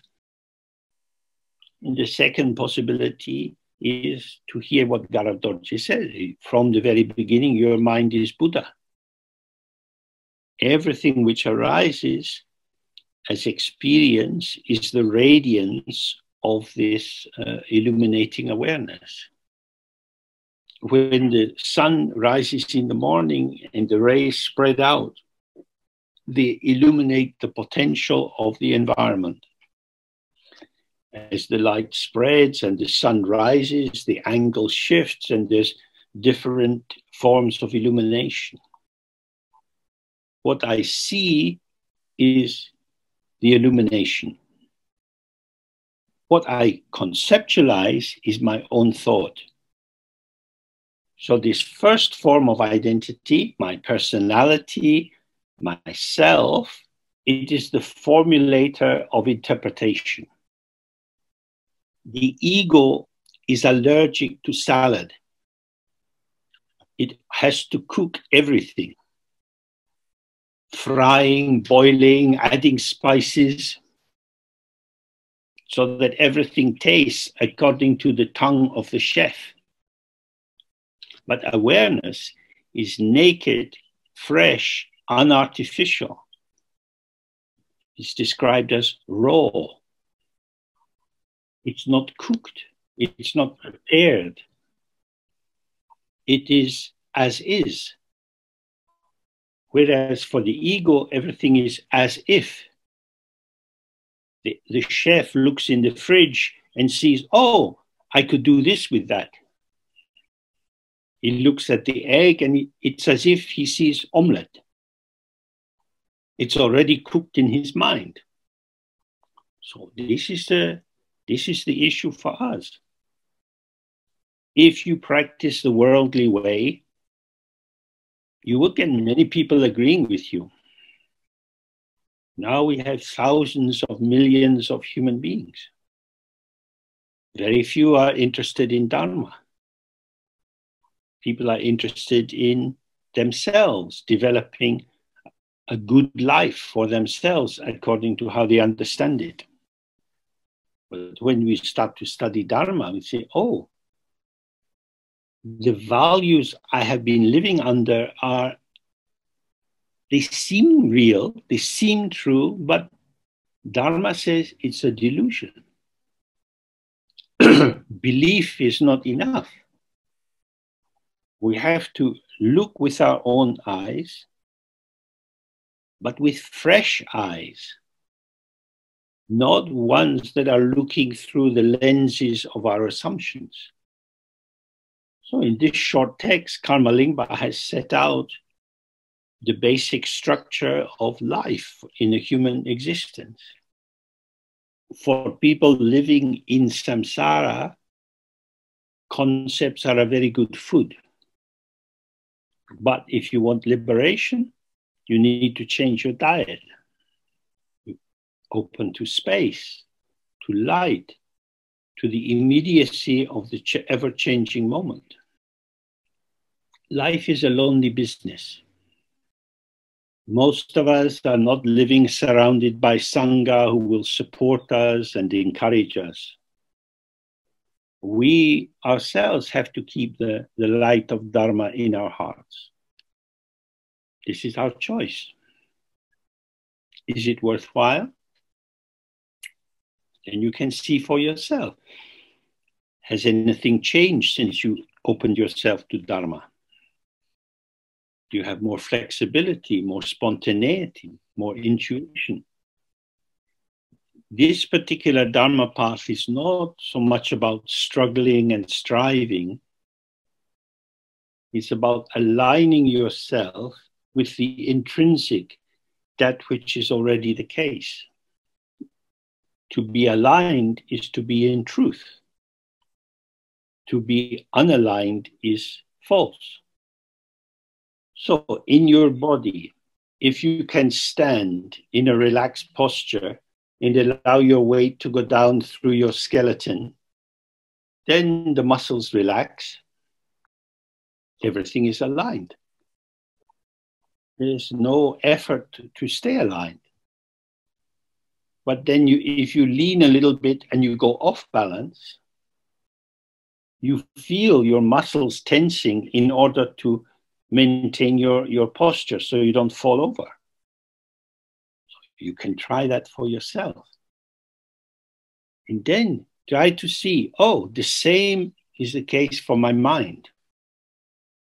When I'm fully aligned in the here and now, present in this moment, I'm not tilted to the future, I'm not leaning back into the past. I'm not pulled one way by desire and another way by aversion. I'm simply here. So we make effort when we are out of balance. But we're so used to making that effort that it's almost invisible to us. So in the Tibetan text, there are many, many words to describe being at ease, being balanced, being without bias. So this is the central principle. As Garav Dorji says, open to yourself, be with yourself as yourself, that is to say, unborn openness. Having tasted the authenticity of this, don't chase something false and artificial. Don't go into doubt. Don't go into thinking about the situation, but gently return yourself to how you are. And then simply continue in this way. That's his third point, not to be chasing something different. When something is simple and sufficient, that's enough. When it's enough, it's complete. This is Dzogpa Chembo, the great completion. Okay, so we do a short Guru Yoga and then come to an end.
Okay.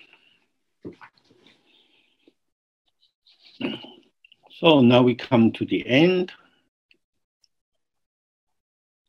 And I haven't yet worked out dates for the autumn and for next year, but that should go on the website sometime in the next month.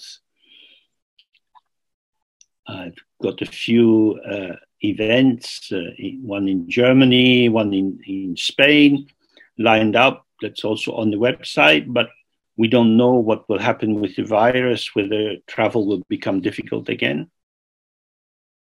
When we meet, we never know if we will meet again. We have just this. So if we fully open ourselves to this, we get whatever is possible. A life in Dharma is, I think, a very good kind of life. So I'd like to thank Pedro for keeping all the recording going and ensuring that everybody has access to the teaching. In our translators of the different languages, Milton, Bartek, Juan, and Robert. We are very fortunate to have such clear, intelligent, and committed people helping to keep the work going. So I wish you all good success with your practice. And we will see what we will see. Goodbye to you all. Goodbye.